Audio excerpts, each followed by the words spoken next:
Hey friends, hope you're all doing well. We're doing okay too, just really tired since we've been working non-stop. We wanted to answer a question many of you ask: how does our publishing process work? Most of our audiobooks are first posted on Patreon as paid content. They stay behind a paywall for a few months. After that, they become free to access on Patreon forever. Then, a few weeks later, we upload them to other platforms like YouTube, Facebook, and Twitter, X. Lately, our community hasn't been growing much, and we could really use your help.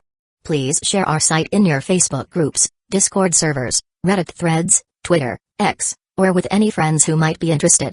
Every little bit helps and we really appreciate it. Thanks a lot for being with us and supporting what we do, offering no outward comment. Before Spider-Man could catch his breath, another arm shot towards him, catching him off guard. Pikachu had revealed his second arm, doubling the threat he posed. Spider-Man instinctively planned to evade in midair using his web, but Pikachu, seemingly aware of his tactics, intercepted his web with his tendrils of his other arm. With his web anchored to the tendrils, Spider-Man's swinging trajectory was under the control of Pikachu, swiftly closing the distance between him and the incoming arm. Despite his instincts blaring danger, there was no time to evade. Die. Puff. The sound resonated through the air as Pikachu's arm drilled through Spider-Man's body, piercing his heart. Time seemed to stand still as purplish blood splattered, suspended in midair. Spider-Man, his body frozen in agony, could only stare in disbelief at the arm protruding from his chest. How'd that get in there?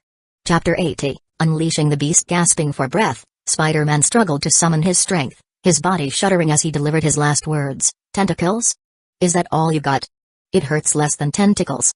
His body then became limp, hanging on the tendrils piercing through him. I already said he won't last 1 minute, Pikachu uttered, his arm retracting with his haul.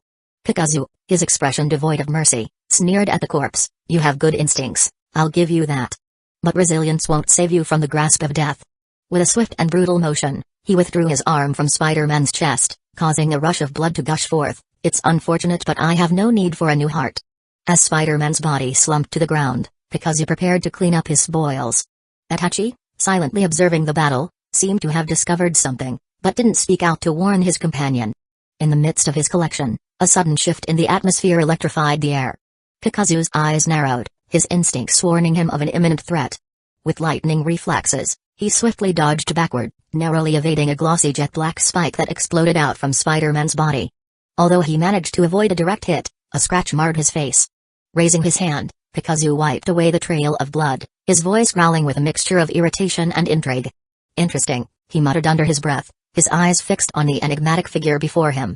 In front of the bewildered trio, the glossy black spike wriggled and writhed, swiftly retracting into Spider-Man's body. The transformation began, engulfing Spider-Man in a swirling mass of black tendrils. Slowly but surely, the squirming mass took on a humanoid shape, its form a fusion of rubber-like flexibility and pulsating living tissue. It grew in size, towering above the three combatants, becoming the dominant presence in the battlefield. Adorning the creature's chest was a large, white spider emblem, a stark contrast against the abyssal darkness that cloaked its body. The creature's face was dominated by its distinctive, large white eyes reminiscent of Spider-Man's own. However, there was a predatory gleam in them, an unsettling intensity that set it apart. As its mouth opened, an array of sharp, elongated teeth came into view, jagged and asymmetrical. Some teeth appeared serrated or pointed, adding to the creature's ferocious visage. A long, sinewy tongue, slimy and writhing, resided within, providing an eerie backdrop as the creature spoke in a voice that resonated with raw power. Finally, it's my turn, it hissed, the words dripping with venomous anticipation. Well, it seems you've lived more than a minute. You're more than just a mere insect now, aren't you? Pikachu's eyes narrowed further, a mix of surprise and curiosity flickering across his face. He had expected a worthless opponent in the idiotic brat, but this transformation took the battle to an entirely new level. This creature, a life form he has never seen, exuded an aura of primal dominance, a force to be reckoned with.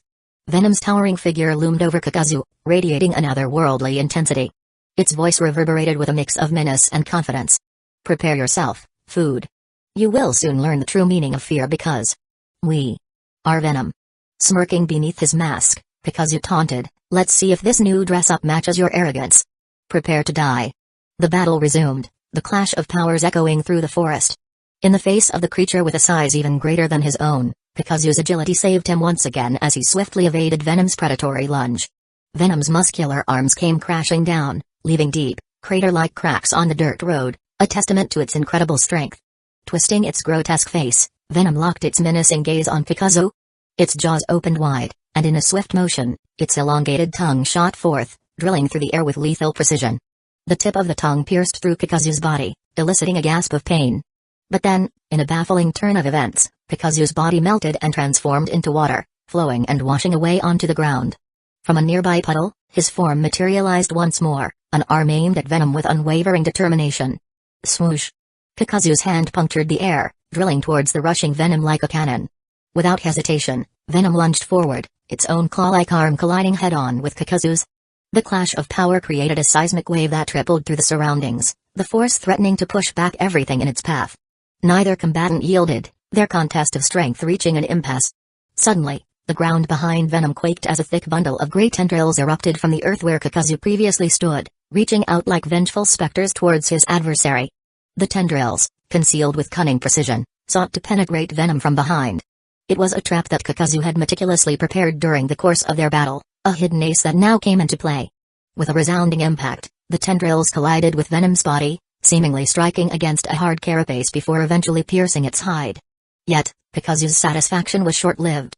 He felt an unexpected resistance, as if Venom's inner body was encased in an impenetrable carapace, resisting his attack. As Kakazu attempted to retract his tendrils, his eyes widened in disbelief. They were ensnared within Venom's body, tightly coiled and embraced by Venom's writhing form.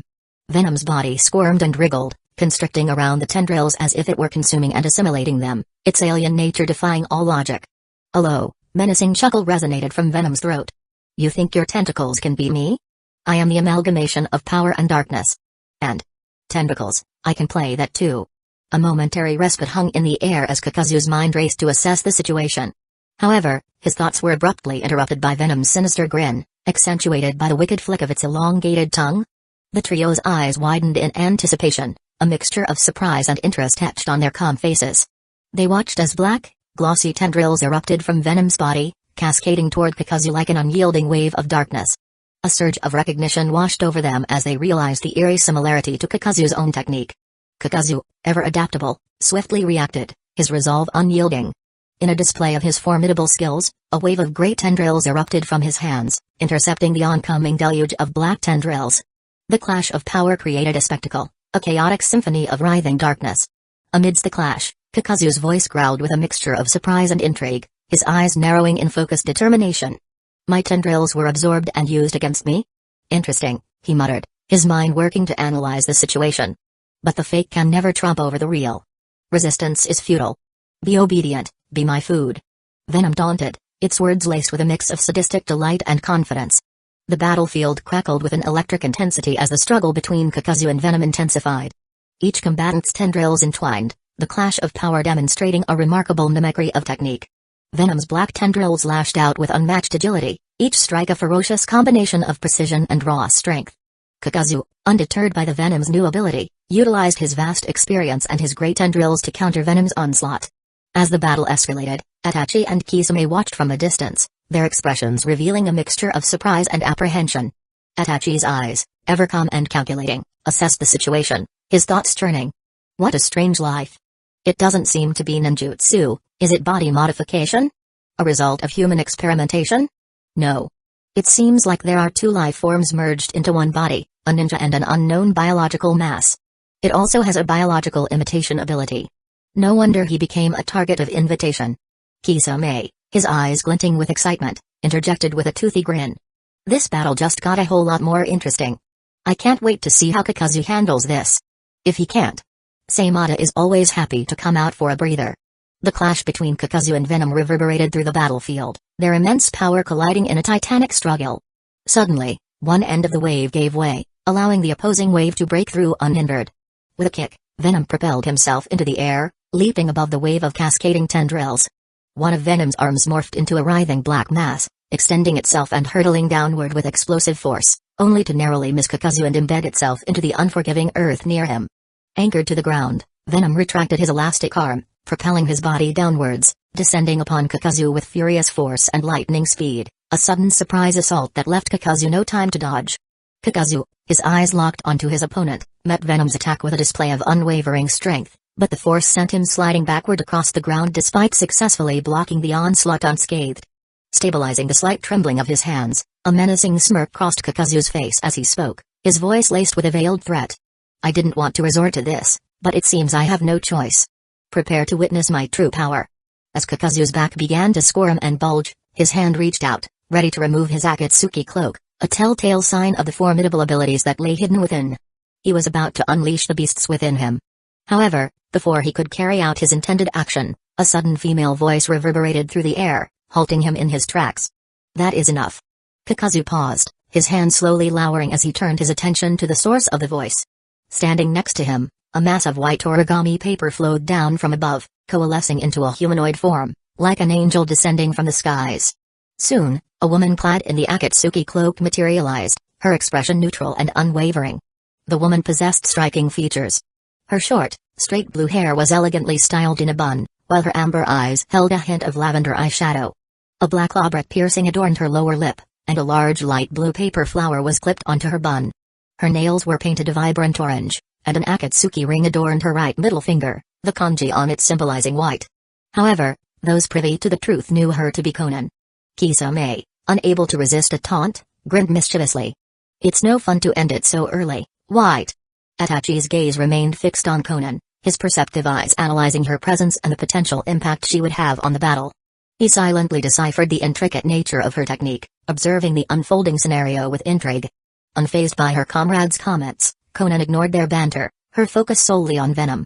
Her voice carried an unwavering conviction as she declared, if you desire to continue, you will face all four of us. Despite her cold demeanor, the other three Akatsuki members fell into position, encircling Venom in a calculated formation. A sense of solidarity prevailed among them as they prepared for the ensuing confrontation. Venom's eyes scanned the assembled group, a twisted grin spreading across its visage. Its menacing laughter echoed through the air, and its long, sinewy tongue flicked across its face in anticipation. More food, you say? How interesting. Chapter 81, Invitation. In the depths of their hidden base, Shino and Karina observed the intense standoff between Venom and the four formidable Akatsuki members displayed on the holographic screen. Karina couldn't suppress her curiosity and turned to Shino. Should we continue the fight? Shino's response was filled with intrigue and excitement, a mirror of normal human emotions. Yes, why not?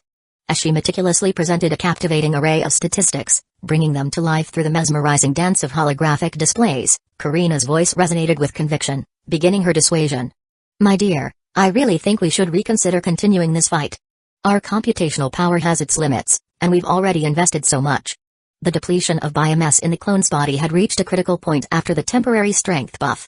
Not only that, we temporarily allocated 2 additional clone units just to combat against Kakazu's control over his tendrils and to calculate his movement trajectory. Karina continued her attempt to dissuade Shino. Despite our efforts, we couldn't gain the upper hand in that intricate battle of control, and according to the database, this Kakazu hasn't shown the real extent of his abilities. And now, with 3 more powerful Akatsuki members added to the mix, even if we dedicate all our computation resources, it won't be enough. In order to maintain basic functionalities of the system and our main bodies, we technically only have 5 clone units available, 2 of which were already allocated. Shino's excitement was not doused as he spoke his thoughts. I understand your concerns, Karina, but this is a golden opportunity to assess the true abilities of these S-rank ninjas. We can't let it slip away. Our cause demands that we push ourselves to the limit. Plus, if this was a story, our audience would certainly demand for encore. Shino, your joke is getting old. Wake up to reality, our life isn't a story. Karina continued to weave her compelling argument, captivating Shino with her graceful hand movements. Naturally, I will support my dear unconditionally if you are really determined, but Karina just wants Shino to think twice about the risks involved. Itachi Uchiha is amongst them. Dealing with Itachi's Genjutsu is an entirely different matter. Our clone's weakness is illusions, and there is still a risk that Itachi's Tsukuyomi can affect us. Even without Genjutsu, we've seen what he is capable of, and it's not something to be taken lightly. The high stakes make this fight perilous, and it might not be worth the investment for our cause, especially since we are busy deciphering the Thunder God technique right now. Karina's persuasion skillfully rolled off the tip of her tongue, leaving her target enthralled by her skills. A sudden jolt coursed through Shino's veins as the mention of Itachi's formidable Tsukuyomi pierced his consciousness, jolting him awake from his complacency. Seriously, he realized he almost overstepped his stability creed.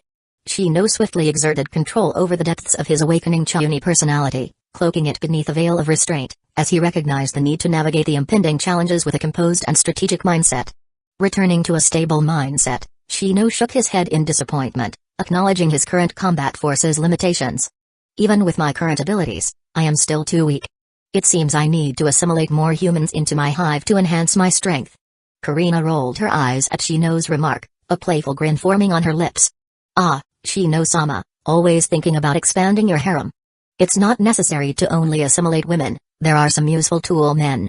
Shino lightly rapped her on the head, a mischievous glint in his eyes, as he wrapped his arm around her waist and pulled her closer to him.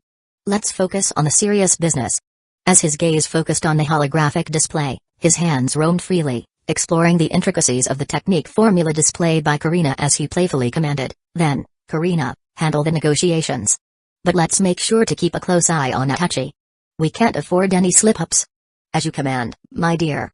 Karina's responded in a submissive tone, her head lowering in a respectful gesture as her hand gracefully swept aside a stray lock of vibrant red hair, ready to unveil her unparalleled prowess in the art of negotiation. On the other side of the dirt road, nestled between the two dense forests, Conan maintained her neutral expression as she stared at Venom, the formidable entity before her. Her voice held a touch of indifference as she offered Venom an enticing proposition. If you join us, the Akatsuki, you can have all the food you desire. Venom's tongue slithered across its lips, a hungry glint in its eyes. Delicious, unique food. I'm interested. Conan assured Venom, rest assured that within the Akatsuki, we possess a plentiful supply of unique corpses in our storage. But, if you want to partake in our valuable stockpile, you must contribute your fair share of work. Prove your worth, and we can provide what you want, dead or alive. Good, as long as there is food. Venom emitted a malevolent chuckle, its body seemingly shrinking inward as if being absorbed.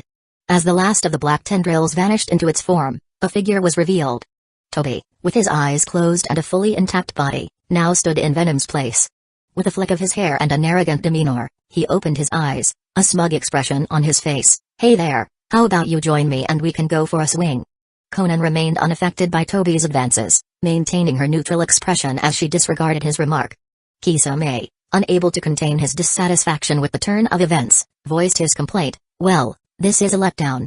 If this was going to be the ending, you should have made your presence known earlier instead of hiding. Conan's gaze fixated on Kisame, her expression unchanging. She calmly responded, her voice tinged with an air of superiority. I had no desire to expose myself earlier and be on the receiving end of vulgar antics. Toby, overhearing the exchange, pointed a finger gun at Kisame, a mischievous glint in his eye. Emotional damage. Kisame's sharp teeth clenched, a growl escaping his throat as he retorted, she's talking about you, brat. Toby simply blinked before flicking his hair once again, a smug smile on his face. I don't see the part where that's my problem. Arrogant brat, it seems I'll need to teach you a lesson. The tension in the air escalated as Kisame's hand tightened around his seimata, ready to draw the mighty weapon. However, Itachi intervened, shaking his head in silent disapproval. His unwavering gaze remained fixed on Toby, who had begun to dance once more, seemingly unfazed by the brewing conflict. Inside the confines of their base, Shino's eyes darted between two screens. On one, a first-person view of Toby's flamboyant dance routine captivated his attention, while on the other, Toby's unmoving figure stood frozen in place in between the Akatsuki members who were observing him with interest. This third-person view was captured by his bugs hidden within the forest. A sense of disappointment clouded Shino's blissful expression, his head shaking slowly as he commanded, Karina, activate the bug network. It's time to free him from the clutches of the Genjutsu. Karina nodded repeatedly, understanding the urgency of the situation.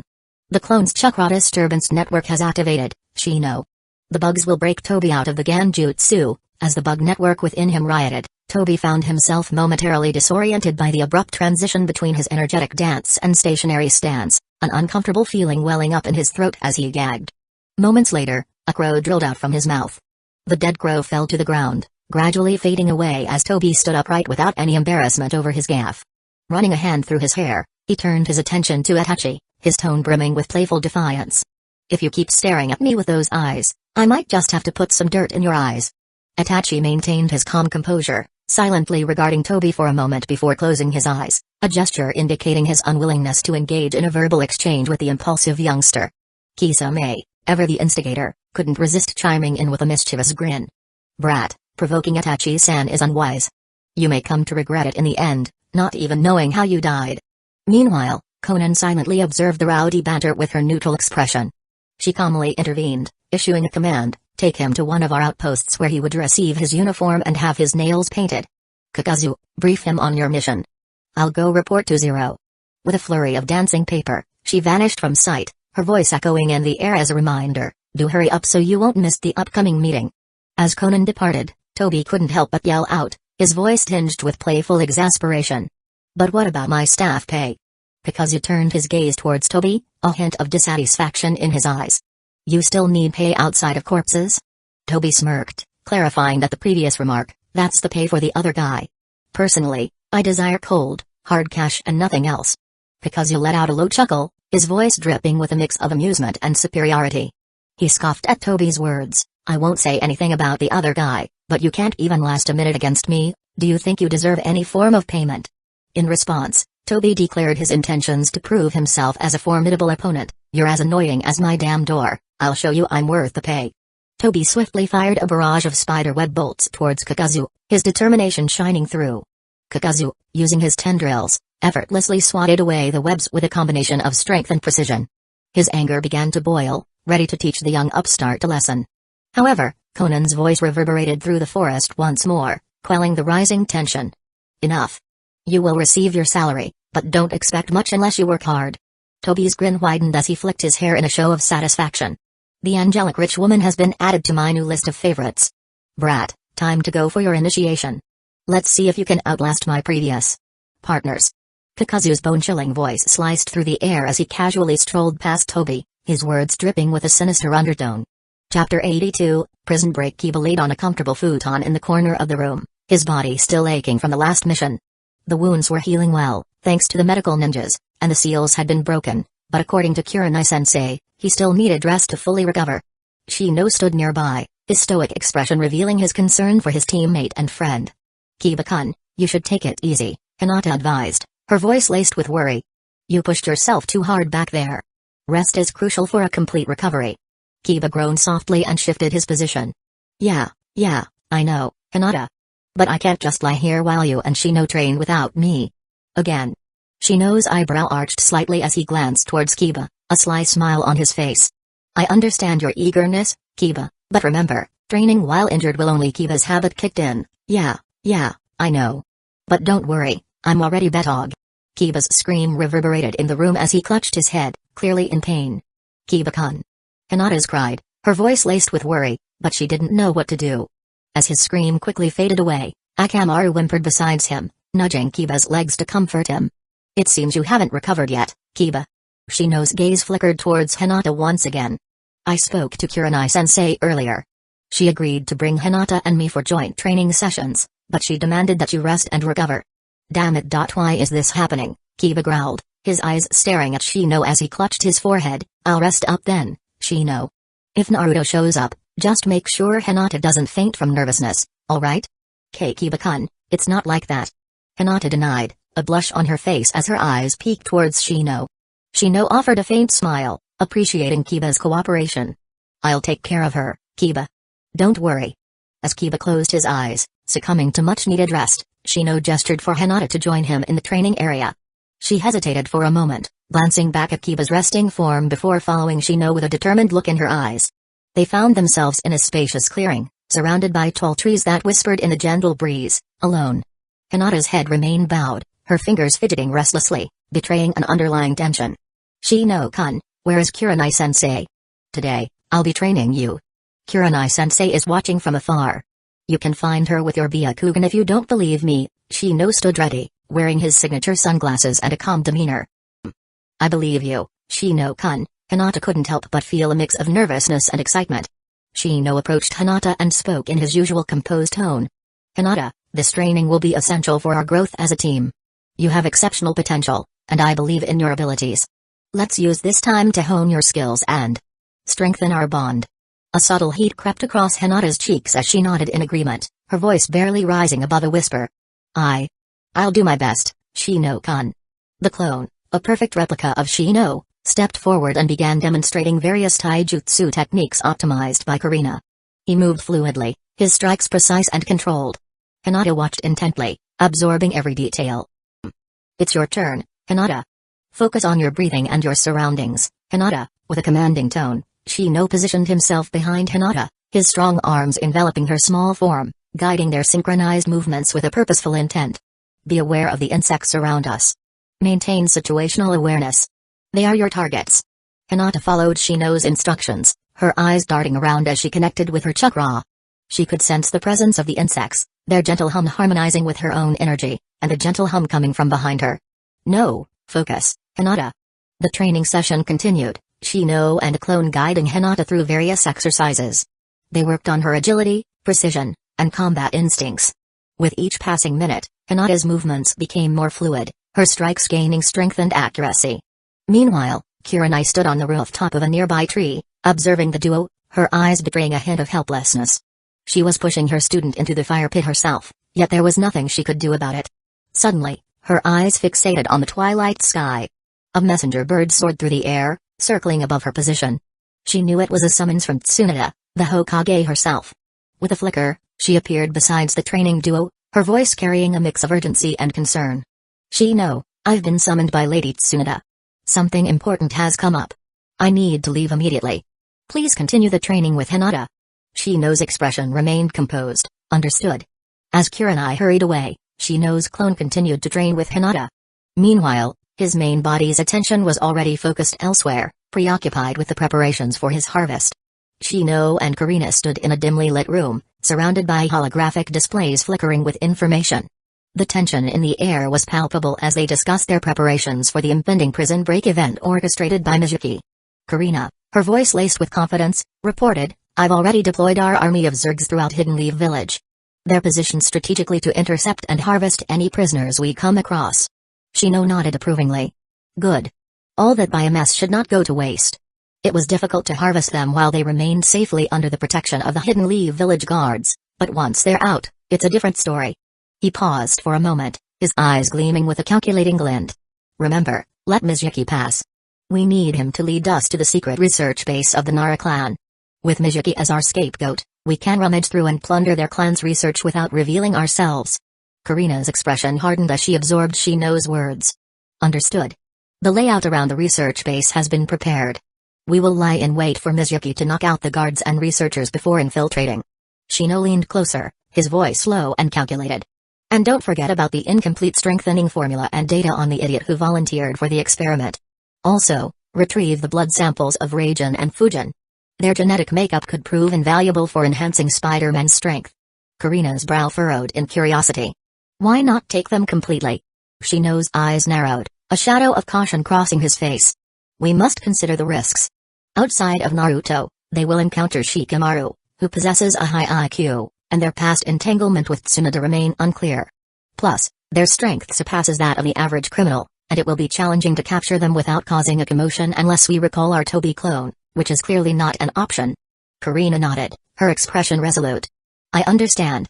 We must proceed with caution and avoid unnecessary complications. Good. Now deploy some units to escort Kurenai into the maximum security prison. Is Shino-sama perhaps worried about his little lover? Karina's lips curved into a pout, her dissatisfaction evident as she heard Shino's command. Shino nodded as he wrapped his arm around Karina's waist. Honestly, this teacher of mine only brings me worries, rushing head-on with her lover into a prison, full of criminals who lack a woman to vent. Did she ever think about what would happen when she is defeated? Although nothing happened in the original anime, this is reality. She belongs to me now, and I can't risk others defiling her. Don't be jealous, Karina, I would do the same for you. Karina's neck tingled as she felt the warm breath against her skin, a sultry sigh escaping her lips, a mix of pleasure and frustration over Shino's persistent concerns. I understand, my dear.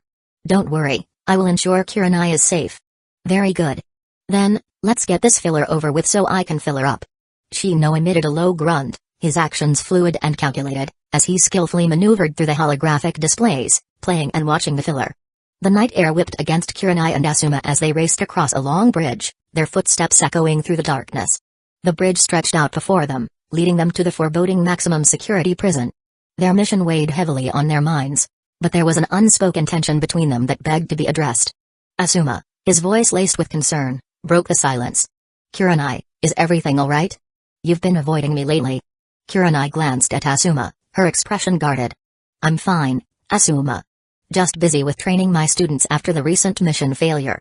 I want them to be independent by our next mission. Many other Genin teams have already achieved that level of self-sufficiency. I envy you for having a student like Shikamaru." Asuma let out a low chuckle, his breath mingling with the swirling smoke from his cigarette. "Isn't Shino the same? He has become quite the capable shinobi under your guidance." Kurenai's silence spoke volumes. Asuma sensed her inner turmoil and probed further. "What's wrong, Kurenai?" With a wry smile, Kurenai replied, her voice tinged with a mixture of resignation and unease. "It's nothing, really.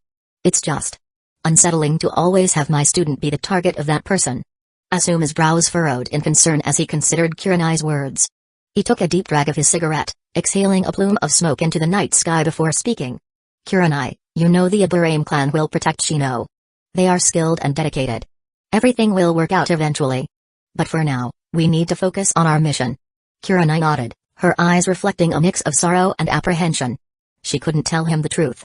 As they reached the midpoint of the bridge, the moon's glow casting an ethereal light upon their faces, both of the couple's face was a calm facade, but the true emotions brewing beneath was unknown. However, the mission didn't allow them to be distracted by their emotions. They both knew that. With renewed determination, they quickened their pace, their steps becoming resolute. The maximum security prison loomed ahead, a fortress of shadows and secrets. Approaching the foreboding prison, Kurenai's senses tingled with a growing unease. There was an eerie silence hanging in the air, unsettling her instincts. She warned Asuma, but, against her better judgment, she and Asuma pressed forward, their determination overriding the nagging doubts in their minds. As they stepped through the prison gates, the silence remained unbroken. Kurenai's gaze swept across the desolate surroundings, her instincts screaming that something was amiss. Yet, they continued, cautiously but unwavering in their resolve. It took mere minutes for their ill-fated decision to reveal its dire consequences. Like a merciless wave, the criminals descended upon them, overwhelming the duo with sheer numbers and ferocity. Kurenai and Asuma fought valiantly, but the odds were stacked against them. Soon, they found themselves defeated and sprawled upon the cold, unforgiving ground. Most of the criminals, their target Mijiki in tow, departed triumphantly. However, a few of the remaining criminals, their eyes filled with lustful intent, leered at the exhausted Kurenai, who valiantly defended the unconscious Asuma despite the fact she could escape. Shino, watching the events unfold from his holographic broadcast, remained calm and calculated. His eyes flickered to another screen, where Naruto was sprinting towards the prison, still some distance away. He shook his head, knowing the danger that awaited his teacher, and turned to Karina, his voice firm.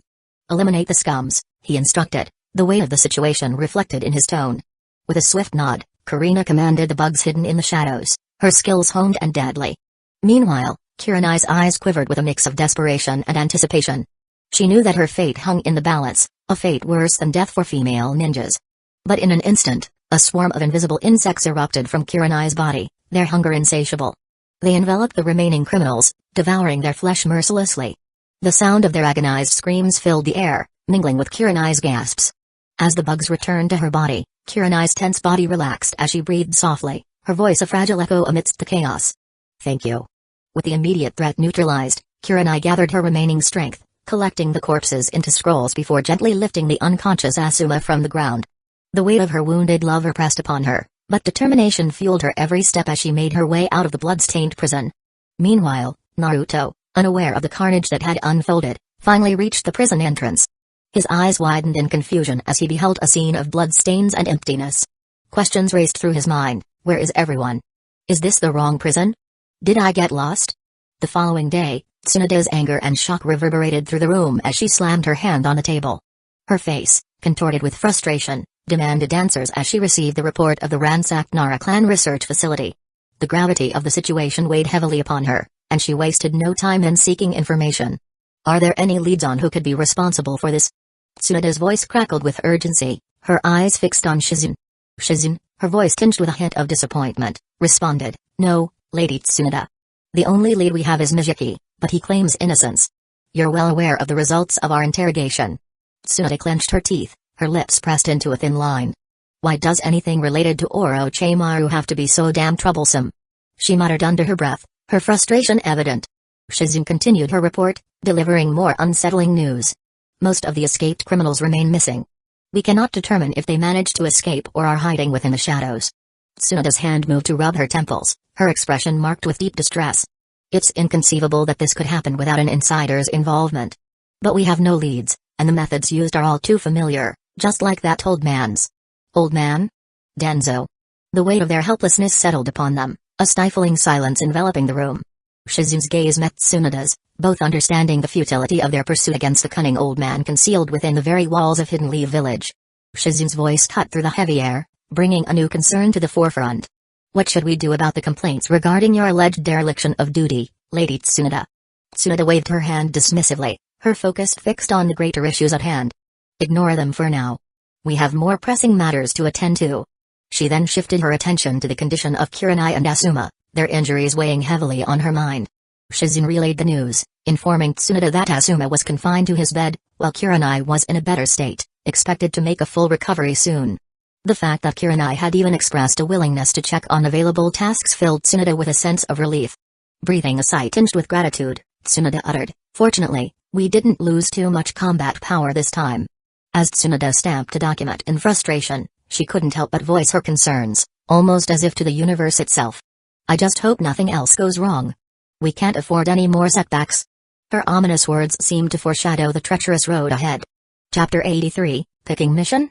In the sea of holographic displays that shimmered before Shino's eyes, a vast array of missions unfurled, meticulously organized and sent back after Kurenai had undertaken the task of checking for new assignments. Wait. Perhaps a flicker of uncertainty and bewilderment may arise within those observing, confused over the sudden leap in events. Perhaps some may be toying with the notion that this sequence of events might be a mere illusion or an anomaly, an error that should not happen. After all, there's no way Shino could be picking the mission, right? Hey! Wake up to reality. In the past, Shino had always found himself relegated to the background, his voice unheard and his choices disregarded. The mission selection process had been dominated by Kurenai's decisions to train the team or the joint votes of Kiba and Hinata. His role had been reduced to that of a mere bystander, his opinions never truly considered, or perhaps they had simply forgotten to inquire. But now, a palpable shift had occurred, his stable rise in domination has finally borne fruit. Shino now possessed the opportunity to choose through Kurenai, and the significance of this newfound agency was not lost on him. No longer confined to the role of an observer, he held the power to handpick missions that enticed his curiosity, targeting places that whispered of untold intrigue. But the irony. Had this chance been presented earlier, it would have held immeasurable value, a priceless tool at his disposal. Yet, with his expansion already underway and the advent of his new clones, the magnitude of this advantage had diminished, its luster somewhat dulled. Nonetheless, Shino recognized the potential within this newfound freedom, a chance to navigate the path of his own destiny. Still, better than nothing, with a contemplative gaze fixed on the mission list, Shino's fingers delicately brushing against a soft silky expanse of velvety purples and fiery reds, partially obscured on the other side of the ethereal holographic displays. Immersed in the shadows of anticipation, Shino's piercing gaze traversed the task list of Hidden Leaf Village, each mission beckoning like whispers from the abyss of desires, promising untold challenges and hidden revelations. The current timeline is at the point when Naruto goes on the Bikaka hunt with Team 8. This should have been originally where the female lead could have some bonding time with the protagonist. Karina's discerning gaze locked onto him, a subtle smile playing at the corners of her lips, her tongue moving as she spoke. "But my dear, you've already cut off this road just by not bringing the notion up for the team and trapping the team under the supervision of Kurenai. Not only that, by capturing Sazumbachi, one of the links of the mission is gone. You even stationed Zergs near the nest of those Baikashu, ready to harvest them. This mission has been completely sabotaged. My dear, really bad." Ignoring Karina's undertone, Shino's deep gaze shifted from one screen to another, his mind calculating the potential benefits and risks of each mission. "You seem deep in thought, Shino. Any mission in mind?" Inquisitively, Karina posed her question, her voice threaded with a captivating curiosity, yet her unwavering support was unmistakable, evident in the subtle movements of her head. Feeling her subtle yet deliberate attempts to capture his attention, Shino raised an eyebrow, his tone measured. "Indeed, Karina. The expansion of our Zerg is a crucial aspect to consider. We must choose a mission that allows us to harness our strengths and continue our growth. I am hoping we can establish a global map, where we have outposts all over the ninja world." Karina nodded, her fingers absently tracing the handle of his precious weapon. "Agreed. But we also need to consider Kurenai's story, my dear. Her value will eventually be drained, and it is your duty as her student to find a fitting place to bring closure to her journey. After all, I'm sure my dear wants to enjoy special tutoring sessions with his teacher soon. Be serious."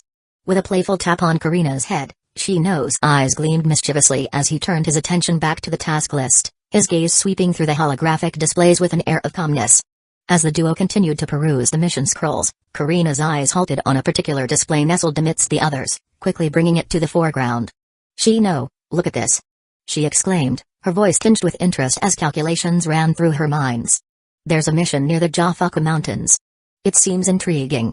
Shino's gaze sharpened as he focused on the task Karina displayed. "Jafaku Mountains, you say? A fitting place indeed." Although in the original anime, the old granny didn't have much of a presence, but the discovery of the tainted bugs hinted that the world line may be blended with some strange fiction, and in that fiction, Furafuki controls the Aburame clan when she invades Hidden Leaf Village. "It's about time we brought an end to that old granny's story, lest she jumps around later and ruins our control over the Aburame clan," he mused, his tone laced with determination. "But before we proceed, we must consider the details of this mission." Karina nodded in agreement, expanding the display to reveal the intricately inked words that detailed their next undertaking. As they read through the mission's contents, they soon realized that it had nothing to do with an old granny or the Jafaku Mountains. Instead, it was a request from a nearby village, desperate for assistance. The village of Kurosawa, located near the border of the Land of Fire, an unnamed village in the original anime, Shino murmured, her voice devoid of empathy. "Nothing special, they are simply plagued by a series of mysterious disappearances. The villagers are frightened, and they seek our aid to uncover the truth behind these unsettling events." Very cliché. Shino's analytical mind immediately kicked into overdrive, his companion sensing his growing resolve and decisively offering her in-depth analysis. "Shino, these disappearances could be an excellent opportunity for our Zerg expansion. If we solve this mystery, we can solidify our reputation and gain the trust of Kurosawa's inhabitants. Perhaps we can use them in our search for the target, Furafuki. After their value is depleted, we can also transform the unknown village into an experimental facility or biomass." Shino nodded in agreement, his eyes gleaming with determination. "Then, let us accept this mission, Karina. Contact Kurenai, let her arrange the rest." "Affirmative, Shino." Instructions had been sent out. In a quaint shop nestled within the village, Kurenai sat in solitude, relishing the taste of strong sake and savoring the spicy delight of takasa. Suddenly, her tranquil moment shattered as a holographic interface materialized before her, captivating her attention with its ethereal glow. Her movements stilled, a faint sigh escaping her lips as she gently set down her sake. With a swift exchange of currency to the shop owner, she embarked on a purposeful journey, her steps guiding her towards the towering edifice of the Hokage building. Entering the Hokage's office, Kurenai found herself face to face with Tsunade, whose piercing gaze held a depth of wisdom and power that commanded respect. The air crackled with a silent understanding as Kurenai sought approval for the mission she was about to claim. Tsunade leaned back in her ornate chair, a subtle smile playing upon her lips as she observed Kurenai's determined visage. "You're looking well, Kurenai," she began, her voice carrying a tone that blended authority and curiosity. "It seems you've recovered from your injuries. What brings you here today?" Kurenai's eyes met Tsunade's, a mixture of resolve and purpose gleaming within their depths. "Tsunade-sama, I've come to take on a task for Team 8, she responded, her voice steady and unwavering. "The village of Kurosawa is besieged by a series of mysterious disappearances. They seek aid, and I believe I can serve as a good tempering for my students and avoid the troubled times, also let their troubled hearts regain confidence." Tsunade nodded, her expression contemplative. "I have heard rumors of the unsettling events revolving around your students," she acknowledged. "It seems a dark cloud has descended upon one of their clans. Are you prepared to undertake this mission, Kurenai? The Kurosawa village is located near the border, and it may be a bit far for support. The path ahead may be treacherous, it's good to avoid the wind, but that man may not sit still."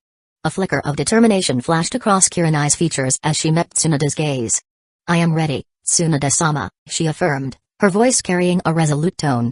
"With the strength of my team and our unwavering resolve, we shall unravel the mystery that plagues Kurosawa village, and break through any obstacles in our way.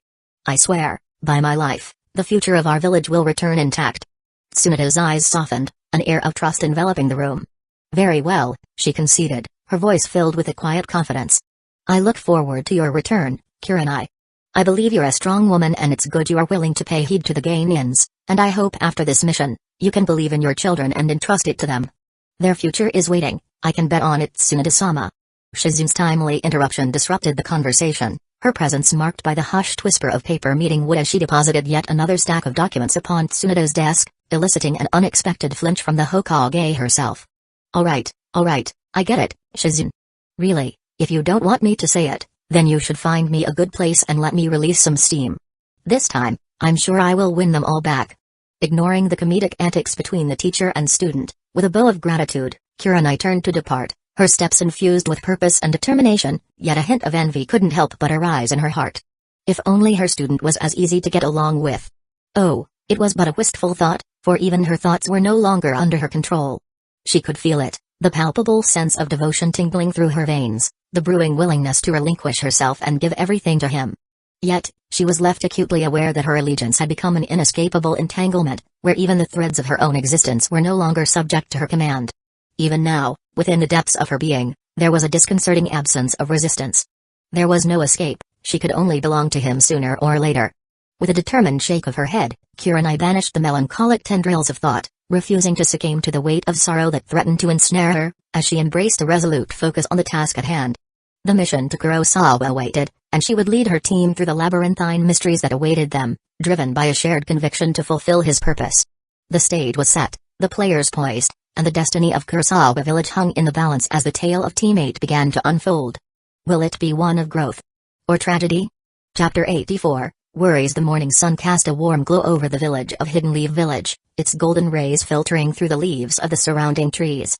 At the gates, a familiar figure emerged, clad in his signature attire. Shino had finally arrived, right on time. Waiting for him were his teammates, Hinata and Kiba. "Shino-kun," Hinata greeted, her head bowed as she peeked towards Shino, her face blushing as she recalled their intimate training recently. Kiba was dissatisfied, wondering what he had missed, but still greeted Shino, "Yo." He greeted them with a nod, a silent acknowledgement of their shared purpose. As they stood there, a rustle in the nearby foliage signaled the arrival of their sensei, Kurenai. Her graceful form emerged from the shadows, her eyes scanning her team with a mix of concern and anticipation. Her gaze lingered on Shino for a moment longer than the others, a flicker of something akin to melancholy passing through her eyes. "Good morning, everyone," Kurenai greeted, her voice calm as usual. "I'm sure you three read the briefing. Like the previous one, this mission will test your independence and decision-making skills, as you three will complete the mission without my assistance. I will be supervising you from the shadows, and I won't intervene until I deem your mission a failure or—" Kurenai paused, her voice tinged with a hint of melancholy, "if there are unfortunate circumstances." Hinata shifted uneasily, her eyes darting between her teammates. Kurenai continued, her voice steady but tinged with a sense of disappointment. "I trust that you will rise to the occasion, unlike the previous mission. Each task, no matter how simple it may seem, carries its own dangers. Treat this mission as a valuable learning experience, and don't forget what I have taught you. Never underestimate the unforeseen because danger can lurk in the most unsuspecting places."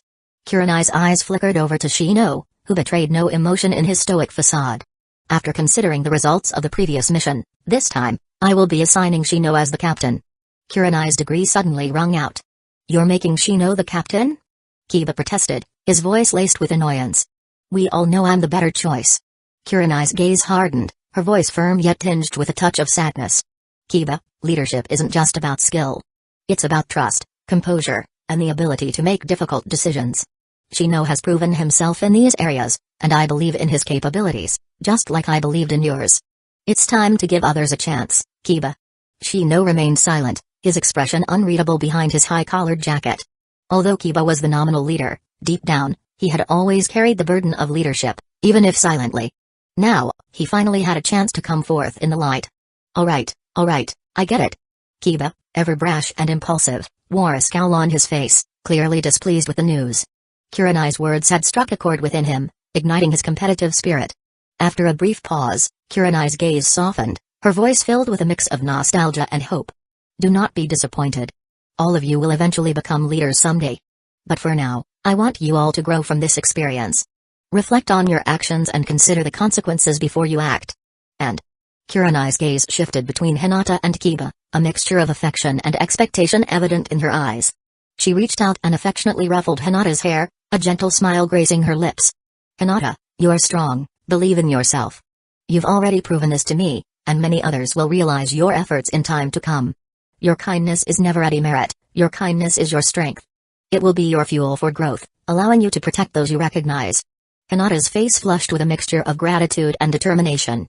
"Yes, Kurenai-sensei. I will do my best to prove myself and protect." Hinata cutely bowed her head, her words trailing off as a red hue arose on her face. Kurenai's gaze flickered to Kiba, a mix of fond exasperation and concern. Kiba, remember to temper your eagerness with caution. I appreciate your confidence. Just don't underestimate the dangers that may lie ahead. There won't always be someone to carry the burden for your recklessness.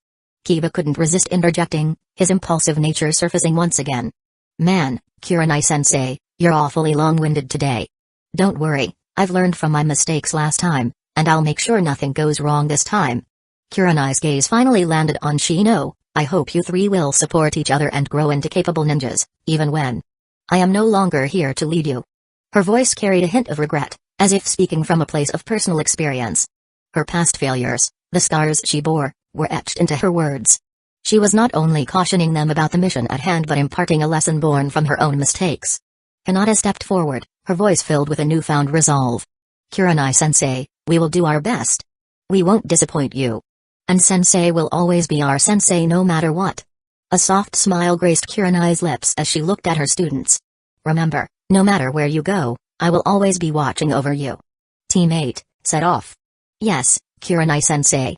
X3, with a shared determination, the trio responded to her command and dashed off into the forest, their footsteps fading into the distance as they embarked on their journey to Kurosawa village. Behind them, Kurenai watched their fading silhouettes, before turning her gaze towards Hidden Leaf village, her eyes lingering on her prosperous village.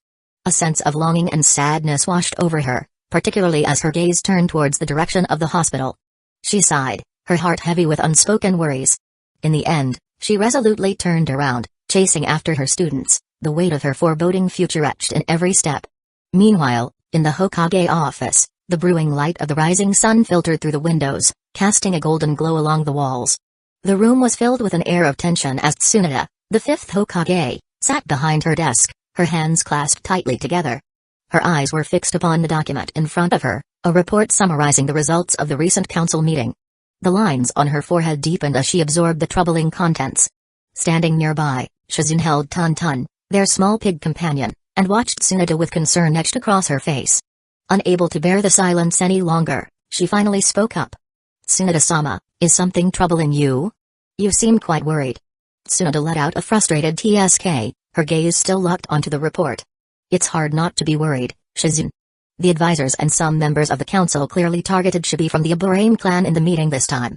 It speaks of the troublesome internal troubles we face here in Hidden Leaf village. Even in times like these, they can't stop their petty fighting.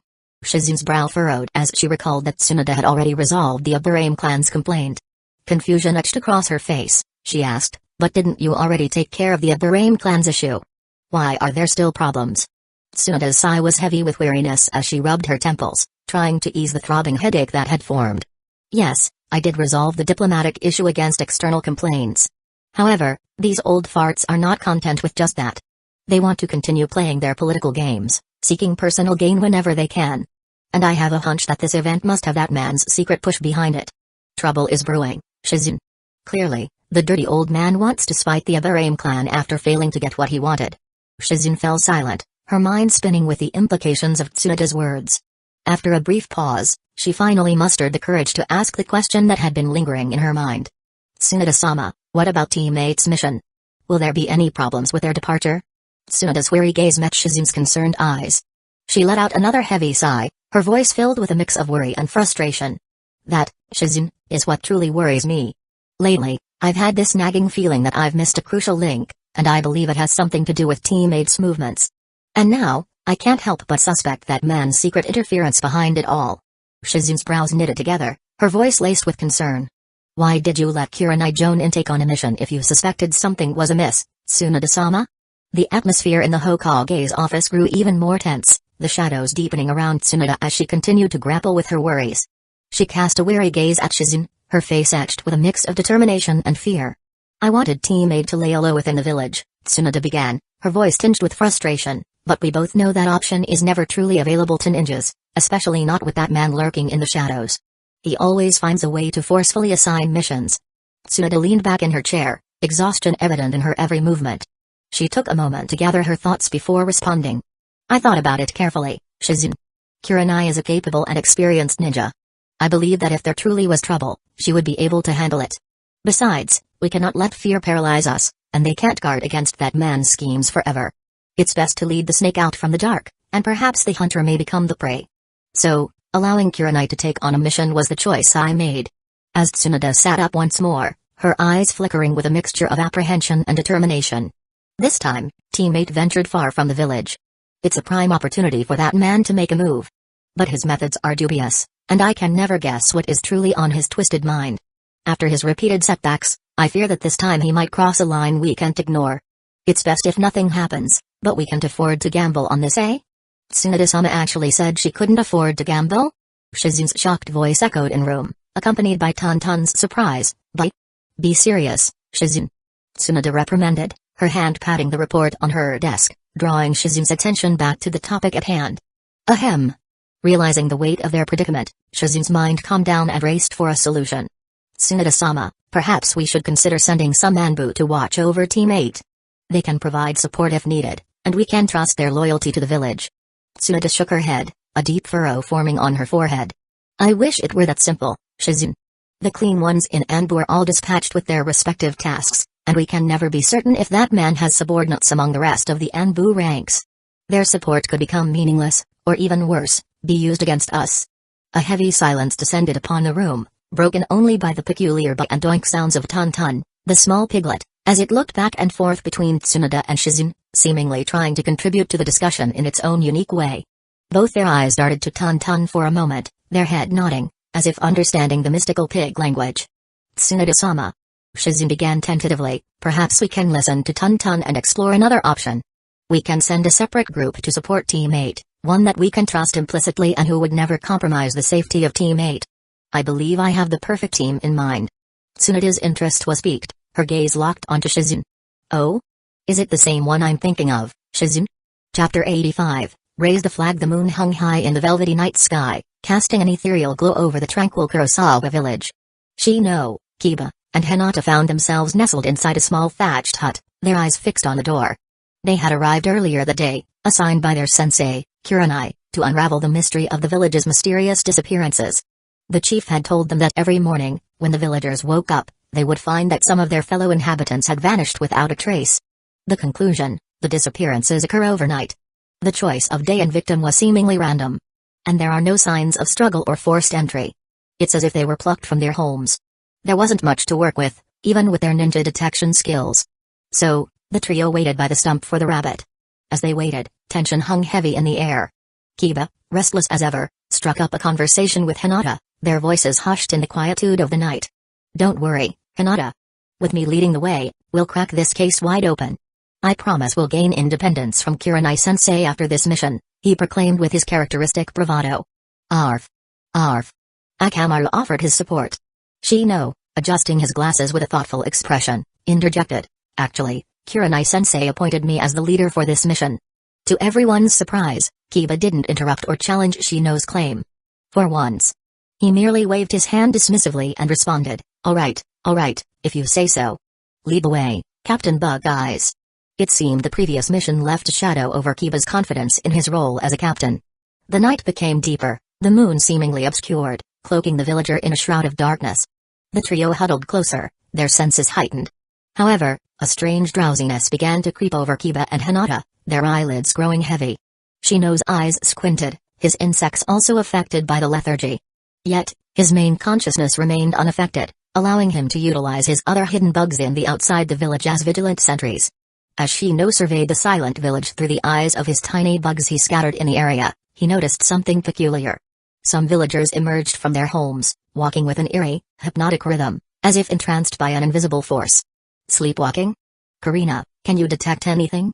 Shino, there are no signs of intruders, but there is a trace of unknown compounds scattered through the air. Also, the sound bugs have detected an anomalous frequency spreading throughout the village. This sound doesn't seem to be detectable by normal ears, and it may be the cause behind the sleepwalking behavior. It seems there may be a mastermind behind this seemingly normal incident. Interesting. Shino, it won't be anything you can't solve. I believe in you. Now, focus on our mission, my dear. It's time to go deeper, determined to unveil the truth. Shino trailed behind the sleepwalkers, treading cautiously into the depths of the Jafaku Mountains, into an uncharted forest. The moonlight filtered through the dense canopy above, casting intermittent patches of illumination upon the forest floor. Shino's insects served as his eyes and ears, transmitting crucial information back to him. Their buzzing whispers carried to his mind, relaying the sight that sent a chill down his spine. In the heart of the forest, Shino's bugs bore witness to an unsettling spectacle. The sleepwalking villagers stood in a circle, their gazes vacant, as if lost in a trance. They were surrounded by a cluster of exotic flowers, their vibrant colors a stark contrast to the darkness surrounding them. These were no ordinary flowers, they pulsated with an otherworldly energy, their scent both intoxicating and sinister. As Shino watched, a wave of shock washed over him. He didn't recognize these flowers, okay, nothing to be surprised about. All those protagonists shocked over every sight, and he's about to become one of them. Now, it was time to escape the cliché by. Karina, got any record of them in the database?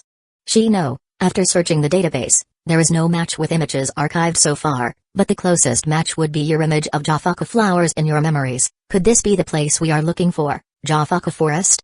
No way. You're telling me our bugs searched far and wide, but failed to find even a single trace, yet a random mission led us right to the core? Shino, it's because we didn't delegate enough resources for the search. Ever since our expansion, we've reduced the investment for small side projects like this one.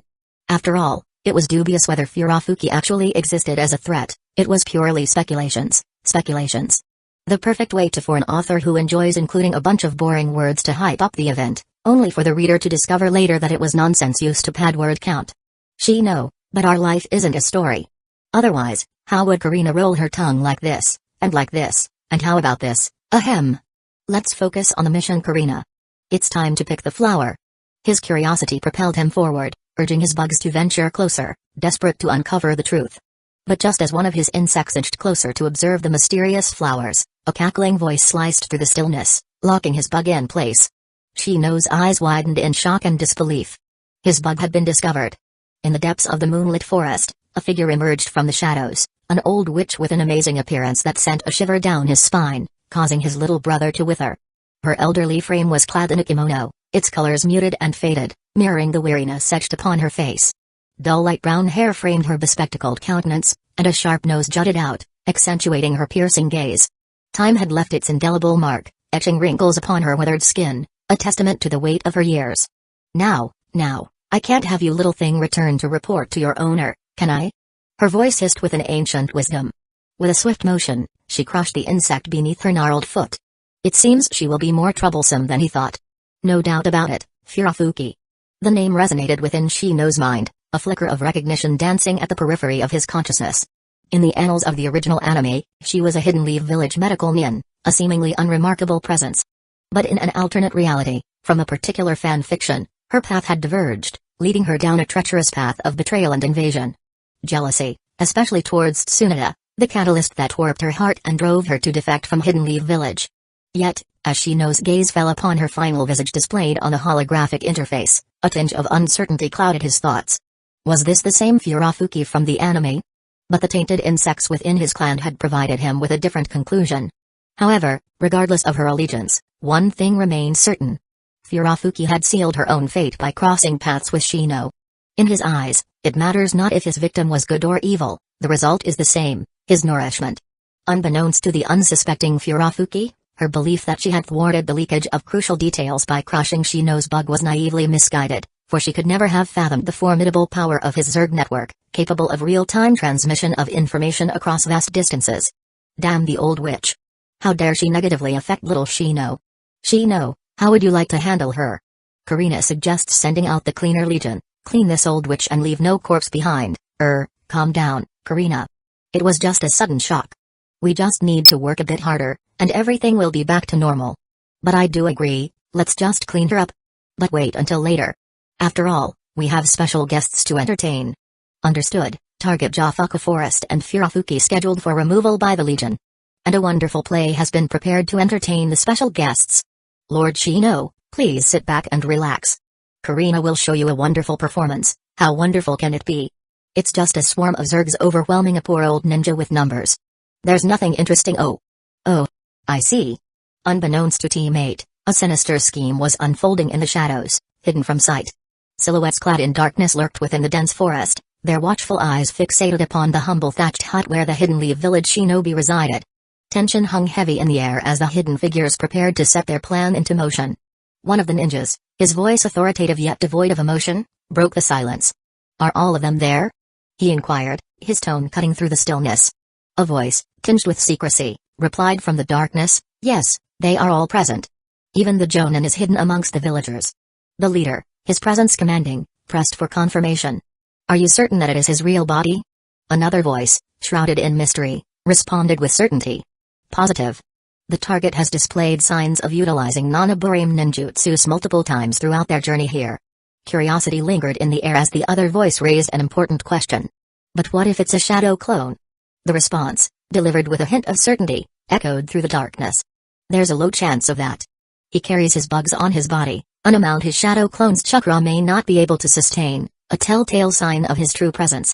Silence enveloped the hidden group as the leader contemplated their next move. After a moment, his cold and calculating voice pierced the air. "We have received word that there may be interference soon. You know how his orders work, there is no room for failure. Our numbers are enough, and formations are in place to counter each of them. Nothing can go wrong. Proceed with the plan."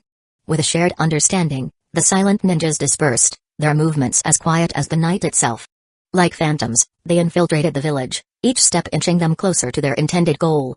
Their presence concealed within the darkness, their intentions shrouded in secrecy, the hidden figures moved with precision and purpose, ready to execute their carefully crafted plan. But how many flags were raised tonight? How many of those flags were for victory? And how many of them were death flags? Chapter 86, The entangling Rutgersawa village lay shrouded in the silence and darkness of the early morning. The thatched hut, nestled amidst the serene surroundings, seemed to hold a mysterious tension. Inside, Shino's clone sat cross-legged, his eyes snapping open with a sudden intensity. His bugs had already sensed their approach, and he muttered to himself, "It has begun." A couple of bugs emerged from the slumbering forms of Hinata, Kiba, and his pet, Akamaru. The insects scurried out from their mouths and noses, signaling the completion of their mission and the awakening of their hosts. Hinata, leaning against Shino's shoulder, blinked her eyes a few times before her consciousness fully returned. Slowly, her gaze traveled around the hut before locking onto Shino, whose unwavering eyes were fixed upon her. Shino.kun as Shino-kun. A blush crept up her face as she realized their ambiguous position, causing her cheeks to turn a deep shade of red like a ripe apple before she passed out again, overcome with shyness and embarrassment.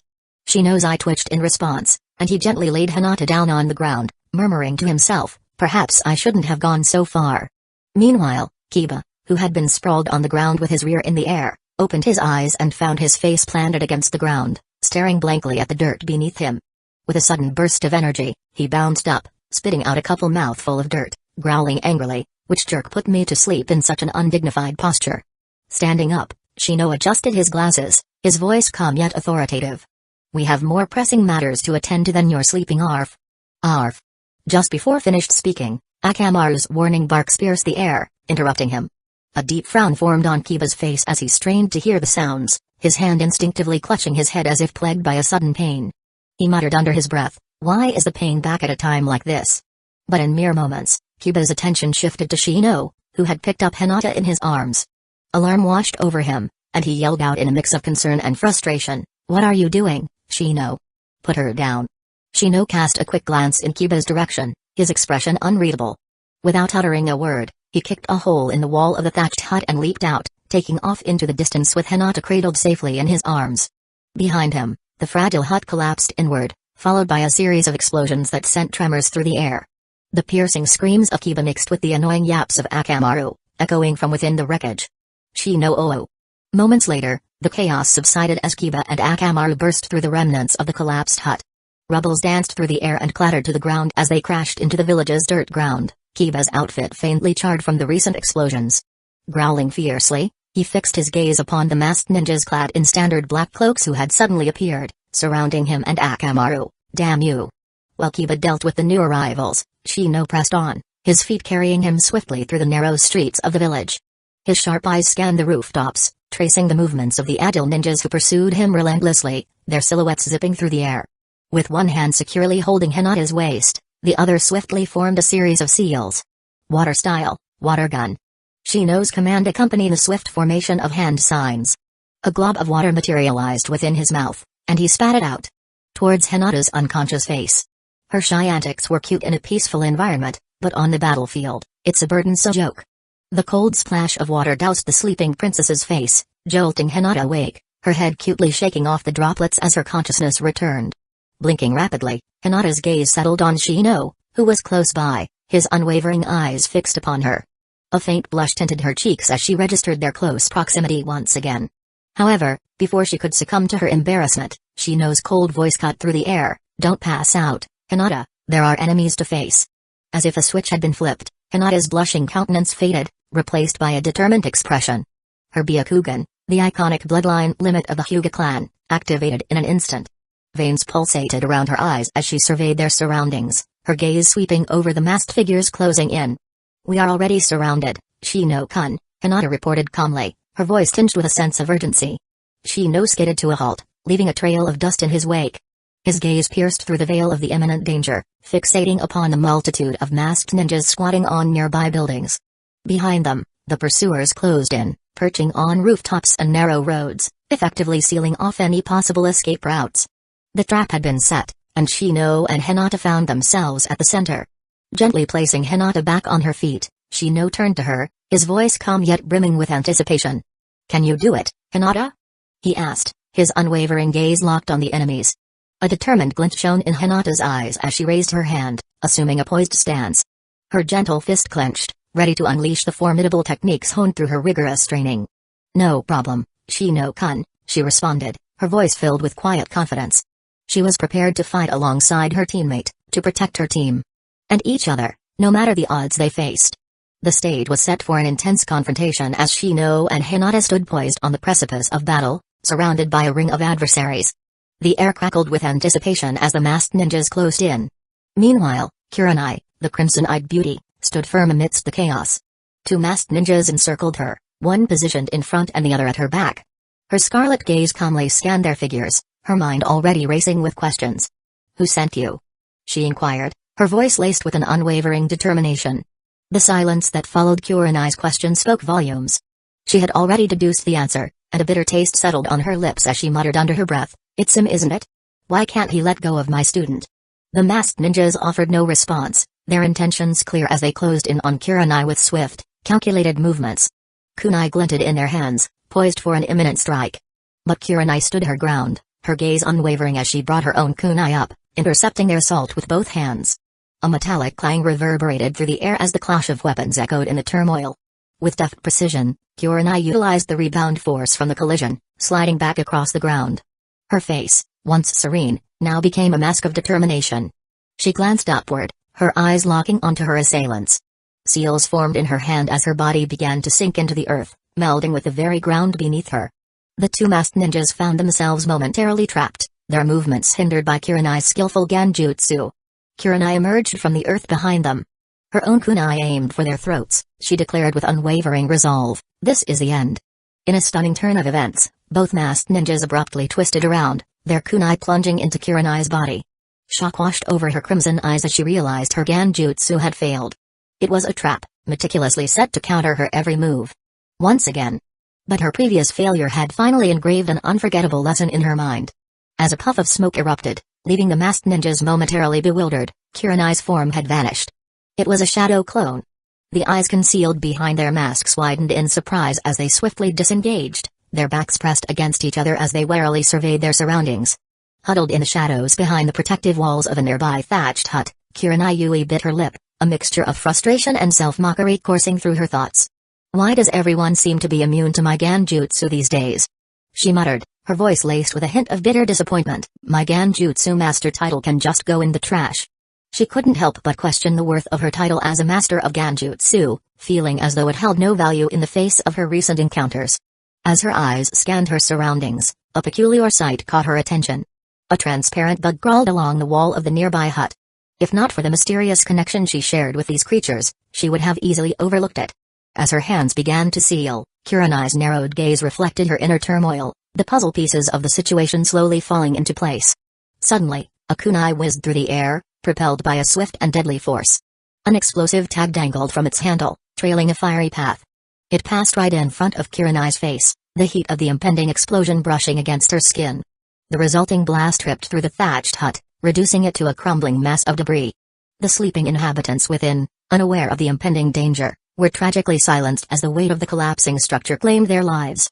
The ground beneath them became stained with crimson, a trail of red seeping out from beneath the rubble, a stark reminder of the brutality of the battle. Unyielding and resolute, Kurenai emerged from the ground, kneeling on one knee with a grace born of years of experience. She brushed charred bandages off her body, the remnants of an earlier encounter. Her gaze locked onto the two assailants before her, her teeth gritted in determination. "I should have known," she declared, her voice tinged with a mix of calmness and realization. "Immunity to my Ganjutsu. A Barame clan. But there is no reason for them to target him. So, you two must be under the influence of that man." With their identities laid bare, the two masked ninjas abandoned all pretense. Bugs began to flow out from their bodies, forming a swirling swarm that danced menacingly around them. Kurenai's expression softened into a meek smile, a touch of irony tugging at her lips. "Not even bothering to hide it," she remarked, her voice laced with both resignation and determination. "It seems you have no intention of letting me leave here alive today." Chapter 87, countered on the village's dirt road, nestled between rows of quaint thatched houses, a tense standoff unfolded. Shino and Hinata stood back to back, their senses sharpened to the encircling masked ninjas. The air was heavy with an eerie silence, broken only by the faint rustle of leaves and the distant chirping of crickets. The menacing presence exuded by their adversary sent shivers down Hinata's spine, beads of sweat trickling down her face, as she gazed out at the hostile figures. A sudden surge of movement shattered the stillness. Swish! Shurikens whizzed through the air, hurtling toward Shino and Hinata with deadly accuracy. In a display of their honed reflexes, the duo swiftly drew their kunai, expertly deflecting the projectiles. Metal clashed against metal, the clash of blades serving as a stark testament to their unwavering resolve. However, the initial assault was only the prelude to a more formidable attack. The masked ninjas, undeterred by their thwarted shurikens, closed in, their kunai glinting ominously in the fading light. As the metallic blade sliced through the air, seeking to pierce the duo from every angle, Shino's mind quickly found a solution. "Stay close, Hinata," Shino whispered, his voice a calm undercurrent amidst the chaos. With a low hum, insects erupted from Shino's body, forming a protective dome barrier around them, its surface gleaming with a layer of chakra. The insects swirled and buzzed, their presence an intimidating spectacle that struck fear into the hearts of their assailants. Shino's eyes narrowed in anticipation, expecting the masked ninjas to fall into his trap. Yet, to his surprise, they hesitated, their hands poised to breach the insect-infested barrier, before swiftly retreating, their hands hidden behind their backs. A flicker of unease crossed Shino's face, the realization loomed before him, his adversaries were aware of the threat his insects posed and had taken precautions to counter them. With a swift motion, Shino's body twisted around, his strength propelling Hinata to the ground. Hinata's eyes widened in shock as she stumbled, her gaze meeting Shino's intense stare. Before she could voice her confusion, another wave of bugs surged, enveloping them in a protective cocoon. Boom! Boom! Boom! Explosions reverberated through the air, the force tearing through the outer layer of Shino's insect dome. The bugs scattered, leaving behind multiple gaps in the once impenetrable mass. Even the secondary barrier's outer layer had been charred, revealing the strains of battle. Shino's eyes glinted with a calculated resolve as he muttered to himself, "Thank goodness for fire-resistant bugs." Naturally, he had anticipated his bug's weakness and had made provisions accordingly. The scars of battle adorned his protective defenses, a testament to his unwavering dedication to protecting his comrade. And perhaps future waifu? As the dust settled, Shino's gaze settled upon Hinata, laying below him, her face flushed with the heat of the intense skirmish. However, there were no fluctuations in Shino's emotions, his voice was calm yet resolute. "Hinata, we must split up," he urged, his tone leaving no room for negotiation. Hinata opened her mouth to protest, but Shino's finger gently pressed against her lips, silencing her before she could voice her concerns. "They are after me," Shino continued, his eyes gleaming with a keen awareness. "It would be too dangerous for us to stay together. By separating, we can divide their attention and increase our chances of survival." Hinata's eyes searched his face, her expression a mix of worry and determination. She understood the gravity of the situation and knew Shino was right, but the thought of parting ways filled her with apprehension. She reached out, her hand trembling slightly, as if wanting to anchor herself to him. However, her hand faltered, unable to halt his departure. Her eyes averted, and in a soft voice, barely audible, she vowed, "I will grow stronger and won't be a burden next time, Shino-kun." Shino shook his head, his voice steady and unwavering. "Hinata, you are strong. You just don't realize it yet," he affirmed, his words carrying a profound belief in her untapped potential. With those parting words lingering in the air, Shino vanished into the night, his wave of bugs providing a veil of concealment. As Hinata rose to her feet, her gaze fixed upon the fading silhouette of Shino as most of the encroaching group of ninjas redirected their attention towards him. In a hushed voice, she whispered, "Stay safe."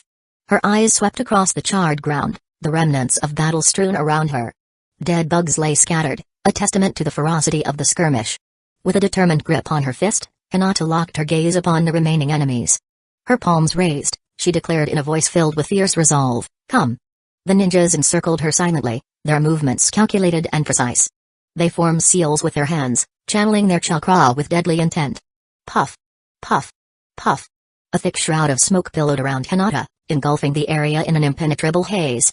Her eyes widened in astonishment, her body instinctively tensing as more chakra signatures materialized before her in all directions. As the smoke began to dissipate, her heart pounded in her chest as an intimidating scene revealed itself, a legion of enemies encircling her, their gazes fixated on her. The sheer number of adversaries was staggering, a disorienting sight that tested the limits of her resolve. Her breath quickening, Hinata's Byakugan strained to deduce the real from the illusion, but no difference could be seen amidst the sea of replicas. A realization struck her with a jolt, causing her hands to tremble slightly. "Shadow clones?" she exclaimed, her voice laced with a mix of astonishment and concern. Meanwhile, back at teammates' resting place, the remnants of a once thriving thatched house lay in ruins, reduced to a pile of rubble. Amidst the chaos, Kiba in Yuzuka stood tall, rubbing his nose with a grin on his face. The masked ninjas surrounded him, their eyes hidden behind their veiled expressions. Kiba's body instinctively lowered to all fours, his canine partner Akamaru growling fiercely at his side. "Ha! Looks like I've stumbled upon quite the welcoming committee," Kiba declared in a confident tone, his voice laced with a hint of excitement. "You guys really shouldn't have gone to all this trouble just for me." Akamaru bared his teeth, mirroring Kiba's determination. In a puff of smoke, the loyal K-Knight transformed into a perfect replica of his human companion. The two Inuzuka partners shared a brief, knowing glance before springing into action. "Grrr." Akamaru's growl seemed to send a signal, prompting both him and Kiba to swiftly dodge out of harm's way. Just as they evaded, two pairs of hands burst out from the ground, narrowly missing their intended target. With an unwavering grin on his face, Kiba proclaimed, "Ha! I won't fall for such a simple trick again." He beckoned to Akamaru, ready to unleash their signature move. "Fang over fang." Kiba's voice reverberated through the chaotic scene as the duo spun rapidly, their bodies transforming into a formidable tornado. The enemy ninjas swiftly evaded the attack, but the relentless duo's tornado continued its relentless pursuit, changing its trajectory and drilling towards their target. Realizing the imminent danger, the masked ninjas exchanged a knowing glance before nodding in unison. In perfect synchrony, they raised their hands and tugged on a hidden wire. The sound of wires slicing through the air echoed as spiky wire traps emerged from the ground, forming a deadly net that attached to the surrounding thatched huts for support. Kiba and Akamaru had no time to alter their trajectory. They crashed headlong into the treacherous wire net, their bodies entangled within its unforgiving embrace. The net became taut, but it held steadfast, refusing to yield. The masked ninjas, their hands now bleeding from the strain despite wearing gloves, began reeling in the net, dashing towards each other in a crisscross formation, swiftly closing the gap of the net and trapping their prey. The drilling duo came to an abrupt stop, their bodies covered in scratches and cuts, blood seeping from their wounds caused by their own ability. Kiba's anger grew as he stared at the taunting wire net, cursing under his breath, "Damn." He attempted to slice through the wires with his razor-sharp nails, but his efforts proved futile. Growling with frustration, Kiba locked eyes with the masked ninjas surrounding him. His voice carried the mixture of fury and curiosity as he demanded answers. "Who sent you? And why do you seem so familiar with dealing with our Inuzuka clan?" As Kiba demanded answers, the masked ninja's silent response came in the form of their raised hands, each holding a kunai attached with a menacing explosive tag. In another battlefield, exhaustion clung to Kurenai as she slid back across the ground, her body trembling and sweat streaming down her face, but her relentless adversary showed no mercy, their swarm of relentless bugs crashing upon her position like a relentless wave. With a burst of agility, Kurenai evaded their assault once more, swiftly tossing out a kunai adorned with an explosive tag. The resulting explosion temporarily disrupted a part of the insect wave, but it quickly reformed, surging forward with unwavering determination. With a short delay, Kurenai completed her seals, intending to burrow into the safety of the earth and escape the overwhelming swarm. Moments later, her widened eyes revealed a shocking revelation. In an instant, she retreated from the ground, resurfacing to the perilous reality that the bugs were already seeking entry into her body. Kneeling on one knee, her features contorted with pain, Kurenai locked her crimson gaze onto the relentless insects crawling out from the ground, coiling around her legs and trapping her in place. A soft mutter escaped her lips, tinged with both frustration and admiration. You even hid them underground. The two masked ninjas remained silent, their control over the swarm unwavering as they commanded it to descend upon Kiranai. Facing the specter of death, her red eyes burned with a defiance unyielding to fear. Perhaps this grim fate was preferable to a life of eternal servitude. In a sudden twist of fate, a familiar voice reverberated behind Kiranai, commanding attention. Fire style, ash pile burning. The words echoed through the chaos, accompanied by a burst of gunpowder that billowed forth, shrouding the onslaught of bugs. Strong arms encircled Kiranai's waist, breaking her free from the insects and pulling her back with a reassuring strength. A metallic clink resonated as a spark ignited, setting the gunpowder ablaze. Boom! The ensuing explosion rang out, its thunderous sound mirroring the rhythm of her pounding heart.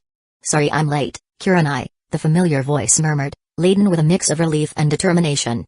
Through the swirling flames, a flicker of hope danced before Kiranai's eyes, and a faint smile graced her lips as she leaned against the warmth of his chest. Without even needing to glance, she already knew the identity of her savior. No. It's fine as long as you're here. Asuma. Chapter 88, Support. A grunt suddenly escaped Asuma's lips, his brows furrowing with an underlying discomfort that didn't escape Kiranai's watchful gaze. Concern laced her voice as she began, Asuma, but she was abruptly cut off by Asuma, his voice firm and resolute as he dismissed her worry. I'm fine, Kiranai, still fully capable of dealing with others. Determined not to be a hindrance, Kiranai summoned her strength despite the gnawing pain in her body, her legs aching with each movement as she steadied herself, clutching a kunai tightly in her hand. She declared with a fierce determination, I won't hold you back. Chakra blades twirled and danced in Asuma's grip as he brandished them, a hint of amusement tugging at the corners of his lips. He chuckled, his voice filled with a steadfast assurance, I've never seen you as a burden, Kiranai. Not in the past, not now, and not in our future. A soft smile graced Kiranai's lips, her crimson eyes fixated on the smoky battlefield that stretched out before them. As the murky haze dissipated, the scarred road, bearing the brunt of the earlier explosion, revealed itself. Not far away, the Aburame masked ninjas stood seemingly unscathed, their charred attire revealing the toll of their encounter. However, the charred remains of their fallen insect companions littered the ground, a testament to the effectiveness of Asuma's abilities. Although the masked ninjas harbored a reservoir of bugs within themselves, they refrained from releasing them, knowing the imminent threat of Kiranai's Ganjutsu. Their hands tightly gripped their typeless tanto, double-edged katanas that beckoned for battle. Under the gentle glow of the rising sun, the four combatants locked eyes in an eerie silence, a fleeting moment of understanding passing between them.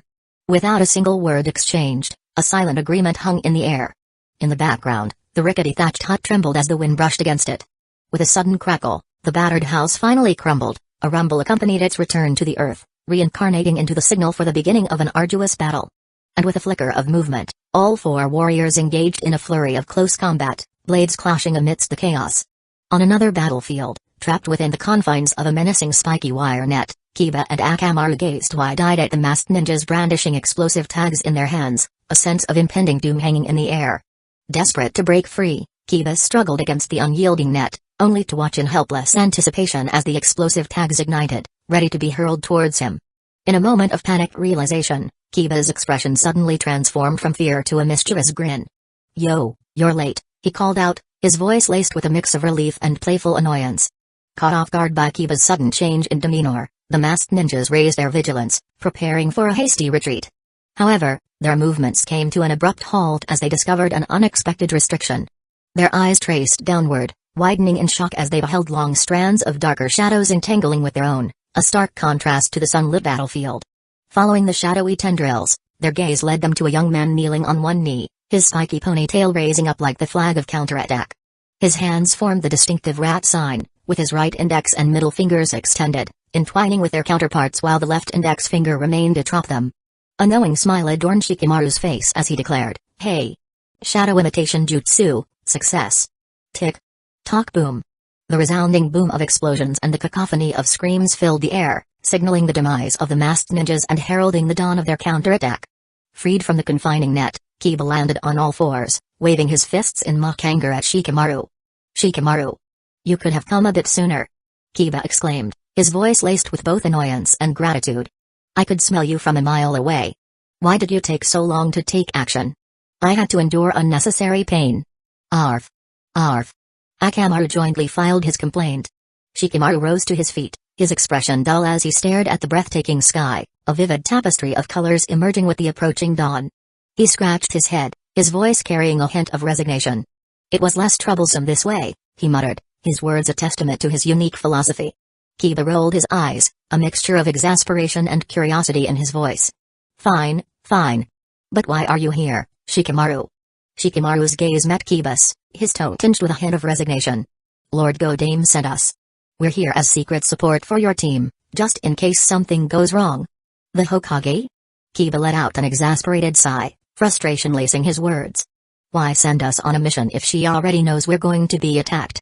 Shikamaru's eyes dulled as he met Kiba's gaze, his response laden with the weight of unspoken considerations. Lord Godame has her reasons. Kiba stared at Shikamaru, awaiting his explanation, but the ensuing silence let Kiba realize his friend's lazy habit kicked in once more. Kiba's bored voice filled the air. Fine, what now? Calmly, Shikamaru surveyed the chaotic battleground in the distance, where the sounds of battle still echoed. We should go support the others, he said matter-of-factly. Kiba's eyes widened in realization. That's right. Hinata still needs help. But Shikamaru shook his head, dispelling Kiba's worry. No need to fret about Hinata. Choji and Ino are already there. Kiba breathed a sigh of relief at the news. Shikamaru continued, his gaze shifting to a new concern. We should perhaps go support your teacher instead. Asuma went to aid her, but I'm worried. Curiosity piqued, Kiba probed further. Why? What's the matter? Shikamaru's voice held a tinge of apprehension. Asuma hasn't fully recovered from his injuries during the prison break.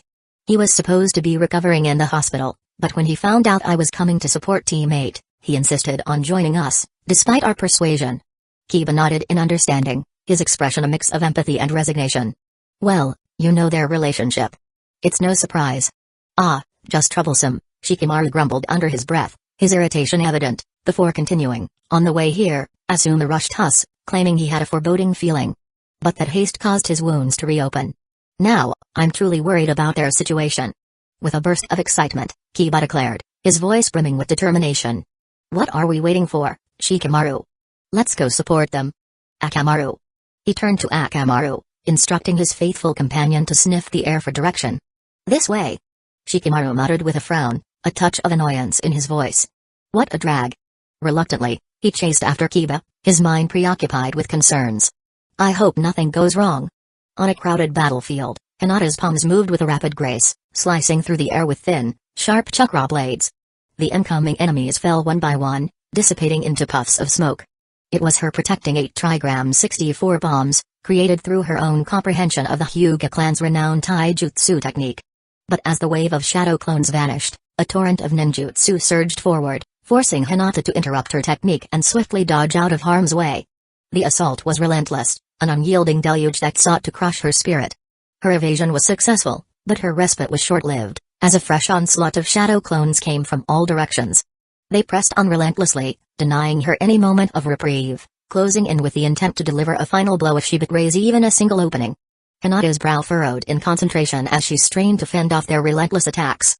Despite the Hyuga clan's legendary prowess in taijutsu, Hinata found herself struggling to repel their advances entirely. Each strike she parried left her vulnerable to the next onslaught, leaving her trapped within the suffocating confines of the encirclement. Desperation gnawed at her resolve as she sought a way to overcome the relentless assault. Her eyes flickered with a mix of determination and weariness, as she weighed her options. The protective trigram technique loomed in her mind, a formidable defense capable of warding off even the most relentless of attacks. But it came with a heavy price, draining her stamina and pushing her body to its limits, especially when used repeatedly or for an extended duration. So, Hinata could only use it sparingly. Even so, as the battle wore on, Hinata's breath came in ragged gasps, her body drenched in sweat, a testament to her relentless exertion. Every movement became a test of her endurance, each strike an arduous struggle against overwhelming odds. Time seemed to slip away as her defenses grew increasingly frayed, her energy reserves dwindling with each passing moment. The identity of her true adversary remained shrouded in mystery, their real bodies hidden amidst the sea of clones. Hinata's senses strained against the chaos, her Byakugan unable to discern the truth amidst the relentless assault. She was left with no choice but to confront each assailant head-on, their numbers replenishing with each passing second.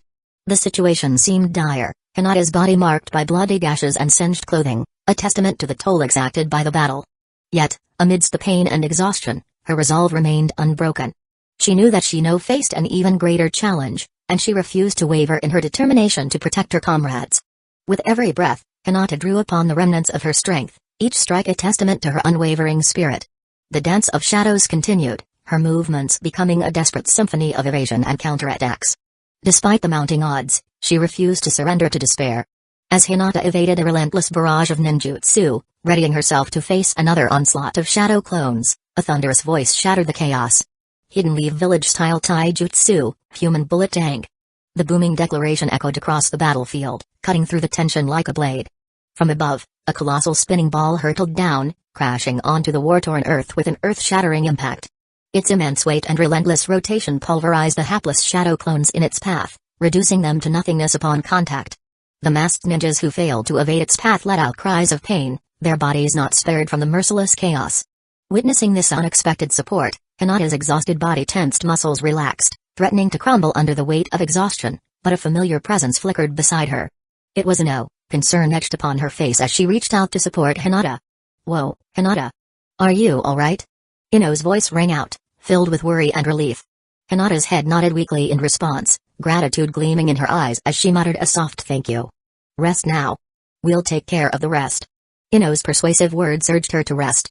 Hinata longed to surrender to the fatigue coursing through her, but her lips formed a determined line as she refused Ino's suggestion, her voice laced with a resolute determination. "I can't rest, Ino. I need to stay strong. If I falter now, I won't be able to keep up with their footsteps." Despite her exhaustion, her eyes shone with unwavering resolve. In a concerned tone, Hinata then turned her attention to her classmate. "And what about Kiba-kun and Shino-kun? What about Kurenai-sensei?" she asked, her voice tinged with worry, desperate for reassurance amidst the chaos. Ino's voice carried a hint of confidence as she reassured Hinata. "Don't worry, Hinata.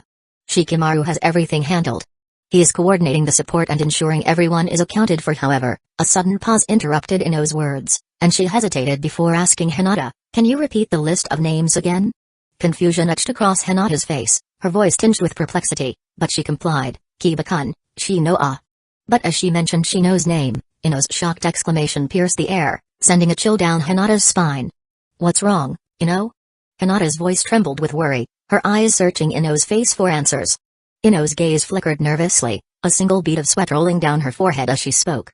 We might have forgotten to send support to someone," Ino admitted, her voice laced with unease. The weight of her words hung heavy in the air, casting a shadow over their already precarious situation.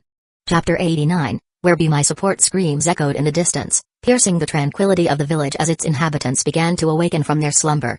The effects of the unknown drug were wearing off, leaving the villagers disoriented and terrified.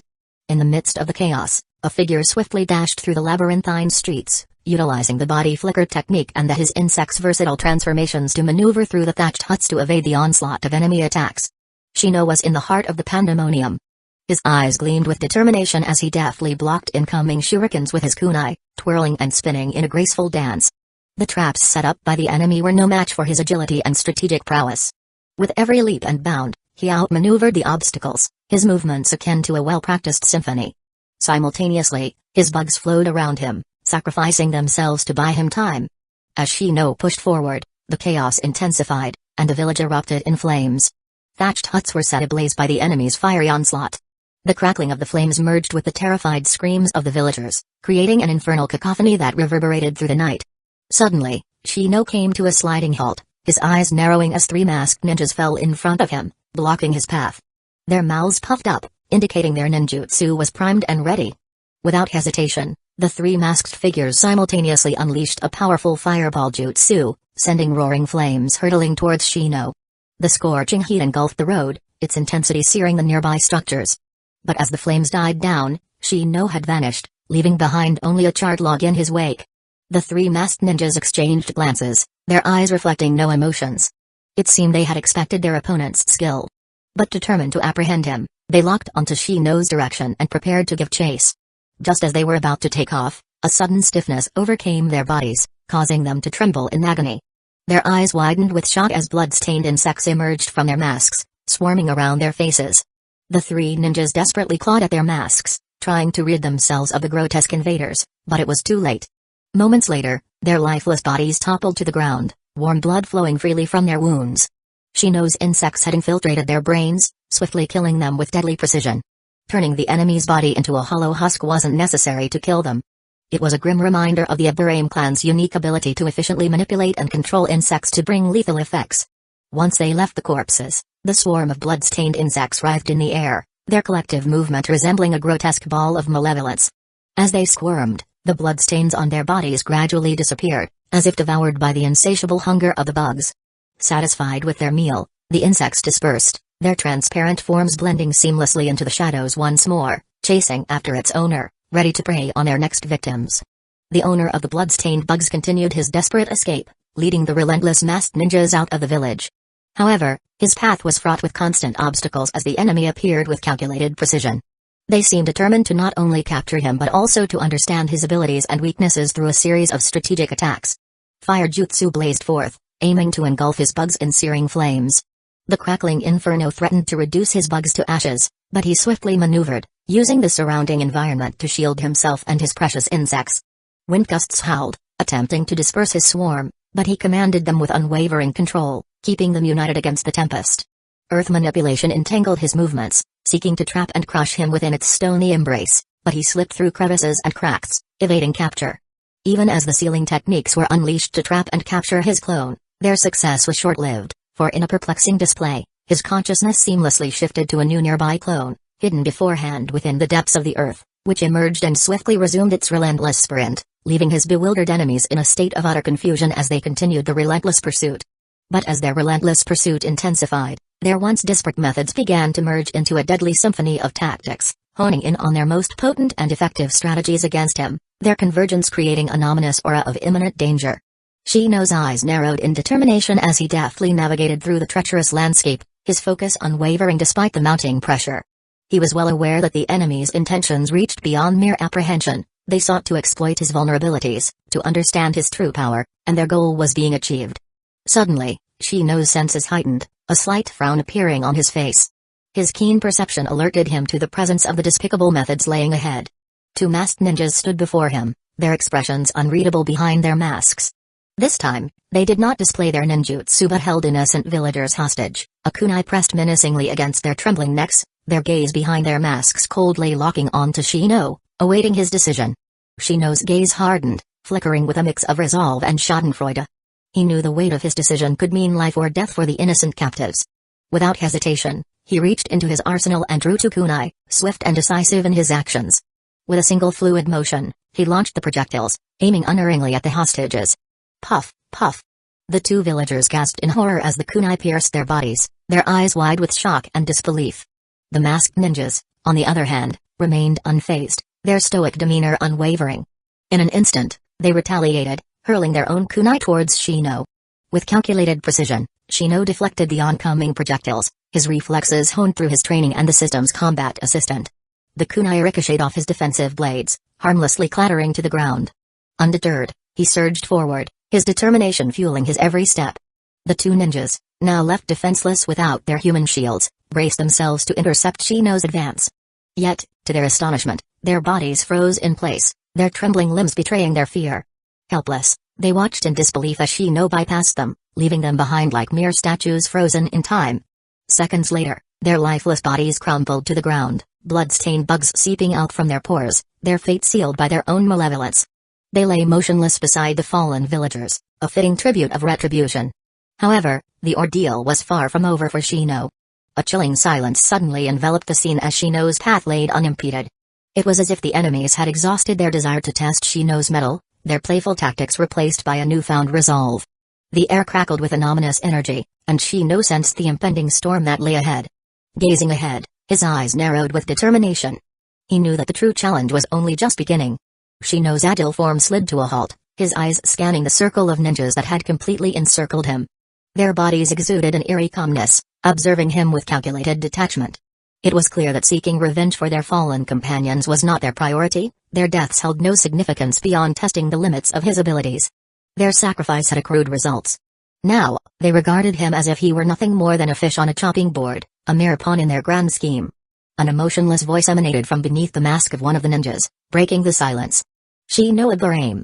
This is your last chance. Will you join us? Shino's gaze swept over the dense wall of enemies that surrounded him. His mind calculated the odds, recognizing the gravity of the situation. There seemed to be no escape from their clutches. Yet, his voice remained calm and steady as his words reverberated through the air. No. A momentary hush followed his resolute answer, the weight of his defiance hanging in the air. Then, a cold voice, devoid of mercy, commanded, "Leave no evidence behind." In perfect synchronization, the ninjas began to form seals, their mouths puffing up with churning flames and wind, ready to incinerate their target. Die. The waves of fire surged towards Shino, threatening to engulf him in a sea of flames. However, Shino held out a scroll with one hand, his composure unyielding. With the other, he calmly adjusted his glasses, his gaze fixed upon his adversaries. In that moment, it felt as though his consciousness permeated the village, connecting with every fiber of his existence. His network of bugs granted him a clairvoyance of the events occurring in the village. A wry smile played on his lips as he muttered, his voice laced with bitter irony. Everyone else received support, but none came for me. How ironic. A voice, gentle yet unwavering, echoed in his mind. But you'll always have my support, Shino. Shino's expression softened for a fleeting instant. Well, that's true. An explosive blast erupted, engulfing the area in a raging inferno. The road turned into an oven, the once peaceful thatched huts reduced to flying ashes. The hapless inhabitants huddled in fear, their lives hanging by a thread, only hoping to survive, yet their end was an emotionless incineration. As the flames subsided, the ninjas leapt back, seeking a stable foothold from which to observe their target's fate. Their unwavering gaze remained fixed on the spot where Shino had stood. A hazy smoke wafted into the air as the heat distortion gradually faded away amongst the dancing flames. The silence was daunting, but the hunters were patient. As the flickering flames died down, the clearing black smoke slowly unveiled a searing hot earthen pyramid, its walls melting into molten lava as white smoke billowed from its openings akin to an erupting volcano.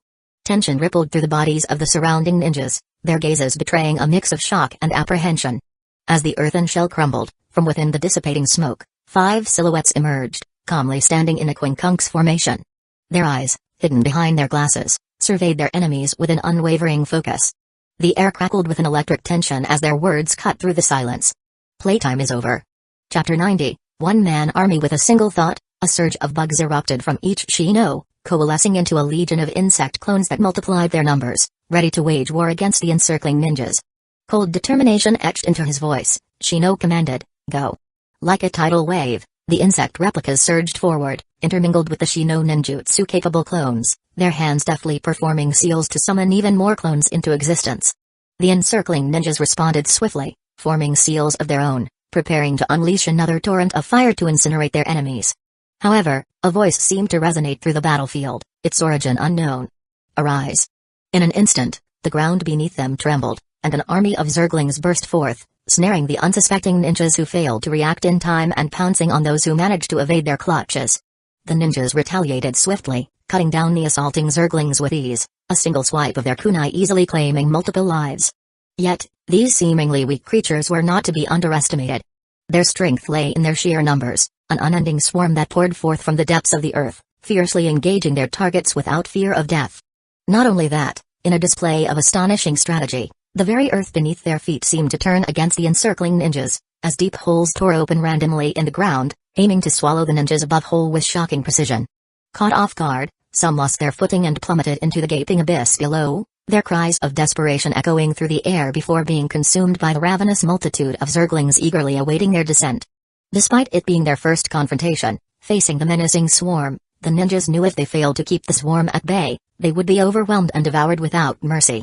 Forced to split their attention, they fought back against the relentless zerglings, utilizing ninjutsu to wipe out swaths of the swarm, even at the cost of sacrificing their companions caught within their own attacks. In the midst of the chaos, when the masked ninjas were momentarily distracted, 4 Shino clones leapt into the air within the encirclement, facing outwards towards each of the cardinal directions, their mouths swelling with churning power. Fire style, great fire destruction. A cataclysmic explosion reverberated through the air as the flames of destruction were unleashed upon the enemies, engulfing both the distracted ninjas and the zerglings in a merciless inferno. It was a cold and calculated trade-off, a one-to-many sacrifice, but the zerglings never concerned themselves with such notions of numbers and self-preservation. The indifference displayed by their owner towards their demise spoke volumes, for these zerglings were mere disposable pawns in the grand scheme, easily bred in abundance at a low cost. Despite lacking the ability to collect resources, these zerglings were the best cannon fodder in battle. Unyielding, The relentless swarm of zerglings continued to pour out from the flame-covered ground, relentlessly chasing after the surviving ninjas while drones discreetly retrieved the dead and incapacitated victims. Unfortunately, these elite ninjas' reactions were cold and concise. Some stepped forth to summon earth and water walls to defend against the fire despite being mobbed by the zerglings. These sacrifices allowed many ninjas to survive through the destructive flames. However, it was still undeniable that the once formidable encirclement had been shattered. Now, the former hunters desperately fought back against the overwhelming numbers that seemed to emerge from the shadows themselves, undiscovered until the time the hunters had transformed into prey. But this discovery meant it was already too late. With the zerglings as cover, the Shino clones swiftly approached the disrupted defensive line unimpeded as the clash of the ninjas and zergs had reached a fever pitch, a deadly ballet unfolding amidst the chaos. With swift precision, the kunai-wielding clones swiftly dispatched the ninjas immobilized by zerglings, severing their lives with a clean swipe across their vulnerable necks. And for those who could still resist in close combat, a sinister fate awaited them as the insect clone converged, collapsing into a swarm of relentless bugs that infiltrated their bodies, unleashing destruction from within. Amidst the relentless onslaught, the clones summoned through ninjutsu served as expendable pawns, distractions for both the insect clones and the zerglings, accelerating the pace at which the enemies fell. Simultaneously, they mercilessly harvested the lives of immobilized ninjas while the insect clones were preoccupied in their own combat, reaping a grim toll. Despite the initial wave of surprise, the ninjas quickly regained their composure, forming defensive formations and retaliating with their seasoned expertise, inflicting heavy casualties upon the zerglings and clones. Yet, in the face of the seemingly inexhaustible numbers advancing from every direction, their fate appeared increasingly bleak. Undeterred by the dire circumstances, the masked ninjas fought with an emotionless resolve, executing efficient tactics in a desperate bid to make their sacrifices count. Meanwhile, their cold commander's calculating gaze swept across the field, attempting to deduce the location of the real Shino amidst the myriad of clones, but to no avail. A flicker of realization crossed his face as he comprehended the depth of his misjudgment. The target he sought had concealed himself far more skillfully than anticipated. The target's mastery of deception and methods far exceed their expectations once again. This needs to be reported. Despite this revelation, the commander remained unnervingly composed, unruffled by the escalating death toll surrounding him. Suddenly, tension rippled through his body as his eyes fixated on the 3 Shino clones that materialized before him, encircling him from 3 angles. With no emotional fluctuation, the masked ninja's icy voice reverberated through the air. Surrender. Your struggle is futile. You will not escape my lord's grasp. Shino's steady voice cut through the tension, challenging the masked ninja's assertion. That is yet to be determined. In an instant, the 3 Shino clones surged forward, their movements fluid and precise. The masked ninja swiftly deflected 2 incoming kunai, but his triumph was short-lived as a third kunai found its mark, piercing his back. Yet, in a puff of smoke, he vanished into thin air. He was a mere clone, a deceptive facade. In the depths of the nearby forest, the enemy commander, his eyes filled with icy resolve, turned away from the battlefield, intending to make his escape and find a location to send a report. But before he could take a single step, a voice coming from his left side startled him. Where do you think you are going? He spun around, his stando poised to strike, only to find emptiness greeting him. Bewilderment clouded his features for mere moments, but there was no time to react further as a powerful but invisible force struck him from his other side, propelling him through the air with great force, hurtling him back into the heart of the village battlefield. Despite the pain, midair, the commander's hands moved with practiced precision, already weaving intricate seals in preparation for his landing. Just as he made contact with the ground, the other Shino clones closed in, utilizing their body flicker techniques to converge upon him in a coordinated assault. Their strikes landed with precision. Blood splattered through the air as the enemy's body toppled to the ground, laying dead. Then, a puff of smoke emerged. As the smoke cleared, the enemy vanished, leaving behind nothing but a wooden log. To Shino's astonishment, an explosive tag was affixed to the log his enemies left behind, and before he could react, a deafening explosion reverberated through the air, engulfing the surrounding area in a fiery blast of destruction. His clones, instinctively retreating with lightning speed, managed to evade the full impact of the explosion, but they weren't entirely unscathed. The force of the blast tore through their insect-infused bodies, leaving behind gaps and missing parts, while a cascade of bugs spilled forth from their wounded forms, scattering in the aftermath. Despite the evident damage, the clones' countenances remained stoic, their unwavering gaze locked onto their elusive prey while they awaited the arrival of the supply depot. Ignoring the escaping shadow clone in plain sight, Shino's senses permeated his insect army, honed in on the escaping enemy's main body, marked by him during his earlier ambush. After a swift replacement of their batteries and bug supplies, His clones silently pursued the fleeing foe relentlessly, an embodiment of their coordination, managed by Karina's overpowered computation power. Meanwhile, Karina also deftly manipulated the ambushing Zerglings, orchestrating their movements in an orderly formation. They advanced, converging upon the escaping enemy, obstructing his path with their overwhelming numbers. Their relentless swarm herded him towards a singular direction, hindering his progress, if only for fleeting moments, but enough for the Shino clones to keep pace, quickly closing the gap. Naturally, the enemy ninja recognized his situation and wouldn't wait for his doom. The enemy's hands moved swiftly, employing his own body flicker technique in a bid to evade capture. With a flicker, his form seemingly disappeared, flashing forward at immense speeds, penetrating through weak point in the massive surrounding insects he had discovered with his discerning eyes, leaving a trail of Zergling corpses in his wake. However, his escape was abruptly halted. His eyes obscured under his mask widened, a grim realization dawning upon him as his gaze locked onto the intricate chakra lines hidden in plain sight on the path before him. They weaved into a complex web, a barrier interlacing throughout the forest, blocking his passage and leaving him teetering on the precipice of his demise. Had he not come to an abrupt stop, his body would have been sliced into pieces by the force of his own movement. Staring solemnly at the dense expanse of chakra threads, he knew he didn't have time to disassemble them. Surveying his surroundings, he noticed a swarm of the unknown insect-like creatures forming an impenetrable wall of encirclement on both sides. Their writhing forms stacked on top of each other, creating a formidable wall, obstructing any observers from peering into the unfolding battle and ensnaring their prey within its clutches. Although he possessed the means to break through the wall of insects, he hesitated, unsure of its true thickness and unwilling to take unnecessary risks, especially with other adversaries lurking in the shadows. Closing in from behind, the four chasing Shino clones advanced with a swift grace. Their kunai danced nimbly in their hands, a subtle display of triumph, boasting of their successful herding of their prey. Facing the former prey, the masked ninja's gaze hardened, sensing the gravity of the moment as the true battle loomed before him, an imminent clash that may be his last. Chapter 91, Cleaning up. The masked ninja's calm demeanor belied the gravity of the situation, knowing that this battle could be his final stand. However, when he embarked on this mission, he never expected to return alive. But, his survival was never the objective of this mission.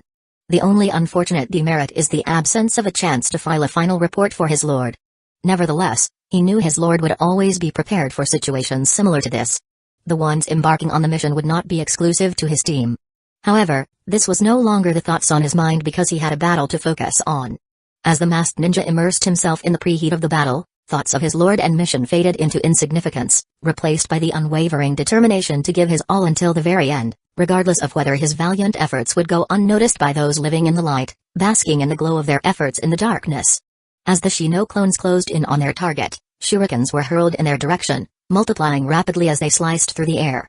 However, the enemy effortlessly countered with the same technique. But as the clones tugged on a seemingly insignificant thread, a portion of the shurikens veered back, launching a surprise assault from behind. Unperturbed, the enemy pressed forward, sidestepping the most lethal projectiles while disregarding the rest, allowing the shurikens to carve deep gashes into his body. In a swift motion, his mouth inflated, spewing forth a volley of small fireballs into the sky. These fiery projectiles descended upon the Shino clones, who skillfully evaded, only to be astonished as the fireballs relentlessly pursued them. It was the fire style, Rage of Sages, Flame of Phoenixes, a C-rank maneuver that enabled the wielder to manipulate their chakra and guide the trajectory of their fireballs. With evasion futile, two clones abruptly halted, their hands rapidly forming seals. Water style, Gunshot technique. They exclaimed in unison. Their mouths opened, unleashing orb-shaped water projectiles that accurately intercepted the anticipated paths of the guided fireballs, extinguishing their flames and simultaneously dislodging the concealed shuriken within. In a whirlwind of intense combat, the other two clones blurred into motion, their kunai cutting through the air with precision and speed, creating a deadly dance around the enemy. Despite the enemy's valiant efforts to fend off their relentless assault, his back pressed against the ominous backdrop of menacing chakra threads that threatened to slice him apart. The enemy's years of experience as a high-end ninja proved to be useful, but Shino's mastery of taijutsu was no mere facade. With each calculated strike, honed through his training and the combat assistant's optimized moves through its real-time analysis of the enemy, he exploited every ounce of the enemy's weakness. Cracks in the enemy's mask betrayed the toll of his struggle, a testament to the relentless onslaught he faced. Had the clones possessed greater agility and chakra reserves, the outcome of the battle might have already been decided. Alas, his clones were unnerved to the full extent of his abilities, but even so, the enemy's impending defeat seemed inevitable. The odds were stacked against him, outnumbered and outclassed. However, Shino's strategic mindset was never inclined towards engaging in battles of sheer stamina. It wasn't a matter of his clone's chakra being limited, though it played a role. Even if chakra was boundless, Shino held a reluctance to prolong conflicts unnecessarily. He understood the inherent risks that came with prolonged battles. The increased probability of unwanted outside interference loomed over the battlefield. Furthermore, Shino had another pressing event awaiting his presence, a reminder that time was a luxury he couldn't afford to squander in this confrontation.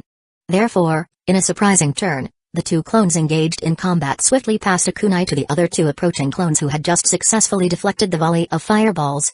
Snatching the kunai with one hand, the newly arrived clones flickered backward, channeling chakra into the thin thread attached to the blade. Shock washed over the enemy as he realized the imminent danger closing in on him, his gaze sweeping over the thin threads dancing through the air. The chakra threads converged with alarming speed, ensnaring him from all directions. Despite his instinct to evade, the two clones before him blocked his escape route, their poised kunai threatening a fatal strike. Located within the chakra threads' entrapment, astonishingly, they seemed unfazed by the encroaching threads, as if their lives held no consequence. A momentary confusion flickered through the enemy's mind as he witnessed the threads pass effortlessly through the bodies of the two Shino clones, yet no blood was drawn. These were not mere shadow clones, it was another type of clone with an abnormal ability to let foreign objects pass through them. No wonder they had no intentions to dodge. Although their strange resilience bewildered him, the enemy commander knew he didn't have time to be distracted by these intricate mysteries. Squinting behind his mask, he understood that his only option was to face the imminent attack from the clones head-on, ignoring the fatal threat they may pose in exchange for a slim chance to escape. Determinedly, his reaction was quick as his hands swiftly formed seals, intending to employ ninjutsu as his means of escape. However, his eyes widened in genuine shock as an unsettling realization dawned upon him. The chakra coursing through his body was abruptly disrupted, manipulated by unseen entities that had infiltrated his flesh. Unbeknownst to him, a legion of insidious bugs had infested his body, remaining dormant until this critical moment when they revealed their true intentions. In the root repository, there were naturally methods to deal with these bugs within his body, but this required some time, and the delay brought by this interruption was fatal. Flip. In mere moments, the chakra line connecting the clone's kunai became taut, ensnaring the enemy and binding him tightly. The threads even wrapped around the enemy's face, causing his mask to crack and reveal his emotionless eyes, devoid of emotions as he questioned the clones, "What are you?" But Shino had no intention of engaging in lengthy conversation. Before the enemy's words even faded, the four clones swiftly completed their seals with one hand, disappearing in a flicker of movement, exerting a strong force on the chakra line. In that instant, the enemy's eyes bulged as the threads, strangling his body from all directions, sliced into his body and tore him apart. Rip.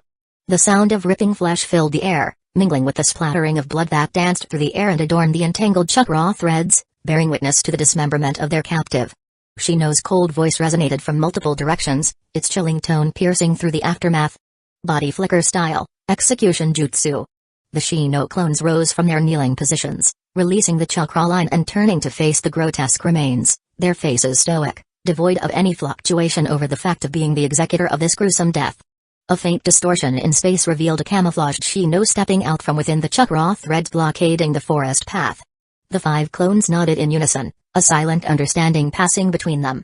One clone approached the bloody remnants, carefully collecting the scattered remains and sealing them within a scroll, while the others dispersed into swarms of bugs, freely escaping into the nearby forest as Karina redirected their computational power towards the main battlefield, where the remaining squads of ninjas clashed with the Zergs and insect clones. As Shino packed up the corpse, he noticed the scattered explosive tags strewn amidst the gruesome aftermath.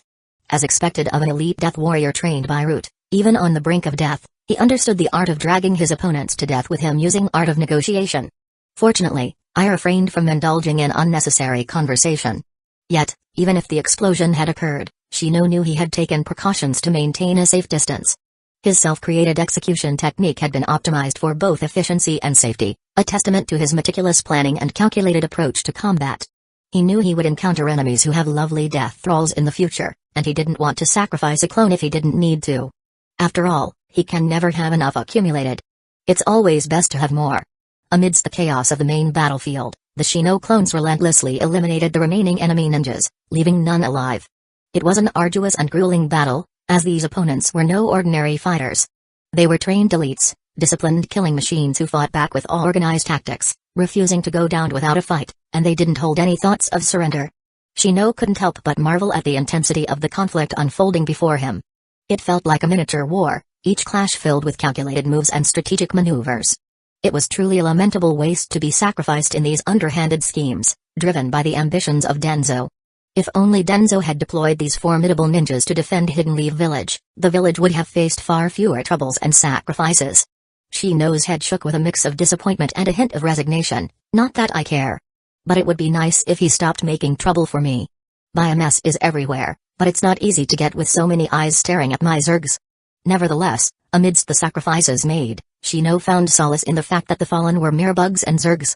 Their lifeless bodies would be recycled as biomass, ensuring that their loss served a greater purpose.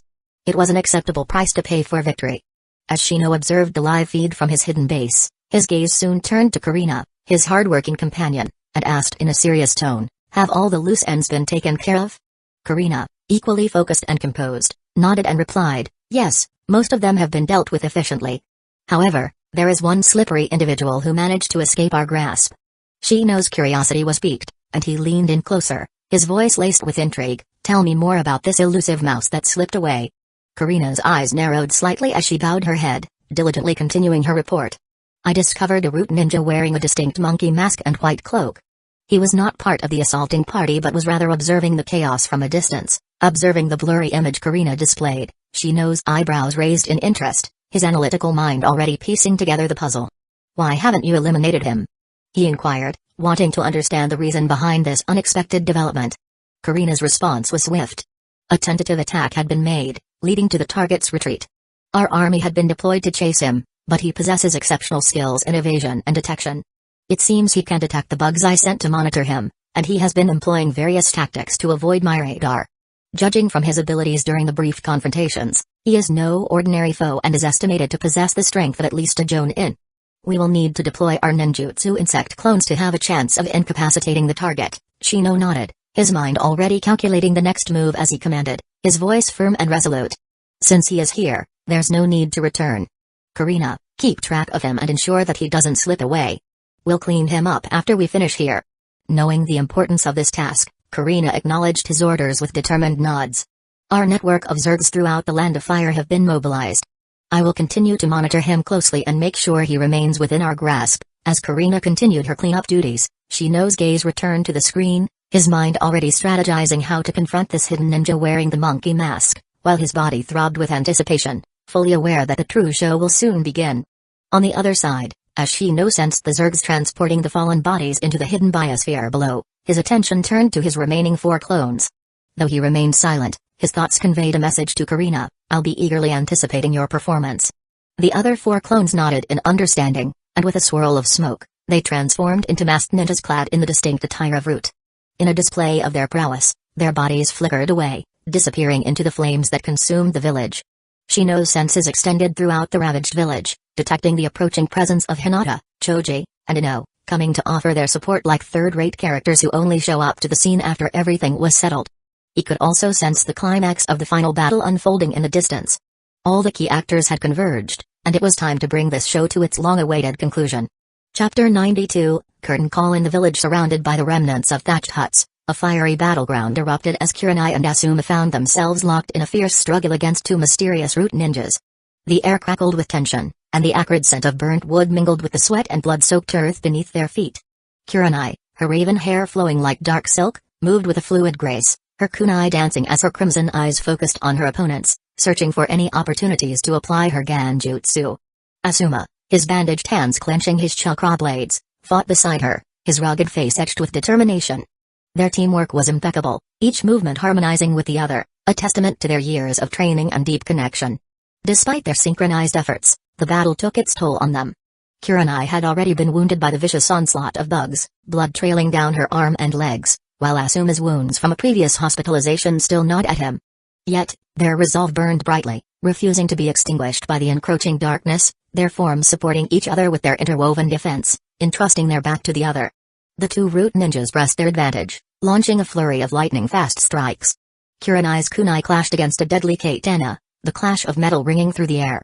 Asuma's blades danced with deadly precision, deflecting a barrage of shuriken that threatened to pierce their defenses, before blocking the incoming katana, his brows furrowing in pain.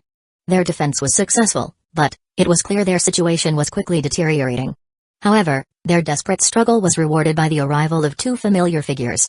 Shikamaru, his lazy eyes focused and alert, appeared on the scene with Kiba, Akamaru by his side. "Kurenai-sensei. Damn you, let's go, Akamaru." Kiba rushed forward to join the fray. Kurenai and Asuma's eyes widened with relief as their allies arrived.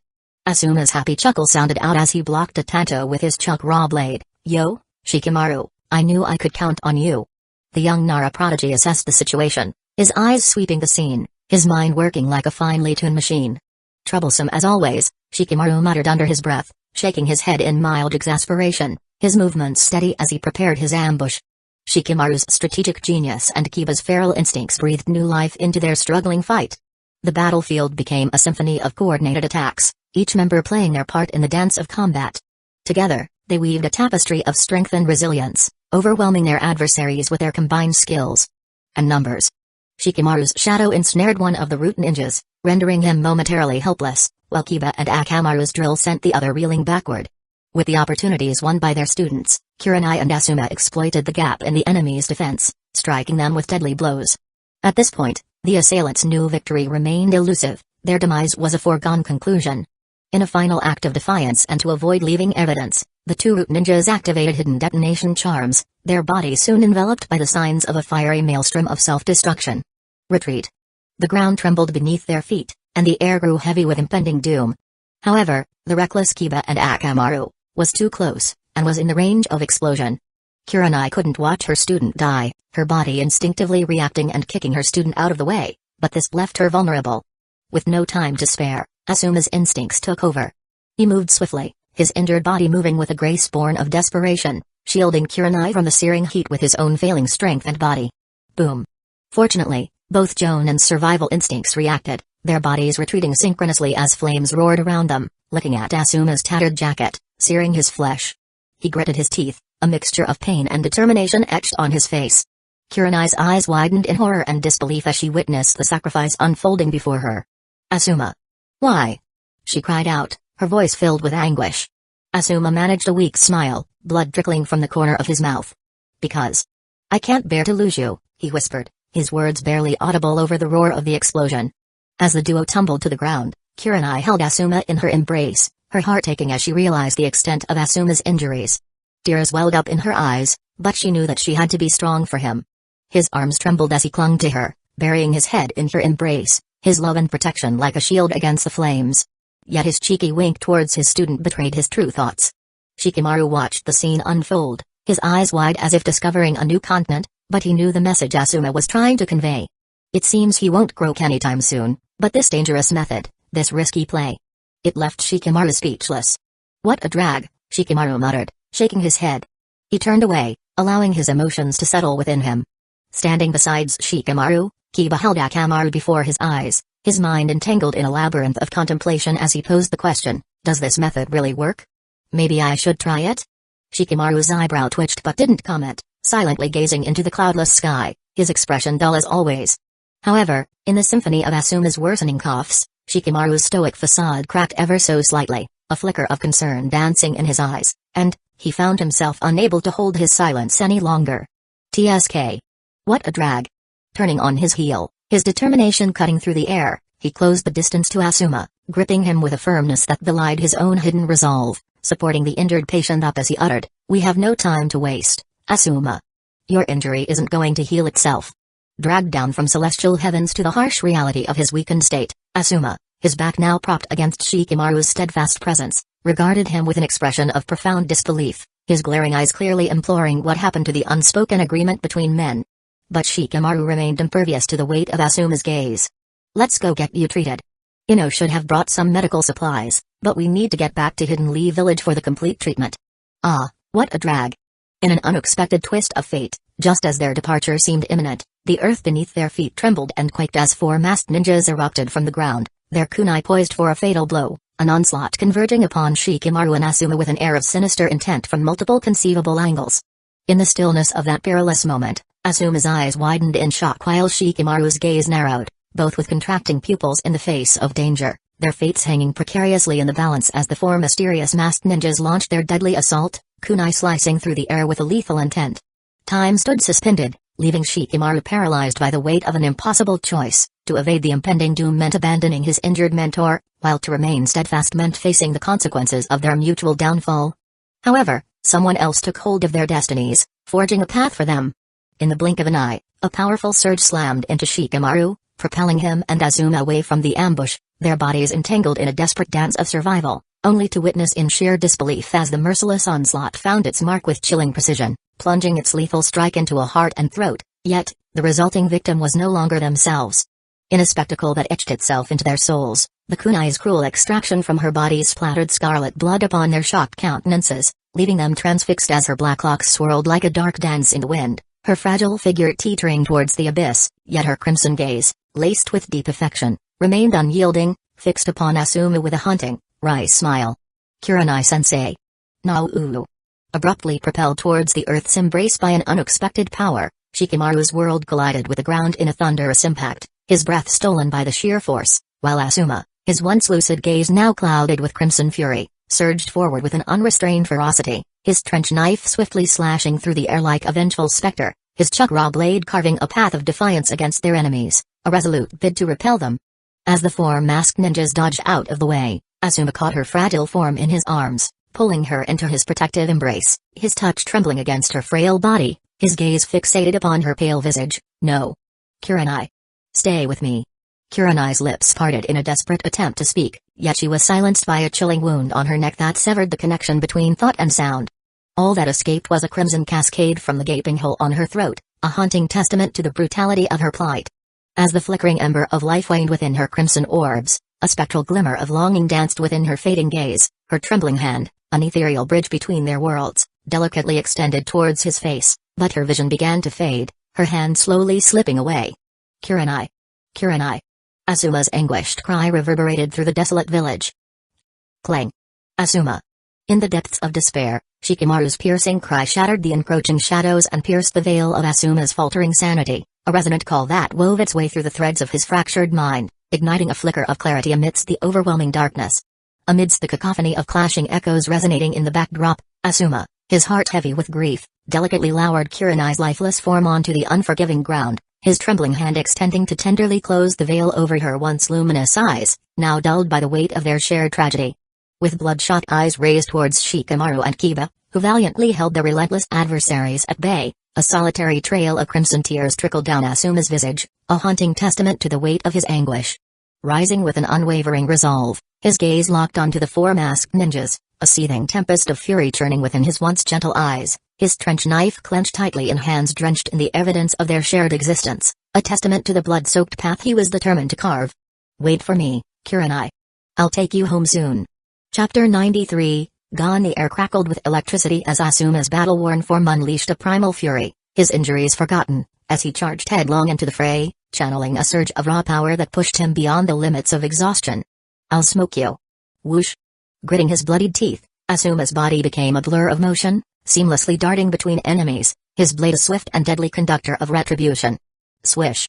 His blade fluidly diced the enemy's body, yet, frustration gnawed at his core as he realized there was an absence of blood, proving that his usual fatal strikes were ineffective against his adversaries. However, his anger drew a crimson veil over Asuma's judgment, clouding his senses in a storm of anger. If a single cut wouldn't suffice, then he would unleash a relentless onslaught of unyielding fury, slashing and slicing until his foes were vanquished. Kiba, too, unleashed a guttural growl that reverberated through the battlefield, his body transformed into an enormous two-headed ferocious beast, hurtling towards the slippery enemies with Akamaru. Meanwhile, Shikamaru retreated into the shadows, his sharp intellect sought to ensnare the shadows of his foes, evading the enemy assaulting him while distracting the other enemies, disrupting their attacks with his shadow imitation technique. But a shrewd understanding of his abilities led the enemy to adroitly evade his grasp, utilizing the body flicker technique to skillfully dance around his extending shadows. Their movements never faltered, even if it meant foregoing the opportunity to attack. They don't seem to want to fight, but Asuma is biting on to them, but it seems physical attacks are ineffective. Unless it's a blunt strike, covering a large area. No, it seems their weakness is near their abdomen. But this may be a smokescreen.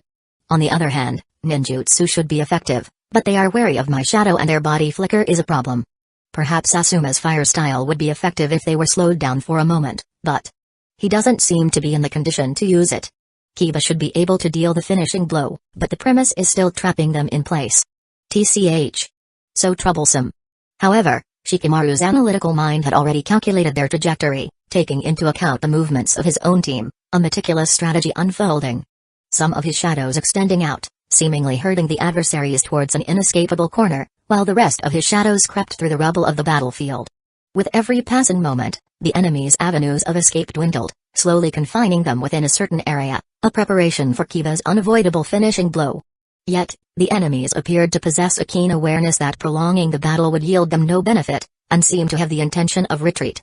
In the blink of an eye, the furious exchange between Asuma and his adversaries reached a climactic crescendo, and the four enemies abruptly chose to retreat with their body flicker techniques, but Shikamaru seemed to have predicted this. Shadows, laying in ambush, swiftly extended out on their escape route, successfully capturing all four enemies. Shadow imitation technique, success. Target their stomachs.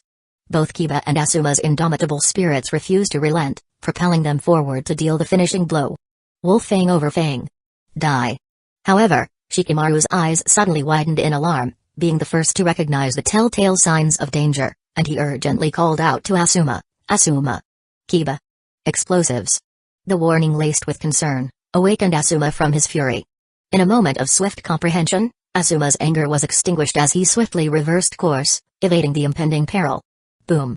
The enemies detonated with a cataclysmic blast, igniting a maelstrom of destruction that sent both Asuma and Kiba hurtling backward, their bodies tossed like ragdolls amidst the chaos.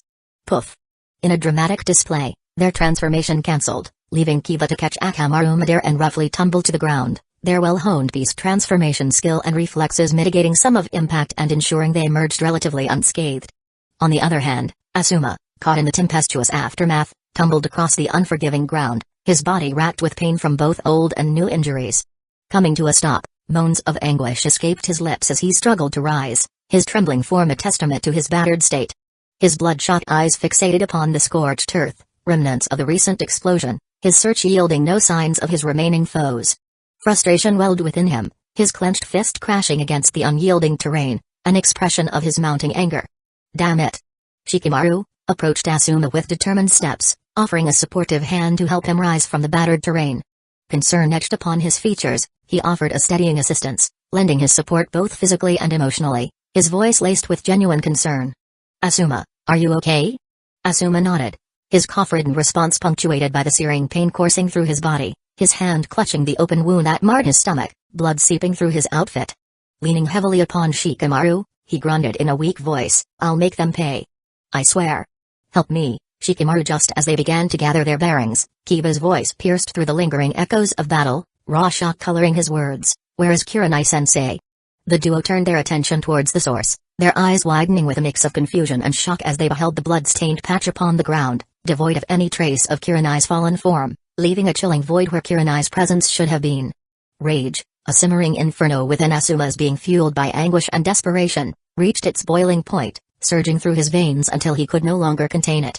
Puff! A gush of crimson liquid spewed forth from his mouth, a testament to his inner anguish. The strength drained from his weary body as he succumbed to the overwhelming darkness, his trenching knives slipping away like his consciousness, Shikamaru's worried cries fading into the distant recesses of his consciousness. Asuma. Meanwhile, Azuno, Choji, and Hinata finally approached Shino's battlefield, their eyes widened in sheer disbelief as they took in the vast expanse of destruction, the charred remains of thatched huts forming an ominous circle of destruction. A mixture of shock and concern colored their voices as they called out to Shino, relieved to see him walking towards them with an air of calmness, hands casually tucked into his pockets. Shino-kun, you're all right. Hinata exclaimed, a bright smile spreading across her face, her worry dissipating at the sight of Shino's well-being. Their gazes swept across the desolate scene, the scorched earth bearing witness to a fierce confrontation. Ino's curiosity got the better of her, and she couldn't help but blurt out her question. What happened here? Shino's response was measured, his voice tinged with a quiet confidence. I took care of the enemy. Eh? Ino's shock lingered in her tone as she processed his words. You did all this? Choji, in his typical nonchalant manner, continued to munch on his bag of chips, seemingly unfazed by the destruction. Well, knowing Shino, he always manages to handle things. Shino shook his head slightly, clarifying, no, it was the enemy's doing.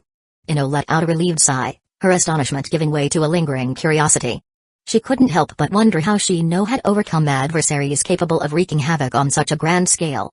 Her words reflected her lingering surprise, though now tempered by a hint of understanding. I see. But still, to face enemies who could cause this level of devastation. Shino adjusted his glasses with a subtle movement, his silence serving as his default response. The weight of his actions spoke volumes, leaving his comrades to ponder the extent of his prowess. Meanwhile, Choji continued to savor his bag of chips, his calm demeanor suggesting his lack of surprise and shock, a trust in Shikamaru's decision in not sending additional support to Shino. After all, there must have been a reason behind Shikamaru's strategic choices. It was definitely not because they forgot about Shino. Choji's faith in Shikamaru's judgment remained unwavering. The tranquil atmosphere surrounding Shino, Hinata, Choji, and Ino shattered as a chilling scream pierced through the air, reverberating throughout the village. Choji's hand froze mid-reach towards his beloved bag of chips, his brow furrowing as he recognized the anguished cry. That voice. It's Asuma-sensei. Ino's fists clenched, her concern mingling with a surge of determination. The thought of Asuma-sensei in such distress stirred a mix of emotions within her. What could make Asuma-sensei scream like that? She wondered aloud, her voice laced with a sense of urgency. Turning her gaze to her companions, she proposed a plan. We may need to lend our support. Let's head over there. However, her gaze shifted to the visibly exhausted Hinata, her voice softening. Hinata, you should rest if you need to. Hinata's determination flickered in her eyes, her trembling body a testament to her resilience. She shook her head, her voice resolute, despite her struggle to maintain her footing. I'm fine. I can still go, she insisted, her gratitude washing over her as Shino provided a steadying presence, silently supporting her. Thank you, Shino-kun. Shino, ever calm and composed, spoke in a steady voice. Let's go. Ino's eyes darted between Shino and Hinata, a flicker of curiosity and speculation dancing within them. However, the urgency of the situation took precedence over idle gossip. She knew there were more important matters at hand. With a resolute nod, the four comrades acknowledged one another, their unspoken agreement propelling them forward as they hurried towards the battleground where Asuma-sensei's tragic scream still echoed. Soon, noticing their teammates in the distance, their footsteps quickened, and it didn't take long for Hinata, Ino, Choji, and Shino to arrive at the scene.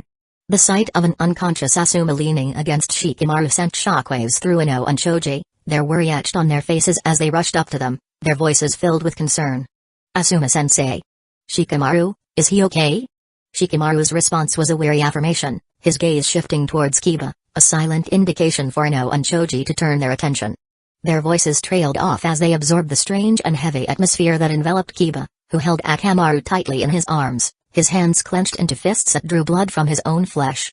Kiba's body bore the marks of dirt, his hands stained with soil, and coupled with the telltale signs of recent digging in close proximity, it became evident that he had exerted tremendous effort in a futile search. Hinata approached with gentle concern, her voice filled with kindness as she addressed Kiba. Kiba-kun, are you alright? However, her words were met with a pained avoidance, Kiba unable to meet her gaze as if burdened by an unseen weight. Hinata's perceptive nature picked up on the unusual tension lingering in the air. Her white eyes scanned the battlefield, taking in the scars of the recent conflict, before shifting her gaze towards Kiba's troubled countenance and then to Shikamaru, who mirrored the avoidance. In a voice as soft as a whisper, she voiced the question that hung heavy in the air. Where is Kurenai-sensei? Chapter 94, Discrepancies under the gloomy cloudy skies. In the Hidden Leaf Village Cemetery, Shino, Hinata, and Kiba stood silently in front of the grave of their beloved teacher, Kurenai. The weight of their loss hung heavy in the air, mingling with the mist that clung to the tombstones like a shroud. Hinata gently laid a bouquet of delicate white flowers on the grave, her white eyes locking onto the engraved words. She traced her fingers over the etched letters, as if seeking solace in the memories they held. Her heart ached, and a tremor ran through her being. Kurenai-sensei said, I am strong, Hinata whispered, her voice barely audible above the sound of their collective breaths. I am strong. So I won't cry. I won't let Kurenai-sensei see me cry. Kiba clenched his fists, his nails digging into the bandages wrapping his hands. He struggled to contain the torrent of emotions raging within him. Akamaru, sensing his friend's turmoil, rubbed his head against Kiba's legs, whimpering softly in an attempt to offer comfort. Meanwhile, Shino stood stoically in the center of the trio, his expression unmoving as he gazed at Kurenai's grave. His eyes, hidden behind his shades, betrayed a profound sense of intrigue. In a low voice, barely above a whisper, he broke the silence. Hinata, Shino spoke, his voice carrying a rare tenderness. You can borrow my shoulder if you need. Aye. Hinata's fragile composure crumbled, and her body trembled with the weight of suppressed grief. She leaned over and buried her face in Shino's shoulder, her sobs echoing through the cemetery. Shino's presence offered her a much-needed anchor in this sea of sorrow. Unbeknownst to the grieving Hinata and Kiba, Asuma, their late teacher's lover, watched from a hidden spot in the cemetery. Click. Click. Click. His bandaged hand raised, attempting to light his cigarette, but the repeated clicks of the lighter filled the somber atmosphere instead. Lost in thought, his dull eyes stared blankly into the distance. Shikamaru, Asuma's student and loyal friend, had just arrived nearby. He observed the scene unfolding before him, glancing at Hinata in the distance, tears streaming down her face, and then shifted his gaze to Asuma, whose attempts at lighting his cigarette seemed futile. How troublesome. Shikamaru's mind registered the whole situation as troublesome, but his heart ached for his teacher. With a heavy sigh, Shikamaru approached Asuma, his steps measured and purposeful. He stood beside him, his shadow casting a slight shadow over Asuma's slouched figure, and called out his name softly, almost hesitant. Asuma. The first call went unnoticed, as Asuma remained lost in his thoughts. Shikamaru, unyielding, summoned the strength to call out once more, his voice louder, filled with an urgency born out of concern. Asuma. Finally, Asuma's attention flickered, and he glanced in Shikamaru's direction. His eyes were clouded, detached from the reality unfolding around him. He responded in a gruff voice, his tone tinged with desolation. I'm not in the mood, Shikamaru. Shikamaru, undeterred, sighed deeply, the weight of his words hanging in the air. In a decisive move, he reached out his hand, raising it before Asuma's gaze, and presented Asuma with a cigarette. It was a silent offering, a gesture of understanding and support. The sound of the lighter clicking paused, and Asuma's dull eyes trailed down to Shikamaru's outstretched hand. Slowly, he registered the absence of a cigarette in his own mouth, a realization that struck him with a sudden clarity. No wonder his world was filled with darkness. It was because he didn't have a cigarette. With a sense of resignation, Asuma's head bowed forward and bit down on the cigarette clamped in between Shikamaru's fingers, a gesture that seemed to ground him in the present. Click. His lighter came to life with a spark, finally igniting the end of the cigarette. Putting his lighter away, the click echoing into the silence, Asuma took a drag from his cigarette, exhaling a puff of smoke that mingled with the heaviness of the air. His eyes remained closed as he tilted his head back, facing the gray expanse above. The moments ticked by, carrying the weight of unspoken thoughts and shattered dreams. As the smoke curled into the air, the silence of the cemetery persisted, but it now bore the weight of shared grief and a flicker of newfound resolve. Shikamaru stood beside Asuma, a pillar of unwavering support in his world forever changed. Finally, Asuma spoke, his voice tinged with sorrow, as if each word carried a burden too heavy to bear. It all feels so unreal, he confessed, the sadness seeping through his voice. Sometimes, I imagine that in the next moment, I'll wake up on the battlefield. That everything, this world, this pain, is just the enemy's Genjutsu. And maybe, just maybe, that moment would be my end. But at least she would be alive. Shikamaru, the eternal pragmatist, remained silent for a beat, contemplating Asuma's words.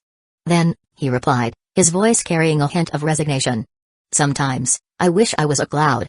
Just floating along, free from the weight of sorrow and the anguish of parting. But the problem is, the world won't let me be a kid forever. So I can't lie around crying about it.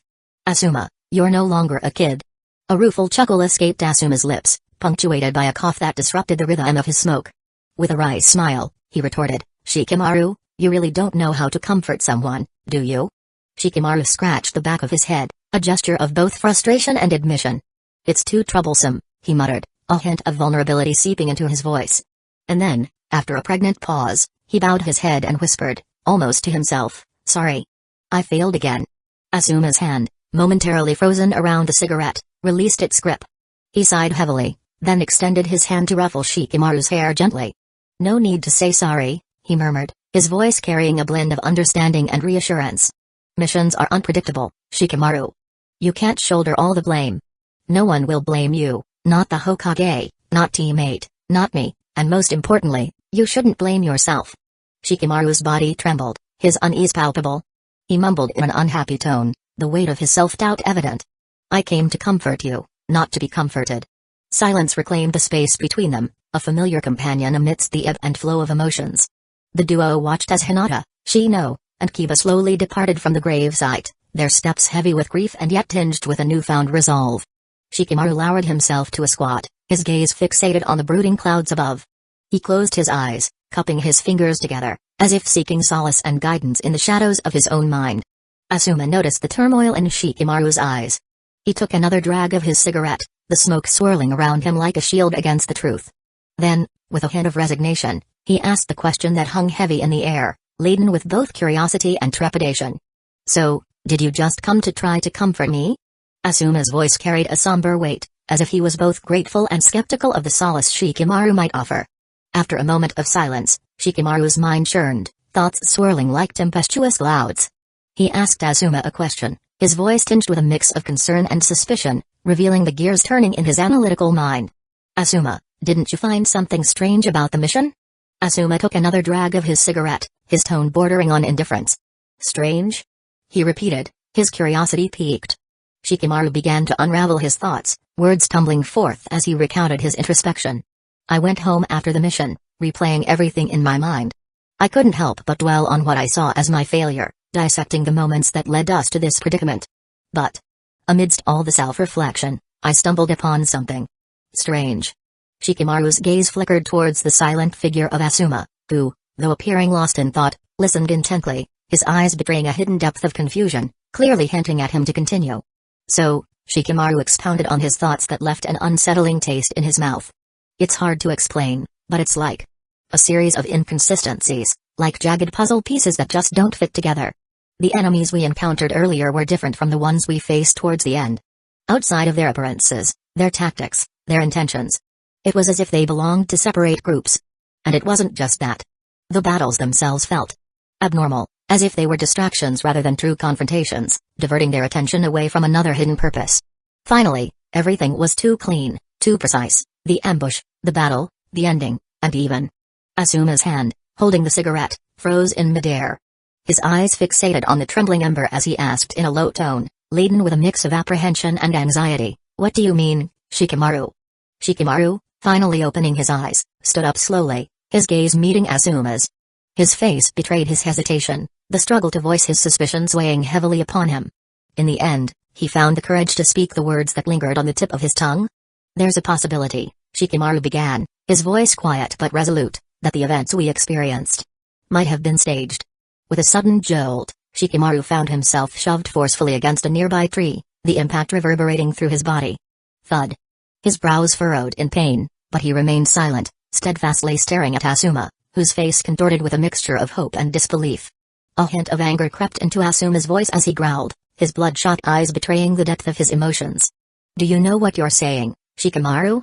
Asuma's words cut through the tense air, his grip on Shikamaru's shoulder both desperate and fierce, as if clinging to the remnants of a fragile hope. Chapter 95, Unveiling Shadows in the dimly lit Hokage office, the heavy air of tension hung palpably. Tsunade sat behind her desk, her head bowed in weariness, hiding her brewing emotions, her hands clasped tightly together.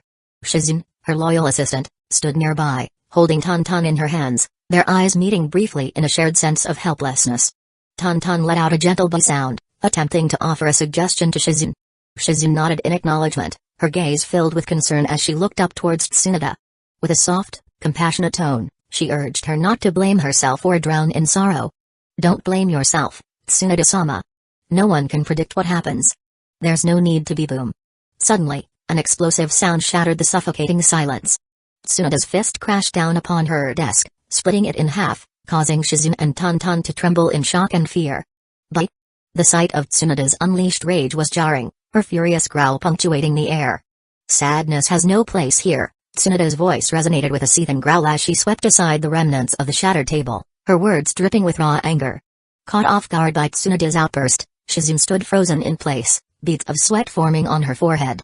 Summoning her courage, she mustered the strength to ask the question that hung heavily in the air. "Tsunade-sama," she stammered, "are you still angry?" Tsunade's glare pierced through Shizune, her voice laced with determination as she responded with a firm tone. "Is there a need to ask?" she retorted, her frustration palpable. Shizune seemed to understand, her voice trembling as she uttered her thoughts. "But Tsunade-sama," she said weakly, "you already went and smashed his base. Wasn't that enough?" Tsunade growled in response, her anger undeterred. "Enough? That base was nothing more than a surface with no important core," she spat, frustration evident in her every word. "It didn't even scratch his skin, let alone break his bones. That dirty old man didn't even have the audacity to show up, and he was probably secretly watching through some damn crystal ball, treating me like a mere-venting monkey while I smashed his establishment. Shizu's voice wavered as she offered a feeble reminder. At least. After the joint suppression from the Hyuga, Inuzaka, Aburame, and Sarutobi clans, the advisors finally compromised and delegated some authority in the meeting, didn't they? That's a happy thing, isn't it? Tsunade slumped back in her chair, exhaustion etched onto her face as her hand rubbed her throbbing temple. I can't bring myself to be happy, Shizune, she confessed wearily. Exchanging the life of another for a mere exchange of political benefits. But the lives that were lost can never be brought back. No amount of benefits can change the fact that a loyal Jonin sacrificed herself due to my lacking grasp over Hidden Leaf Village's situation. Shizune's voice carried empathy as she tried to console her mentor. Tsunade-sama, you have done remarkably well as Hokage already, especially considering you haven't held the position for long. It's impossible to grasp everything, especially with others constantly obstructing your path. Tsunade cursed under her breath, her frustration simmering beneath the surface. Damn those dirty old fogies, she muttered resentfully. Peeking at Tsunade from the corner of her eye, Shizune sensed her anger beginning to subside. Gathering her courage once again, she broached the next pressing matter. What should we do with teammate, Tsunade-sama? Should we assign another Jonin instructor? Tsunade fell into a contemplative silence, her brow furrowing as she weighed her options. After a moment, she shook her head, a somber expression adorning her face. No, let them rest for a while, she replied, her voice filled with concern. It's too dangerous to send them on another mission at the moment. Denzo hasn't given up yet. Even now, he refuses to admit he was wrong, claiming that the Aburame boy is dangerous and that he was acting in Hidden Leaf Village's best interest. Confusion etched across Shizune's face as she questioned, Shino Aburame? Dangerous? How? Tsunade sighed, her weariness seeping into her voice. The dirty old man didn't say, she admitted, her frustration evident. But it's undoubtedly one of his excuses. It's clear that he has seen something in the Aburame boy and wants to control him. Before making a decision, we'll have to screen our men carefully, lest we let that man mix in. Find a trustworthy Jonin to guide Team 8. It can be an idle one or one from Anbu, or even from the clans, it matters not, as long as it doesn't belong to that dirty old man. Shizune, I'll leave it to you. Shizune nodded, her shoulders slumping with a mix of weariness and determination. With a helpless sigh, she accepted the weight of the task before her.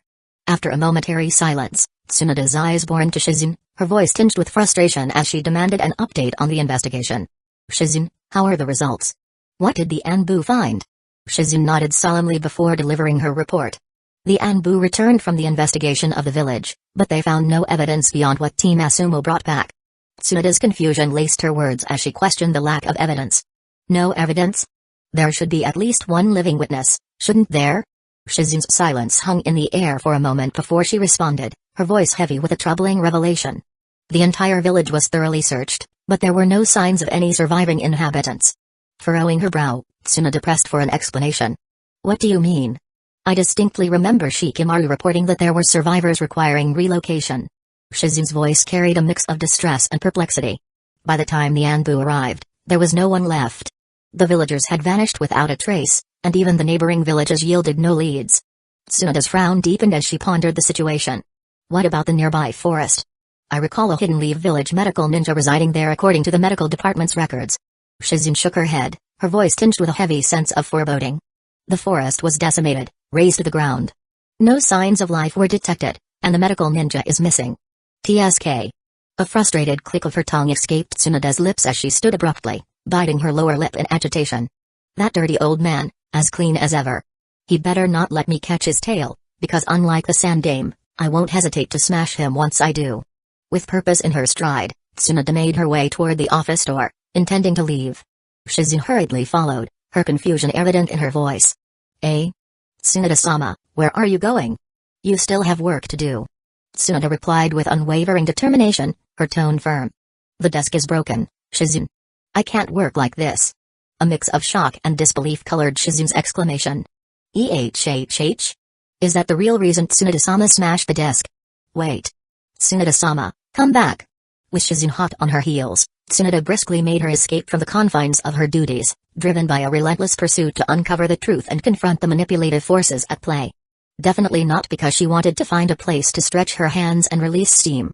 Meanwhile, another exchange happened in the depths of the dark underground root base. Denzo sat in silence, his eyes closed as he contemplated the shadows that surrounded him. A solitary candle flickered nearby, casting eerie light upon the figures kneeling in the darkness. One shadowy figure emerged, silently approaching Denzo and kneeling before him, clad in a light-colored hooded jacket and an Anbu mask. Denzo's voice cut through the stillness, steady and unwavering. "How are the investigations proceeding?" The subordinate's voice was laced with a sense of grim determination as he reported the findings. "There are no traces of survivors or witnesses. Our own men have vanished without a trace, denying us any chance of gathering intelligence from their remains. Not only that, the creatures and critters in the area were also cleaned. Even the smallest hints of blood and signs of struggle have been meticulously eradicated. Apart from the lifeless body delivered by the Inoshikacho squad, which conveniently framed us as the culprits, there is no other evidence or data regarding the target's abilities or the identity of their mysterious assailants." Denzo's eyes snapped open, his hoarse chuckle permeating the chamber, an undercurrent of anger underscoring his tone. "Good. Very good. After decades, it seems someone finally turned the tables on me, using me as their scapegoat. Well played indeed." His single visible eye narrowed as it locked onto his subordinate, his voice turning cold. "Where is Trune?" The subordinate hesitated briefly before answering, his voice tinged with concern. "We have yet to receive any news of his return. Root members were dispatched to search for him, but even they lost contact. It appears that another force is targeting us, one with superior counterintelligence. As for the missing Root members, I fear—" The subordinate's words trailed off, their implications hanging heavily in the air. Denzo's fists clenched in anger, his voice lowering to a growl. "Such exquisite methods. I underestimated the Aburame boy. Perhaps, he may even have an unknown force behind him. But this old man has decades of experience, and the game has only just begun. As for the useless chess pieces who had gone missing—" With a swift gesture, Denzo extinguished the candle flame, plunging the chamber into darkness. The absence of light drowned the chamber with darkness, mirroring the fate of his expendable pawns, the emotionless shadows that lurked menacingly around him. Chapter 96, Pursuit. In the heart of a sprawling forest, where the sun's rays struggled to penetrate the dense canopy, an eerie silence hung in the air. Tall, ancient trees stretched toward the heavens, their branches entwined like skeletal fingers reaching for the sky. But beneath this serene facade, danger lurked, for this forest was now a realm of mystery and peril. An army of Zergs scurried across the forest floor, their claws digging into the rich soil as they tirelessly searched for their elusive prey.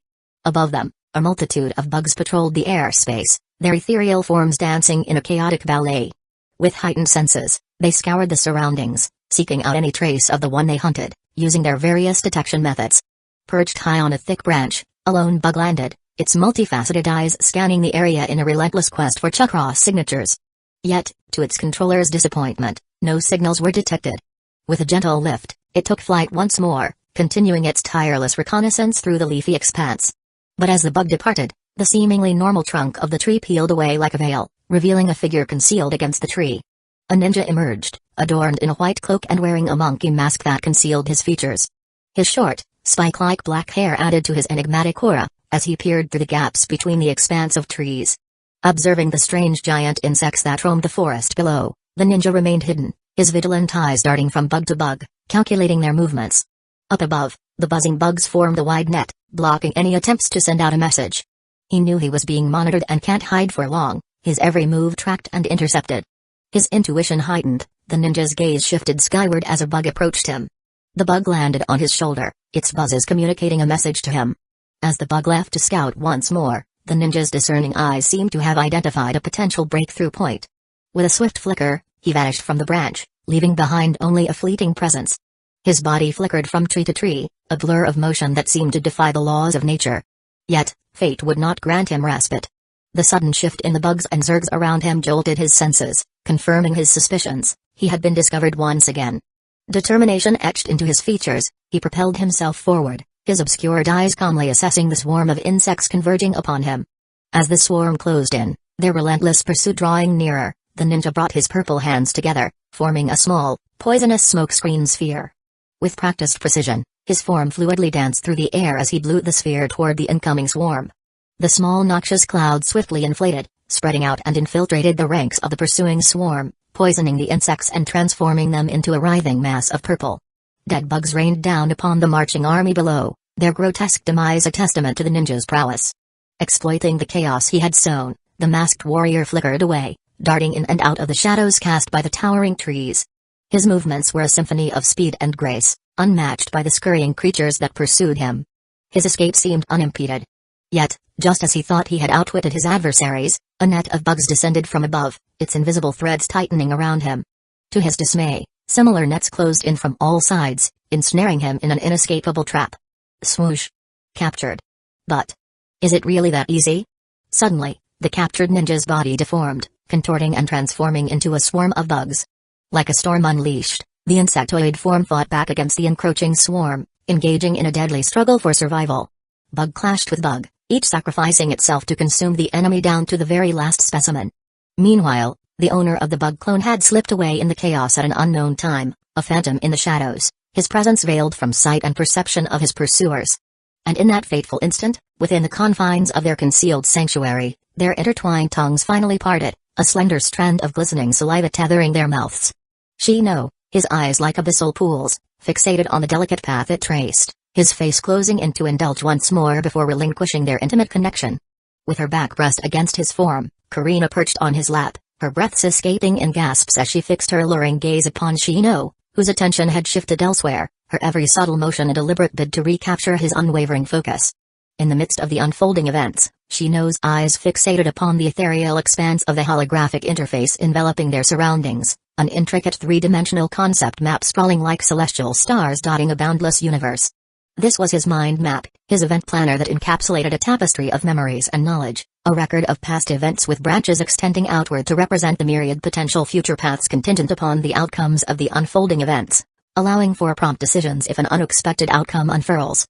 With unwavering determination, one hand deftly molding his will into the shape of his desires, the other hand commanded the intricate mind map, seamlessly navigating its labyrinthine branches, seeking out those in need of his meticulous adjustment and rectification. He could feel a palpable tension brewing, a taut thread of anticipation, as he wrestled with the stress of his own future, each decision a crucial brushstroke upon the canvas of his destiny. In a sudden, arresting moment, Shino's gaze honed in on a glaring error, feeling a presence coiling around his rising stress like a suffocating shroud. His hand, clenched with determination, sought to reshape and mold the mistake to his unwavering will, and as the fault yielded beneath his touch, a surge of relief cascaded through him as he finally felt most of tension being released. "Pa." He escaped again. As Karina's seductive whisper tantalizingly caressed the contours of Shino's ears, a tautness rekindled within him, for he sensed the brewing storm of tension, knowing all too well that the current unfolding events still held a myriad of hidden errors awaiting his deft touch. But due to Karina's reminder, Shino's attention temporarily shifted to the holographic video hovering in his vision. In the live broadcast, their bugs were methodically weaving a delicate net around a small mouse, one who had successfully eluded their hunt once again. The sight served as a reminder of their ultimate goal, to enhance their combat capabilities and repository of abilities to secure a future where they could combat against any adversary, instead of helplessly requiring the deployment of lots of their resources to capture one small character. Shino's gaze turned to Karina, his voice filled with urgency. "Karina, how much longer until our clones can be transported over?" he inquired, his brows furrowing with concern. Time was of the essence, and they couldn't afford any delays. Karina sighed, her expression tinged with frustration. "Pa. It's still going to take a while, Shino," she replied, her voice laced with an alluring sigh. "The transporters of our clones have been traveling at their quickest speed, but the target seems to be one step ahead, eluding our attempts to encircle him. He has been evading our net, constantly on the move, making it difficult for our clones to catch up." Shino's face was neutral as he pondered their predicament. "Is there a way for us to take him down without relying on our clones?" he asked, a glimmer of hope in his voice. The thought of being able to confront their target directly, without the limitations of their clones, held an allure for him. Karina shook her head, her voice filled with a sense of realism. "It's highly unlikely, Shino," she responded, her tone tinged with a hint of resignation. "Despite their numbers, our zergs and bugs are still too weak to pose a significant threat to a ninja of his caliber. Engaging him directly only resulted in losses in exchange for a short delay. Despite being entrapped within the confines of our wide zerg network, he's adept at avoiding confrontations and has been cleverly maneuvering around us, taking detours when necessary. Unless our clones confront him head-on, we have no chance of capturing him. Even if our clones manage to obstruct him, there is still a probability of failing to incapacitate the target." Shino's brows furrowed further as he tried to comprehend the situation. "Are our clones truly that weak?" he asked, a hint of frustration seeping into his voice.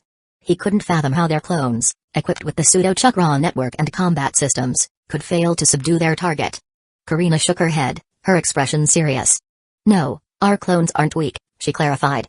"Individually, They possess Chunin-level combat strength. When coordinated effectively, their combined power can allow each clone to have power rivaling that of an upper Chunin. In numbers, they can overwhelm a Jonin, perhaps even mobbing upper Jonins to death. This was proven when they engaged and eliminated the root ninjas sent to support our target. But this fact only holds true if the enemy chooses to engage us head-on. He knew all too well that the Naruto world didn't adhere to a strict combat power ranking system. Raw power alone did not guarantee victory. In the intricate world of shinobi, the boundaries of ninja strength are blurred by a myriad of methods that transcend mere combat power, delving into the realm of cunning and deception. From clandestine conspiracies to treacherous traps, intricate schemes to calculated assassinations, deadly backstabbing to ominous betrayals, the playing field is not limited to direct confrontations alone. It even extends into the realm of unconventional tactics such as the sexy and harem techniques, methods which are super effective for defeating powerful ninjas. So, in this complex web of strategies, the concept of cross-rank killing emerges as a distinct possibility, challenging the conventional boundaries of ninja strengths and raising the difficulty of comparing ninja combat prowess. The system's ranking, however, provided a semblance of order, a convenient grouping for the average ninja. The ranks: Genin, Chunin, Jonin, Kage, Sage, Six Paths, and so on, each rank split from low to upper tier. It was a surprising revelation, believe it or not, but in reality, most normal ninjas' combat prowess did align with their assigned rank. Not every ninja possessed the awe-inspiring abilities showcased by the iconic characters in the anime, where a Jonin could explode with sage-like powers at the cost of their life, or where a Genin, seemingly stuck at the lowest rank, could rise to become the savior of the world. Therefore, the system's rankings were a reflection of the general capabilities and skills possessed by the majority of the mob ninjas, side characters not mentioned in the anime, usually imagined by authors of fan fictions to generate original content. And maybe even some of the original Naruto characters with little screen time. 10. This is a fact and isn't a joke. However, even ants can overwhelm an elephant, and in their case, it was a comparison of an elephant in the face of the collective strength of larger ants, a Jonin against the synchronized strength of a group of Chunins. Hence, the conclusion drawn by Karina was justified, but it seems there were other issues to consider. A dissatisfied and annoyed expression crossed Karina's face as she continued, the problem lies in the fact that not all ninjas will engage in direct combat, especially Jonins who have a variety of ways to hunt and hide in the shadows. Not only that, when faced with an escape route, they will exploit it, their first priority being to return and report intelligence. When a Jonin focuses on escaping, that's where the real challenge lies. Our clone's deployment speed can't keep up with the target's constant movement. Fortunately, despite the target's ability to blaze a trail through the zergs, the cautious nature of Jonins prevented the target from directly breaking through the dense net of zergs, allowing us to slowly set up a layout to entrap the target. I've employed multiple strategies to paralyze the prey's cognition, including letting our bugs pass by despite sensing him, hoping to herd him towards our clones, but the target's instinct and intelligence keyed him in on this fact, causing him to move in an erratic way that prevented his complete ensnarement, resulting in our current stalemate. And now, it was a race of whether she will arrive first or if he would escape first. Karina was diligently playing this racing game for him, but it seemed that the road was much more bumpy than expected, resulting in her bouncy movements, a dance between frustration and elation. Shino, witnessing her relentless efforts, harbored no blame because he knew she had it rough. Shino let out a sigh of frustration, his shoulders slumping. This is precisely why I wanted to learn the Thunder God Jutsu, he confessed, a tinge of disappointment evident in his voice.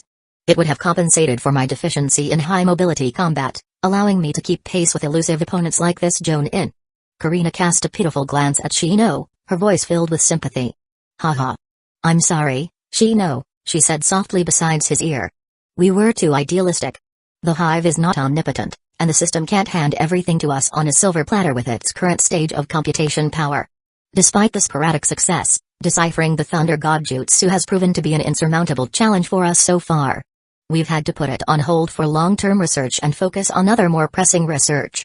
With a subtle shake of his head, Shino's lips curved into a small, playful smile as his hands extended, offering solace to Karina in a gesture both comforting and laden with warmth.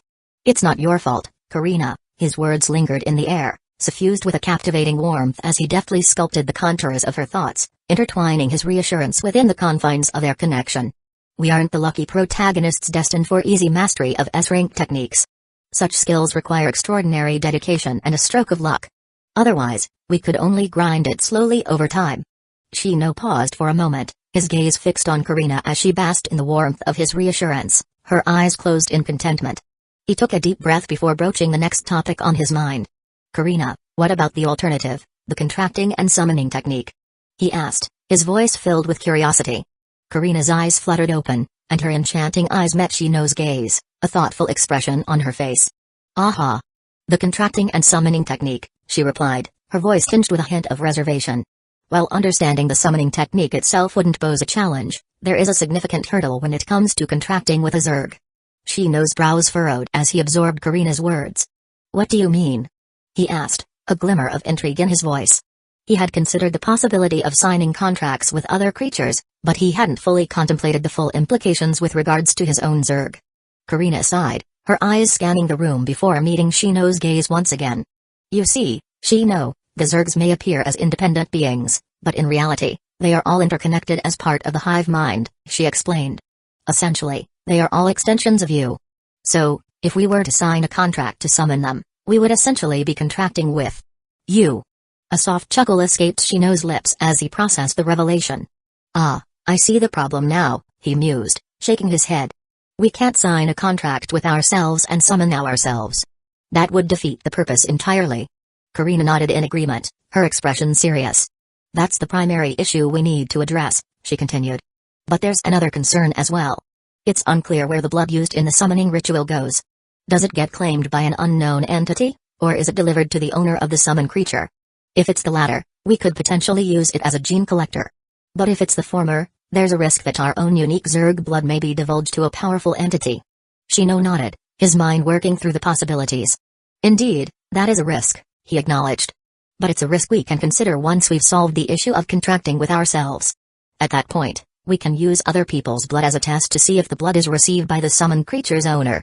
However, I remember when we first began the research, you mentioned there was another problem? Karina nodded solemnly, her voice filled with caution. Yes, there's also the risk that the contractor could perform a reverse summon to the summoned creature, she disclosed. If that were to happen and the reverse summon ended up bringing them back to Shino's main body. Indeed, that would be a significant problem. It would defeat the whole purpose of his stable lifestyle. It'll be a joke if he successfully hid his main body from the world, only to be discovered by a random ninja who could use the C-rank technique. Karina's warning continued, while we could technically restrict such an action by refusing the reverse summoning for other contractors, there's always the possibility that someone might find a way to forcefully reverse summon through the contract. Shino lowered his head, lost in thought as he contemplated the implications. After a moment, he raised his head and met Karina's gaze, his expression resolute. For now, we shouldn't dwell on this particular concern. Let's focus on researching this and acquiring a working sample first, he decided. If it turns out to be a risk during the testing phase, we can simply use the summoning technique internally, limiting its use to ourselves. It may eliminate the potential for collaboration with other ninjas, but it would ensure our safety. Of course, if there's a way to mitigate the risk, I wouldn't mind exploring that option. Karina nodded, her eyes filled with determination. I will keep a close eye on any potential methods, she assured Shino, her voice filled with a sense of purpose. In fact, during the experiments, I've recently noticed a peculiar spatial fluctuation within the system. While it's not confirmed yet, I believe there may be a hidden space within the system. Shino's curiosity piqued, his gaze locked onto Karina. A hidden space? He echoed, his voice laced with excitement. What do you mean? Chapter 97, Hidden Space. Karina nodded, her face flushed, a glimmer of excitement in her eyes. Yes, I suspect that there's a concealed space, where all the biomass you converted into your own, is stored, she explained. My dear, I remember you mentioning during our activities how you wondered where all the biomass we collected went, but we didn't ponder too much regarding this abnormality during our intense exchange. After the recent fluctuations during our research of the summoning and flying thunder god techniques, I recalled your words. Where did all the biomass go? Naturally, it only makes sense that there would be a designated area or points within the system to house such a significant resource. It's a possibility we overlooked until now and had taken for granted.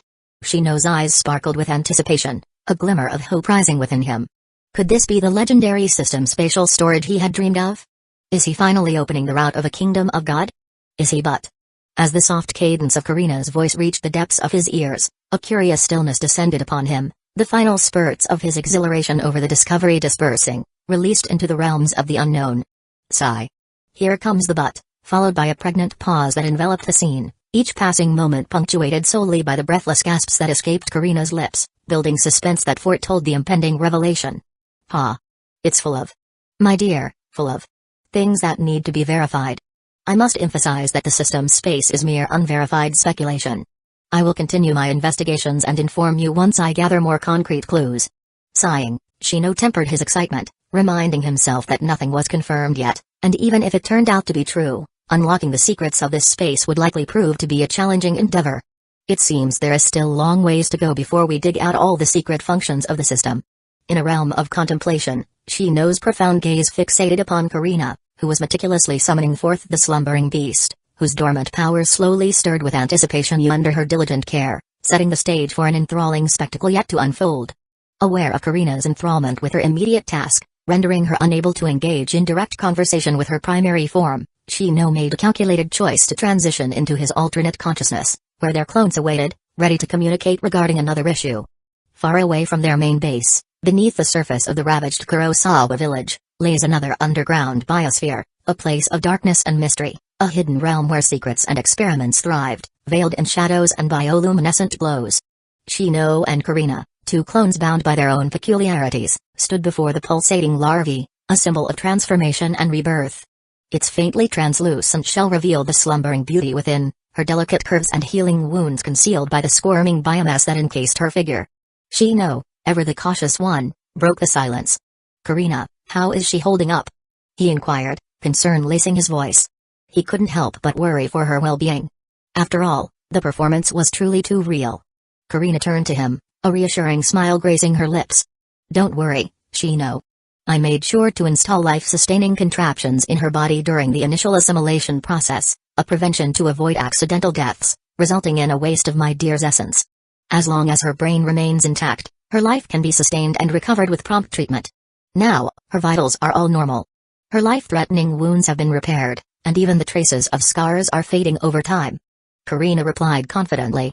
"And after acquiring sufficient biomass from the sacrifices in the village above, I am now letting her go through the initial Zerg life form transformation she didn't receive before due to lack of time and biomass."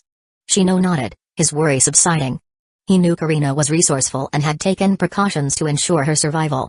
He trusted her abilities implicitly. However, he couldn't help but wonder about the duration of her current state. "How long will the upgrade take?" he inquired, his curiosity getting the better of him. Karina's eyes sparkled with mischief as she glanced at Shino. "Shino, the estimated time is inaccurate, because we are integrating her with new genes. Incorporating research from the old lady Furafuki, we have integrated Jafuku flower genes into her body. No risk to her life has been detected, but it's hard to say exactly how long the upgrade would take, but it shouldn't take as long as my own birth. Still, it will be a while." After her explanation, a playful smile tugged at Karina's lips. "That urgency, tell me, Shino-sama, are you eagerly anticipating tasting the forbidden fruit?" Shino met her gaze with calm determination, unaffected by her playful demeanor. "I'm simply looking forward to our Genjutsu researcher being put to work soon," he responded. "Neither of us possesses a natural talent for Genjutsu, but with her combined efforts, we can make up for that deficiency." Shino had long yearned to incorporate Genjutsu into his arsenal of bugs and Zergs. Alas, the cruel twist of fate had left him bereft of any natural talent for Genjutsu. His lack of talent had hindered his progress. It was a bitter pill to swallow, for he learned that possessing the technique alone did not grant him the mastery he sought. Genjutsu wasn't a skill easily acquired, it required imagination, a vast repertoire of techniques, meticulous calculations, and attention to even the smallest details. His system, with Karina's assistance, could handle many of these aspects, but they lacked the extensive database of techniques necessary for true mastery, in addition to the talent in using and creating Genjutsu. "Even if the barrier of entry isn't high, we still lack the necessary Genjutsu techniques," Shino continued. "During my training, despite teaching our team how to deal with Genjutsu, Kyoranai never shared her full repository of offensive Genjutsu with me, no matter how many times I asked. After my first couple of failed attempts, she believed I had no talent for it. She said I shouldn't waste time on Genjutsu and focus on abilities I had proficiency with, such as developing my bugs. I can't blame her because she was simply doing her duty as a good teacher, but this left a gaping hole in our Genjutsu knowledge compared to our other abilities. But with Kurenai assimilated, this gap was patched because she was a treasure trove of Genjutsu knowledge." Karina listened intently, her gaze locked on Shino. She understood the importance of their mission and the challenges they faced. Indeed, with Kurenai's assimilation, we had gained access to a wealth of Genjutsu knowledge, she mused. Unfortunately, even the integration of pre-existing Genjutsu techniques was fairly difficult, but they can be optimized with time and relentless effort through the system's computation power.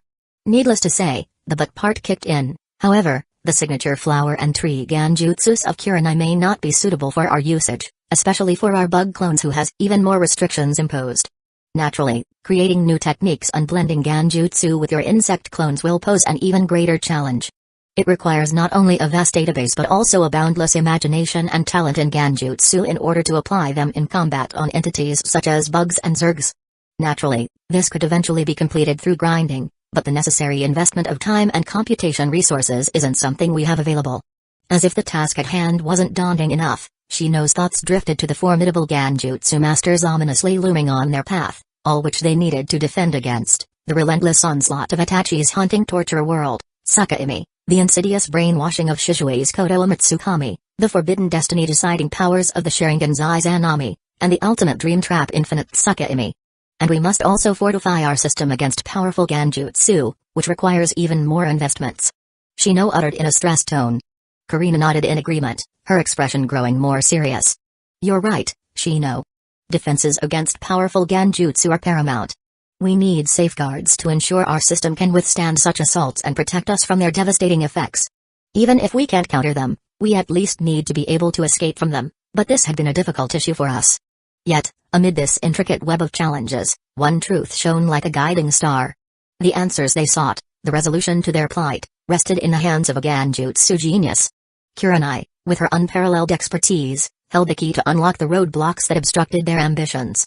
Only through her guidance and wisdom could they hope to navigate the labyrinthine complexities of Genjutsu, potentially unraveling the mysteries that lay ahead. Shino's gaze sharpened as he contemplated the magnitude of their task. Indeed. It's a daunting challenge, but one we must overcome unless we want to hide like turtles for the rest of our lives. Which would certainly cause the piqued interest of many to diminish.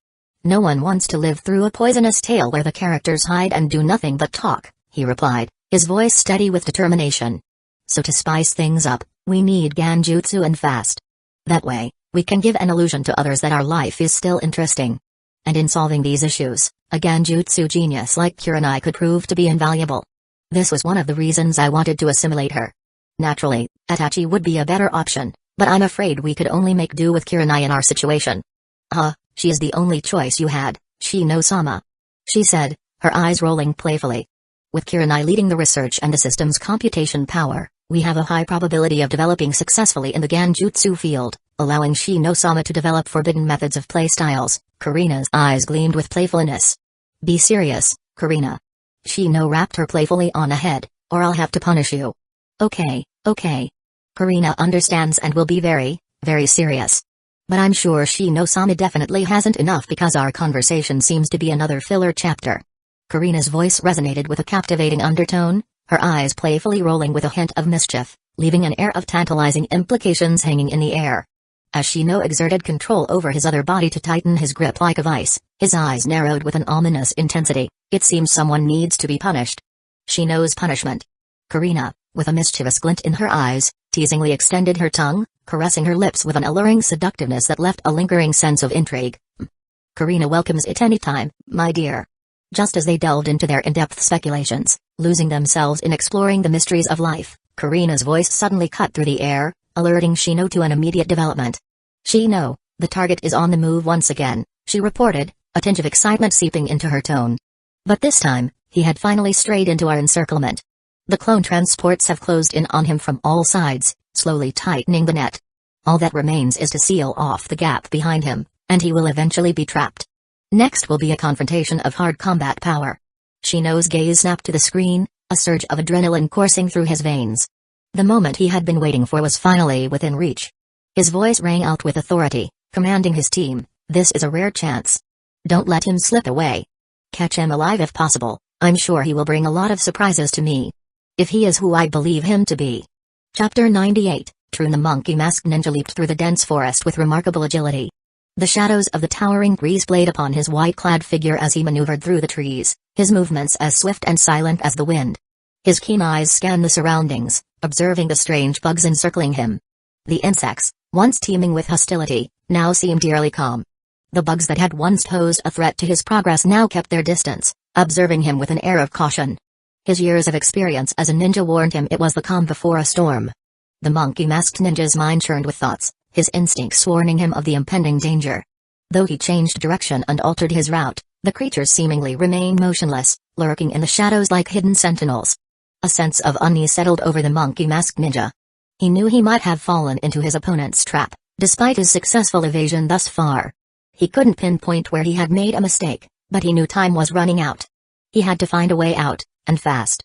But the enemy had no intention of waiting for his escape plan to unfold. In a sudden burst of earth-shaking force, an enlarged version of the strange insect creatures erupted from the ground.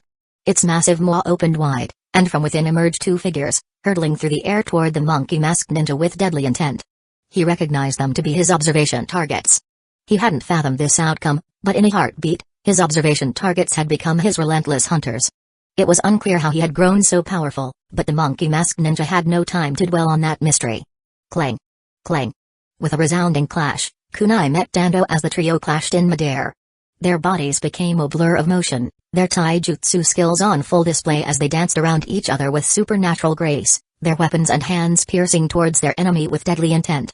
Each clash of their weapons echoed through the forest, the sound a testament to their ferocity and skill, their bodies borrowing the force of their clash to stay afloat in the air. The monkey-masked ninja, his black-gloved hand wielding the tando, expertly parried the attacks coming at him. In a lightning-fast move, his free purple hand made contact with one of the enemies. The nano-insects residing within his body surged forward, invading his opponent's flesh. A patch of ominous purple spread across the enemy's body, a clear sign of the lethal deterioration caused by the monkey-masked ninja's poisonous companions. But the enemy refused to yield to the monkey-masked ninja's assault, trading its own injury for a chance to counterattack. With perfect coordination, the enemy seized the opportunity and grabbed his partner, using his body as a weapon. Together, they descended upon the monkey-masked ninja from above, one holding the masked ninja in place while his partner's assaulting force caused the monkey-masked ninja to spiral through the air, crashing into the forest below with bone-jarring impact. A thunderous boom reverberated through the trees as the monkey-masked ninja collided with the unforgiving ground. A brief pain coursed through his body, and a hairline crack formed on his signature monkey mask. Yet, with unwavering determination, he swiftly regained his composure, adjusting his body and prepared for combat. His indigo eyes flickered with a steely resolve as he fought through the haze of pain. With lightning reflexes, the monkey-masked ninja dispersed the swarm of strange bugs that assaulted him from every direction, his movements akin to a reaper harvesting wheat. Once free from their relentless assault, he wasted no time. In a blur of motion, he sprinted toward a nearby tree, using it as a springboard to launch himself into another daring dash through the forest, determined to shake off his pursuers. Despite his judgment that his close combat abilities may be above the enemy's, the monkey-masked ninja decisively chose to escape. Why escape? The monkey-masked ninja's trump card was his nano-insects. They were his ultimate weapon. Most of his abilities relied on their formidable power. Yet, to his surprise, the erosion caused by his insects on the enemy had been slower than anticipated. In fact, as time passed, the erosion seemed to gradually disappear, as if an unknown force was contending with his nano-insects. So, it was a rational decision to escape. Despite not being completely useless, he understood that his insects weren't as effective against his adversaries. If he lingered, the tide of battle would turn against him, eventually. He needed to regroup, to strategize, and find a way to overcome this unexpected hurdle. Escape was his only option, until he grasped the enemy's weakness. Unfortunately, now that the prey had encountered his clones, a certain Dominator naturally won't let him escape so easily. Whoosh! The insect clones pursued their target with relentless determination, their bodies flickering as they closed in, aiming to entangle the enemy. The battleground transformed into a chaotic dance of combat as the trio leapt from tree to tree, a mesmerizing display of skills unfolding before the backdrop of the dense forest. Clouds of ominous purple smoke billowed forth from the monkey-masked ninja, a poisonous veil that encountered obstacles in the form of walls composed of countless bugs. Shadows of shurikens whirled through the air, a dazzling array of clones appearing on both sides, their purpose to disrupt the enemy's movements. The clash wasn't long, but the one with the upper hand was decided. With a thud, the monkey-masked ninja landed on a sturdy tree branch, his white cloak tattered and adorned with deep gashes, a testament to the intensity of the battle. His mask, already damaged from earlier encounters, now bore even more cracks, revealing glimpses of the face hidden beneath. Yet, his gaze remained resolute, his determination unyielding. Meanwhile, his opponent had been reduced from 2 to 1. The other lay in a heap of purple slag, disintegrating upon the frigid forest floor. The destructive power of the monkey-masked ninja's nano-insects had left its mark, but the remaining enemy remained undeterred. As the monkey-masked ninja hesitated, contemplating whether to engage the lone adversary, his instincts screamed a warning. In a swift motion, he leaped out of harm's way, narrowly evading a barrage of attacks that rained down upon him from all sides. However, the forest continued to echo with the clash of weapons and the whistling of projectiles. With unwavering focus, the ninja blocked as much as he could, his wave of bugs forming impromptu barriers to resist some attacks, while his agile body dangerously evaded others. Though he sustained injuries from the opponent's skillful onslaught, none were critical, thanks to his swift reflexes and hardened resolve. However, his mask, once a symbol of his mystery identity, now bore the weight of battle. The cracks multiplied until the mask finally succumbed, disintegrating piece by piece, crumbling and peeling off his face. It revealed the face of the man hidden beneath, a fair-skinned individual with short, spiky black hair. His features, save for a small area around his nose and mouth, were concealed by another black mask that integrated his glasses. As expected, under the mask was another mask. But this was already enough exposure. The man knew his identity could no longer be shrouded in secrecy. With a decisive motion, he tore off his shabby white cloak, revealing his distinctive attire. Clad in a high-collared, all-black outfit adorned with a striking red sash around his waist, he exuded an aura of calculated intensity. An apron-like garment covered his pants, while a short black jacket adorned his shoulders, adorned with red straps. Numerous pouches hung from his attire, attesting to his preparedness for any situation. To some, the man's appearance may have seemed unfamiliar, but to Shino, recognition dawned. He was an elite member of Root, a devoted follower of Denzo, and the man who volunteered himself as tribute in place of his brother, Trunabarame, the brother of Shino. But now they walked different paths, their destinies had veered in opposing directions, now standing on different sides as enemies. Welcome to the Hungry Bug Games. His arms enveloped in a swirling haze of purple fog, Trun's eyes darted across the scene, taking in the sight of the 5 Shinos that encircled him, 4 more having shown up in the wake of his momentary delay, effectively trapping him from all sides. I've observed all your abilities. I will return and report all your abilities. You can't stop me. His words were cold and concise, yet it betrayed a strange vibe of resignation. As if possessed by a shared consciousness, the 5 Shinos responded in perfect unison, their voices harmonizing in an eerie symphony of unity. Oh, then I'll have to try. Whoosh. The battle ignited in an instant, a flurry of movement as 3 Shinos blurred forward, their bodies pulsating with the eruption of bugs, forming a formidable shield against the encroaching purple smoke. Engaged in close combat with Drone, their hands glimmered with a venomous purple hue, poised to unleash their deadly poison upon the enemy. Simultaneously, 2 clones conjured reinforcements, summoning a horde of insect allies and employing ninjutsu clones to bolster their ranks. The battlefield became a chaotic symphony of clashing forces, as Trune, outnumbered but undeterred, valiantly fought against the Chunin-level combat prowess of his adversaries. Despite their resistance to his nano-bugs, Trune's own mastery over the microscopic creatures proved formidable, and the bugs brewing in his body was vast, surpassing even the combined might of the clones that encircled him. Shino understood this disparity well. His clones were designed for versatility, equipped with a diverse array of bugs capable of handling various scenarios, but lacked the specialization and sheer volume of nano-bugs that Trune possessed. It was an uphill battle, devoid of clear advantages, yet Shino persevered, his motives concealed beneath a veil of uncertainty. Hum.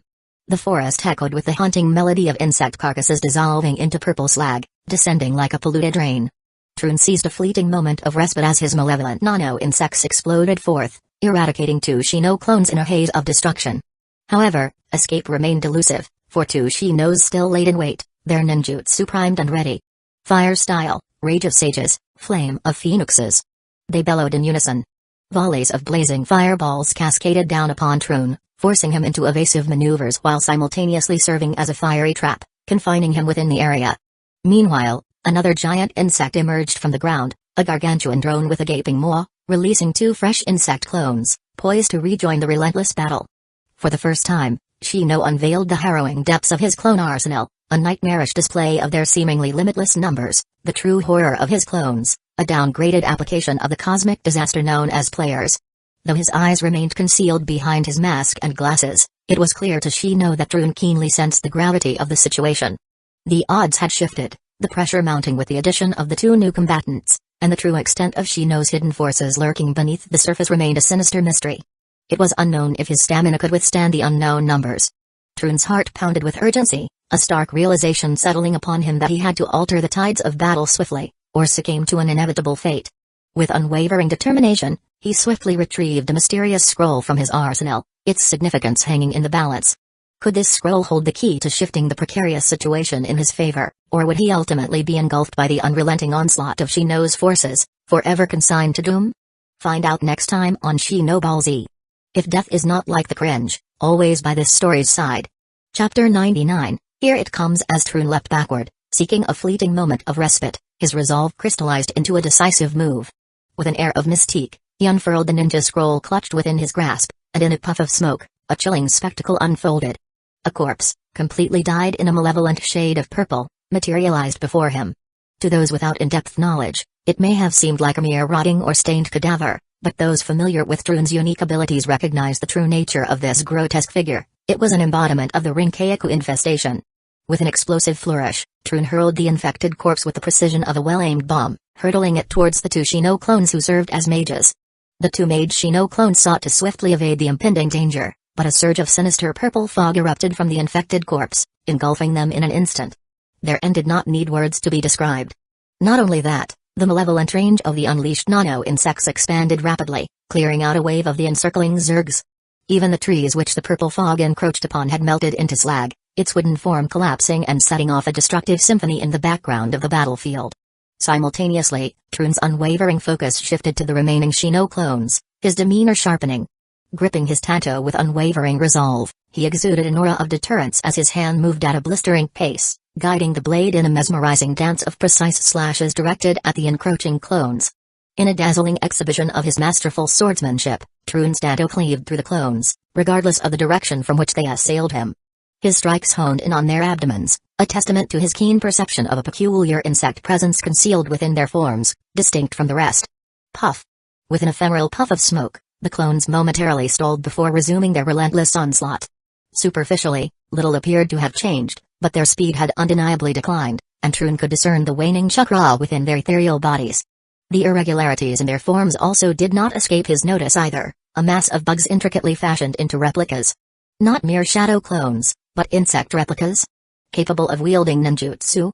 Is it a new clone technique based on insects? Trun pondered aloud, his words betraying both surprise and admiration.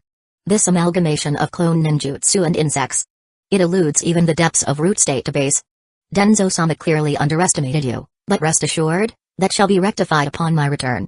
Trun's earnest explanation spilled forth from his lips, ostensibly affirming his unwavering loyalty.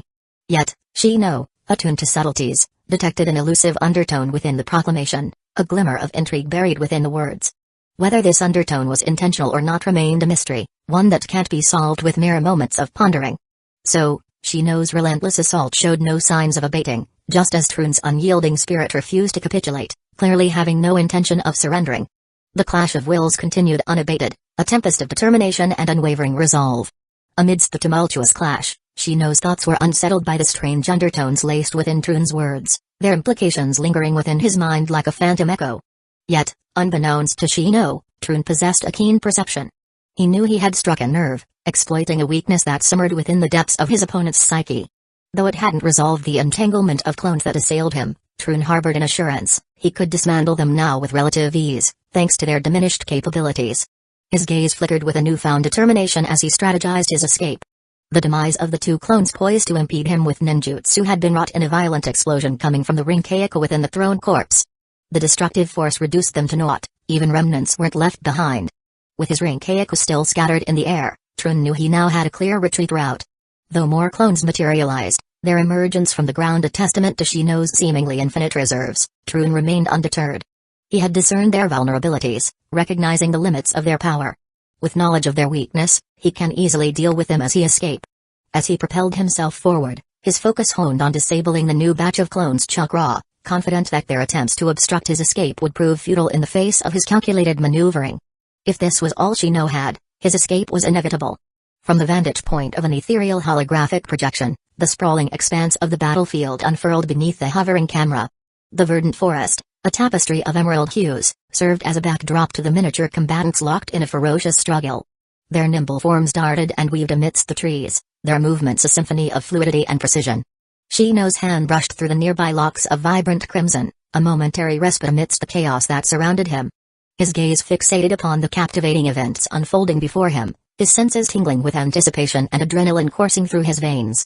Thoughts swirled within his mind, dancing on the precipice of consideration as he weighed the words spoken by his estranged brother. The touch of uncertainty nestled within his heart, the fleeting question of whether he should incorporate Troon's words into his forthcoming plans. It was a treacherous precipice to navigate, for the truth was shrouded with the probability of lies, a delicate web of words designed to provoke and manipulate. He could trust his father to some extent, but can he trust his brother? Shino's emotions surged and churned within him, his mind veering perilously close to chaos as he sought to untangle the intricacies of Troon's intentions. With every passing moment, the battle waged beneath the holographic display continued to unfold, captivating his attention and further fueling his internal conflict. The clash of flesh, the resounding clash of weaponry, and the thunderous echoes of jutsu resonated through the air, a symphony of raw power and indomitable will. It was amidst this tempest of action and turmoil that Shino found himself entangled, his mind adrift in a sea of swirling thoughts, unsure when he would unleash the lock on his heart, allowing another to receive his trust. Shino, the Overlord had arrived at the destination. Our insect clones can't seem to handle the target. Perhaps we may eventually overrun him with numbers, but it will most likely result in his death, and the capture plan will result in failure. Should we activate the backup plan? As the aerial view persisted, offering glimpses of both triumph and struggle, Shino's resolve hardened. He steeled his mind against the onslaught of uncertainty, knowing that the true path forward would reveal itself in due time. The battle raged on, a tempestuous maelstrom of blades and chakra, while Shino's determination burned bright, flickering amidst the satisfying dance and the visceral clashes transpiring below. The intoxicating melody of the familiar voice and the seductive symphony of alluring noises coming from Karina stirred the emotions within Shino, fueling a fervor that shattered the chains of hesitation. He wasn't the original Shino, but a transmigrator driven by an insatiable desire to conquer all that lay before him. Trust? It's something as worthless as a mere signature on a document. The only ones he could trust were those he subjugated, and the rest was but a mere pawn in his relentless pursuit of personal growth. He is a transmigrator. In Hidden Leaf Village, perhaps he may hold on to some of the familial affections of the original Shino, but here, there was no need to pretend, especially for a guy who was originally fated for death. Firming his will, Shino hesitated no longer. A sinister smile crept upon Shino's face, the electric surge of anticipation coursing through his veins, anticipating the upcoming event. We've optimized so many different versions of our clones. I've held back for so long, and now it's finally time to let it out to play. At this thought surfaced, beneath the surface, a haunting aura emanated from Shino's being, overshadowing his countenance, a darkness seeping out from the depths of his heart as he forcefully pressed down his hand, an unspoken decree issued to Karina, enveloping the scene in an eerie stillness. Affirmative, Shino. Deploying anti-Troon. It wasn't long before a pleasurable viewing experience was displayed before his eyes, their depths piercing as they fixated on the mesmerizing proof of his unwavering efforts and determination. With a hypnotic symphony of swallowing as the signal, the holographic projection quivered with anticipation, as if the very fabric of reality itself was bending to showcase the fruits of his labor.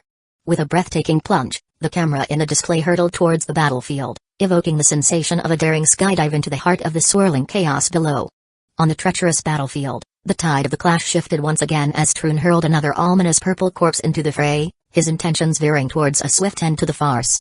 His lithe form contorted through the air, preparing to make his escape, only to find his movements abruptly halted by his chilling instincts. His head briskly swiveled skyward, his obscured eyes narrowing instinctively to fixate on the rapidly descending object, blazing a scorching trail across the sky. Its trajectory was unmistakable, intersecting his intended path of retreat. Boom. With a resounding boom, Troon's agile form recoiled and retreated, his hand instinctively shielding his face as the impact unleashed a tempestuous blast that swept through the nearby forest, scattering his fog of Rinkaku. In its wake, a maelstrom of dirt and splintered wood chips danced through the air, as mighty trees succumbed to the relentless force, crashing like dominoes against the unforgiving earth. Regaining his footing on a resilient tree branch, a single bead of sweat traced a trail down Troon's determined visage. His narrowed gaze momentarily flickered towards the quartet of newly risen clones, each taking their positions at the four corners of the battleground, frustratingly beyond his reach. At an unknown moment, 4 enlarged insects had joined the battlefield. Their bodies now attached with the clones, and he could sense the pulsating infusion of chakra coursing through their augmented forms, serving as potent reservoirs of power for the clones.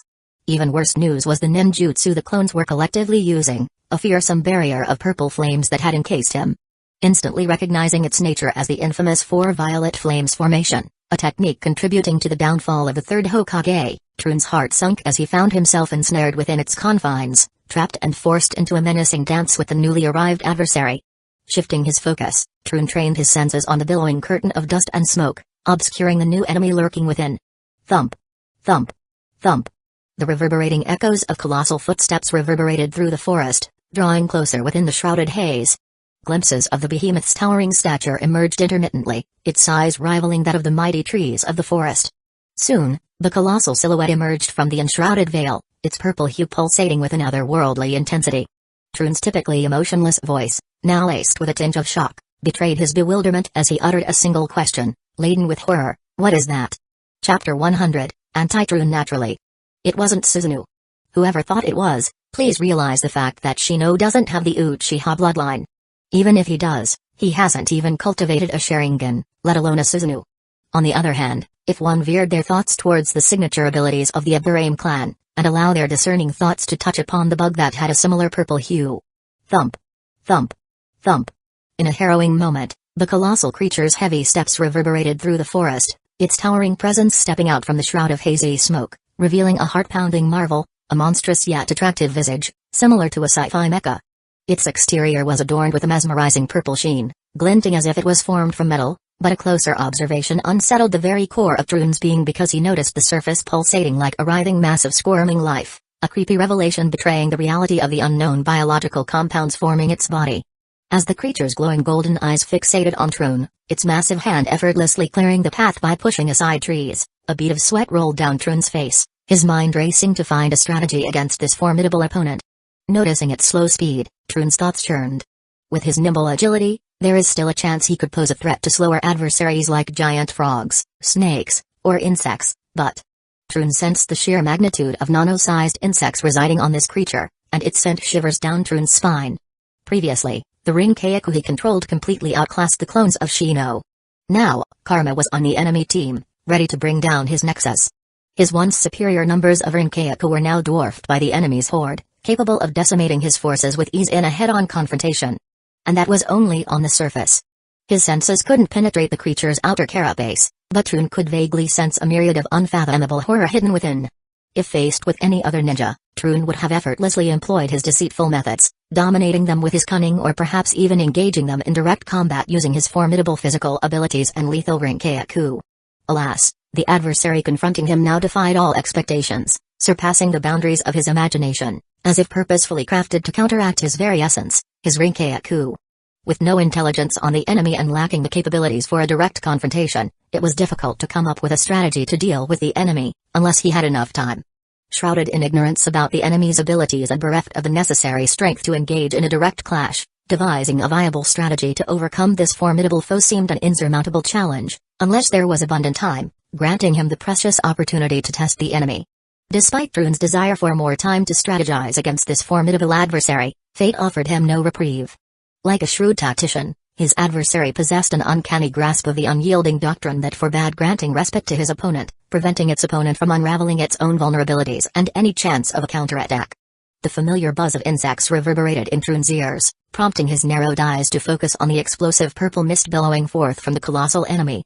Naturally, Troon recognized the deadly nature of this fog because it was one of the common tactics in his own combat kit, but compared to his own, the enemy had raised the danger to the next level. Gushing endlessly from its source, the mist swiftly enveloped the interior of the purple flame barrier, encroaching upon Troon's position with relentless determination. Reacting swiftly, Troon retreated while unfurling his scroll, summoning additional corpses and hurling them forward.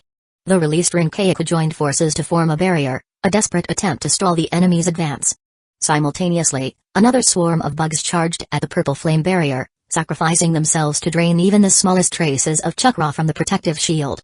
Troon clung to the hope of a prolonged stalemate, aware that the barrier users had limited chakra reserves that would eventually dwindle. However, the towering adversary allowed no respite.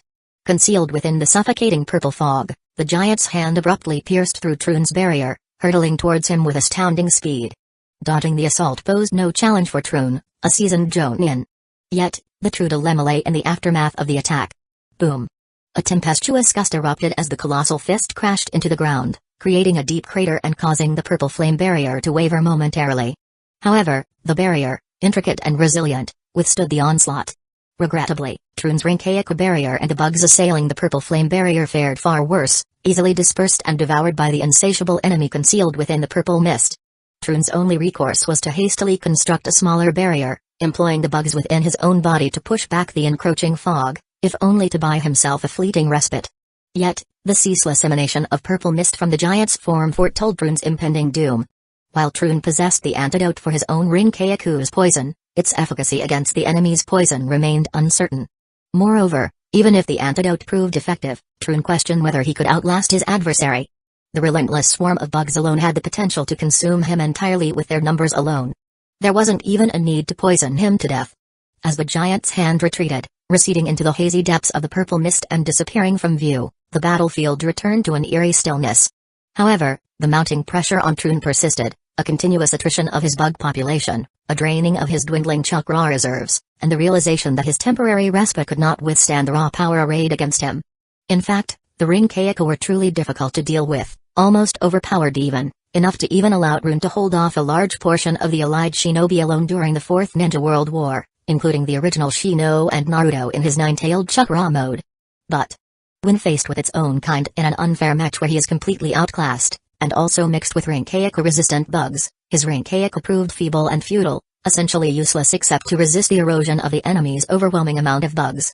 Now, Troon was rendered helpless except for a futile struggle to erode the purple flame barrier.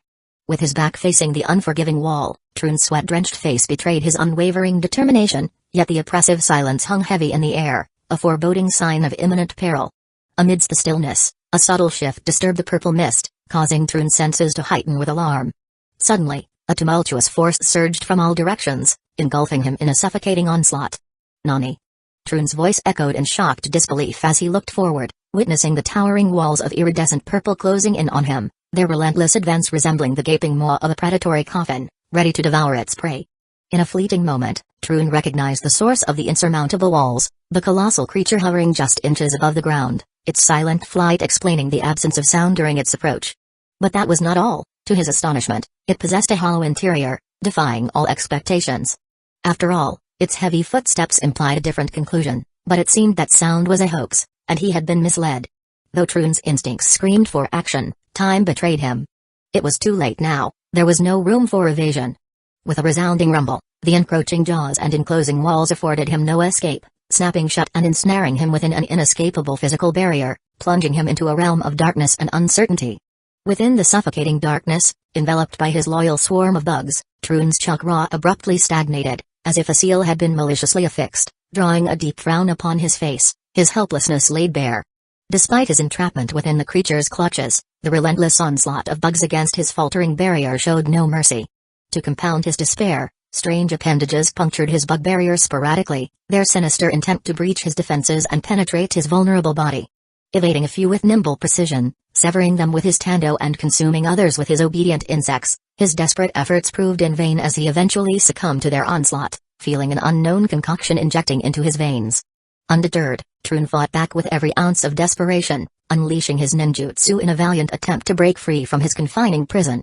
Alas, his endeavors were futile, met with resolute resistance. Even if his repressed chakra allowed him to harness his ninjutsu, the walls of his confinement showed no signs of yielding. They were like a sentient entity, adeptly deciding whether to weaken him or endure his attacks head-on. His attempts to sever the walls with his tando proved fruitless as the blade became ensnared and absorbed, while the walls regenerated with unnerving swiftness, as if mocking his futile struggle. On the other hand, his punches met an impervious barrier that remained indifferent to his defiance. Not only that, the walls itself seemed to have immunity to his nano-insects. As time wore on, Troon felt his body succumbing to an agonizing ache, an insidious fever gnawing at his weary form. The source of his sudden affliction eluded his comprehension, yet he attributed it to the malicious machinations of his formidable brother. Accepting the inevitable outcome, he resigned himself to his thorough defeat. With his vision dimming, his voice echoed through the encompassing darkness, a fragile rasp escaping his lips. Cough. It appears my worries were indeed for naught. Shino is strong enough to protect himself. Ha. Target Troon had been captured successfully. Ha. My dear, please give the command on. Ha. With an air of suspense hanging in each gasp, Karina relayed her report to Shino, her words shrouded in mystery and anticipation. Seated in his lair, Shino reclined with a mix of satisfaction and curiosity, his hand delicately supporting Karina's waist as she leaned against his chest, while his other hand eagerly delved into the mysterious depths of her revelations, unearthing secrets like precious gems from his messy pile of treasure to reward her for her exceptional performance, all the while his gaze remained fixated on the holographic display of the unconscious Troon. Now, what do you want me to do with you? Ha. Karina wants to. Karina's words hung in the air, eager to express her desires, only to be abruptly interrupted by a gasp that escaped her lips, a surprised tremor coursing through her body. Shino, composed and collected, calmly clarified, "Hold on, Karina. I wasn't asking about you, but about Troon." Ha. Displeasure tainted Karina's pouty face, a rosy hue accentuating her features, as she leaned in closer, her tongue grazing Shino's neck, entreating him in a pleading tone, "Please, don't worry about that man. Just let me." However, her plea was abruptly halted as a tantalizing sensation stirred within her, teasingly retreating and leaving her craving more. Frustrated, Karina implored Shino, "Please, my dear, don't tease me anymore. Just finish faster. There's something else you need to pay attention to." Shino, intrigued, inquired about the matter at hand. "Oh? What else could be more important?" Karina pulls up a holographic screen, displaying a first-person view of someone engaged in combat with ninjas in a forest, but the screen is suddenly obscured by flames, accompanied by a symphony of painful screams as the flames lit the screen. Raising an eyebrow, Shino questioned in an intrigued tone, "Is this our Toby clone? But he seems to be having a tough time. What's going on?" With a flurry of gasps punctuating the room, Karina relayed the unsettling report, "It appears that his teammate wants to kill him." Chapter 101, Becoming Official. Boom. The fury flames tore through the forest, leaving a trail of destruction in their wake. The once serene atmosphere was shattered by the violent inferno, its roars echoed by a bone-chilling shriek that pierced through the chaos. As the flames died down, revealing the charred remnants of fallen ninjas, a surging black mass writhed and squirmed in the center of the devastation. It reformed before the eyes of the living into a humanoid figure, an alien creature with venomous eyes fixed upon the caster of the ninjutsu. Its voice cut through the lingering smoke, filled with malice and curiosity. "You? Enemy?" Kakazu, his tall and imposing figure shrouded in silence, faced the alien creature without a flicker of interest in his eyes. His gray squirming tentacles pulled back one of the masks he had unleashed, traces of flame still dancing from the masked creature's mouth. A sinister chuckle echoed through the forest as Kakazu's voice resounded, "Of course not. It's just that our organization does not need waste. If you can't even survive that much, then you might as well die." The creature, known as Venom, flicked his serpentine tongue around, morphing parts of his body into a sticky black mass that extended outward. The mass swept up the charred corpses strewn on the ground, absorbing them as his form recovered, growing taller and more muscular. The forest fell into a brief silence as the two adversaries locked eyes, a solitary leaf drifting gently through the air, catching Kakazu's attention. His emerald green eyes followed its descent until it finally landed on the ground. In an instant, the duo vanished from their previous positions, colliding with each other in a violent clash. The impact sent a shockwave rippling through the surroundings as their fists collided with incredible force. Venom's elongated tongue shot out like a deadly sword, aimed at Kakazu, but the skilled shinobi deflected it with a wave of squirming tentacles that exploded from his body. Simultaneously, his arms moved swiftly to block the lightning-fast punches from Venom. Seizing the opportunity, Kakazu kicked off from Venom's body, harnessing the force to propel himself backward through the air. Two masked creatures emerged from his retreating form, their bodies composed of squirming black tentacles. They rose into the air, shadowing his retreating body, their mouths opening wide, one firing a bolt of searing fire, the other releasing a seemingly compressed ball of air that exploded into a devastating storm of wind. It was a deadly combination of fire style, intelligent hard work and wind style, pressure damage. Boom. The ensuing explosion consumed the forest, engulfing Venom in a raging torrent of flames. Kakazu's body transformed into water, evaporating into mist and evading the scorching heat unscathed. In the distance, Kakazu landed gracefully on a sturdy branch, his arms crossed over his chest. His eyes surveyed the destruction he had wrought before locking on to the escaping ninja below. His voice, devoid of warmth, resounded through the decimated forest. "Where do you think you're going?" Hic. Fear washed over the escaping ninja's scarred face as he turned to face Kakazu, his eyes widening in terror. His voice trembled as he muttered, "Monsters. You are both monsters." Kakazu's chilling chuckle reverberated in the stillness of the air as he replied, his voice dripping with cold determination, "Monsters. I really don't care what you call me, nor do I care about the secrets you possess. However, you must understand, the Hidden Earth Village has placed a generous bounty on your head. In my eyes, you are nothing more than money. And I never let my money escape." Without warning, A kunai adorned with an explosive tag hurtled through the air towards Kakazu, launched by the fleeing ninja who screamed, "Die!" Without even glancing at the result, the ninja turned around and escaped. Meanwhile, the explosive kunai met its target, and an eruption of force tore through the surroundings as the tree was reduced to mere splinters. Emerging from the resulting smoke, Kakazu leapt forward, his eyes filled with playful disdain. Not even a scratch marked his unyielding form. "Trivial tricks," he scoffed. Landing gracefully on the ground, Kakazu tapped his foot, propelling his body forward with unparalleled speed, swiftly closing in on the target. He aimed to finish off the enemy swiftly, preserving the corpse for a higher bounty. However, a long, sinewy tongue suddenly shot through the air, impaling the escaping ninja's body and lifting him high above the ground. Blood spewed from the ninja's mouth, his eyes growing dim as he continued to mutter, "Why can't they let me quit and live in peace?" The tongue retracted, and Kakazu came to a halt in his tracks, his eyes betraying a mixture of surprise and unease as the black abomination approached. It was Venom, still alive after the horrendous destruction. Venom dragged the lifeless body by its head before tossing it contemptuously towards Kakazu. Although Venom's size had diminished, his formidable presence remained, his tongue slobbering over his own face as he fixated on the discarded corpse. Kakazu's narrowed eyes locked onto Venom, contemplating whether to continue testing this intriguing new partner of his. Suddenly, Kakazu paused, his eyes glazed over with a distant look. A moment later, he spoke with a dissatisfied tone, "Fine. I understand. I'll bring him back after we claim the bounty."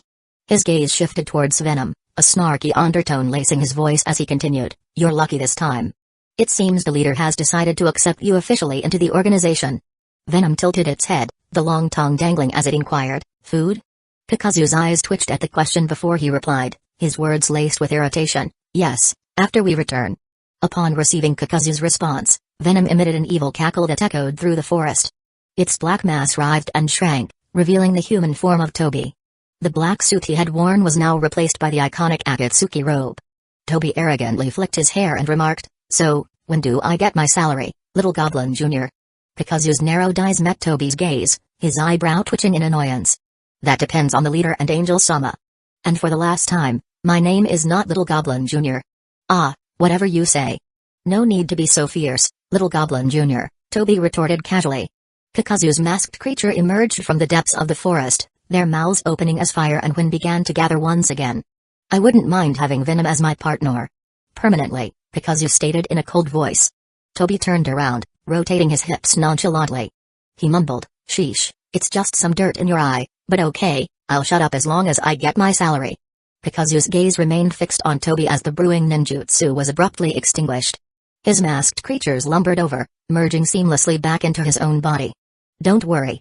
Although I would rather keep the money, since she has agreed, I will give you your due share, but not a single ryo more," Kakazu stated firmly.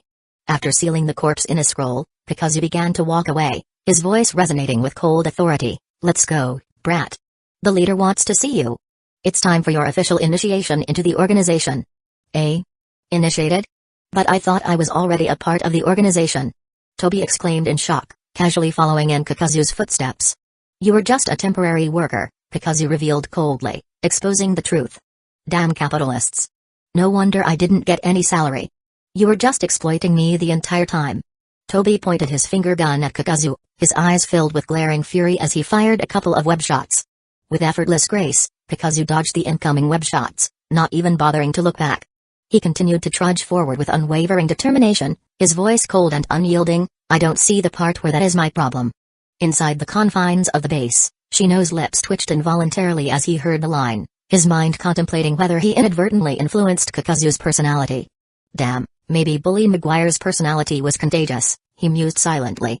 Resting her head on Shino's shoulder, Karina pouted and muttered in response, "Shino, you may be overthinking things.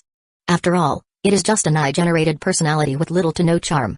After a pause, she rubbed against him as she playfully added, "When compared to my dear, there is no comparison." Shino rubbed Karina's head affectionately, a chuckle escaping his lips.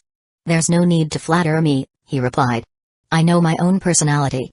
Karina planted a quick kiss on his cheek, her voice filled with happiness as she declared, "No matter what, I'm attracted to you and only you, Shino. No one else can take your place." With a warm smile, Shino wrapped his arm around Karina's waist, drawing her closer. He gently kissed her forehead before speaking, his voice filled with sincerity, "And you will always be my queen." Their moment of sweetness passed, and the couple's eyes sharpened as they observed the duo entering the bounty exchange. Shino's tone turned serious as he spoke. Soon, it's time to meet one of the big bosses in this world. Hopefully, his Rinnegan won't uncover any problems. He turned to Karina and asked, have you prepared the stories according to my specifications? Karina nodded, her expression determined. Multiple stories have been prepared, and the conversation flow has been generated, she replied confidently. They have already been logged into the Tobii and will be applied according to the situation. There is no need to worry, my dear. Shino nodded, his gaze focused and determined as he turned to another topic. How is the search for our chakra battery? He inquired, his voice laced with a sense of temptation. Karina stared at Shino in silence for a moment, her mouth pouting in a display of subtle jealousy. In order to emphasize this, she shifted her position, using her movements to convey her true feelings. When she gained Shino's attention, her lips hooked, and with diligent determination, she reported, Shino-sama, we have located the hidden waterfall village and initiated our infiltration. However, it will take some time. Even if we successfully locate the target, we still need methods to control the beast. Although the Seven Tails was an insect in essence, it was, in reality, an amalgamation of chakra. Shino's ability to dominate it like other insects remained dubious. So, for the sake of safety, having adequate means to seal the Seven Tails was imperative. Currently, their arsenal of sealing techniques was insufficient. Although they continued to unearth more through pre-existing data and Karina's own talents, it wasn't nearly enough. So, their only option was to find methods to bolster their database. Shino leaned back, frustration evident on his face as he inquired about the progress of infiltrating Anbu and Root. How is the progress in infiltrating Anbu and Root? He asked, his voice tinged with exasperation. Karina shook her head, her expression filled with a mix of disappointment and determination. There hasn't been much success, she admitted. Although we now know the location of Anbu, it is heavily guarded. Our bugs manage to infiltrate occasionally, but they haven't gained access to any of the crucial core rooms. As for Root, they are still extremely cautious. Even though we tracked Tsunoda to what we believed was their main base, she had already razed it to the ground without anyone stopping her. So, it is doubtful if that was truly the main base or simply a decoy. Shino's frustration grew, and he voiced his exasperation. So cautious. Is Root still conducting research on my bugs instead of accepting them? Hasn't any of the RAIM members in Root started using our bugs? He questioned, his tone laced with a hint of disbelief. Karina responded with a playful smile. Oh. They definitely are, but they all didn't keep them in their own bodies outside of combat and stored them in external jars. Naturally, they weren't brought back to Root.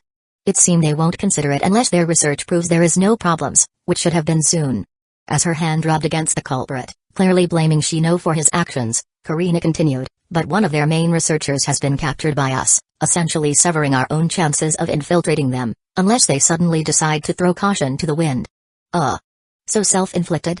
Shino choked on his words, a wry smile playing on his lips as he asked, is there any good news? His voice held a tinge of anticipation, a flicker of hope amidst the disappointment that surrounded them. Karina's body rose with excitement, her eyes gleaming with newfound information. Yes. She exclaimed, her voice brimming with enthusiasm. Our bugs have located Geno, the trap master seeking revenge. After observing him for a while, we have finally identified his routes, deducing the locations where he plants his explosive tags based on his methods and habits. Now, our Zergs had been deployed to secretly harvest the explosive tags, and they have been stored in our external biospheres. Her words spilled out in a rush, a torrent of hope and progress. Finally some good news, free explosive tags, free money. Shino's expression brightened, a glimmer of relief breaking through the clouds. As he allowed the weight of the good news to sink in, a small chuckle escaped him. It seems another filler arc would be cancelled just like that. Karina's head bounced up and down vigorously in agreement, her excitement matching Shino's. However, she interjected with a gentle reminder, her tone tinged with playfulness. But we might not be able to locate all the explosives, so the filler arc might still happen. Shino's smile turned sly, a mischievous glint in his eyes. More time to bond with Hinata, he mused, his voice laced with playful intent. Karina gasped, her arms instinctively wrapping around Shino's neck as she locked her gaze onto him. Her voice held a hint of possessiveness as she declared, my dear, how bad of you to think about other women when you were with me. Shino's eyes deepened, his voice taking on a hoarse quality. So what if I do?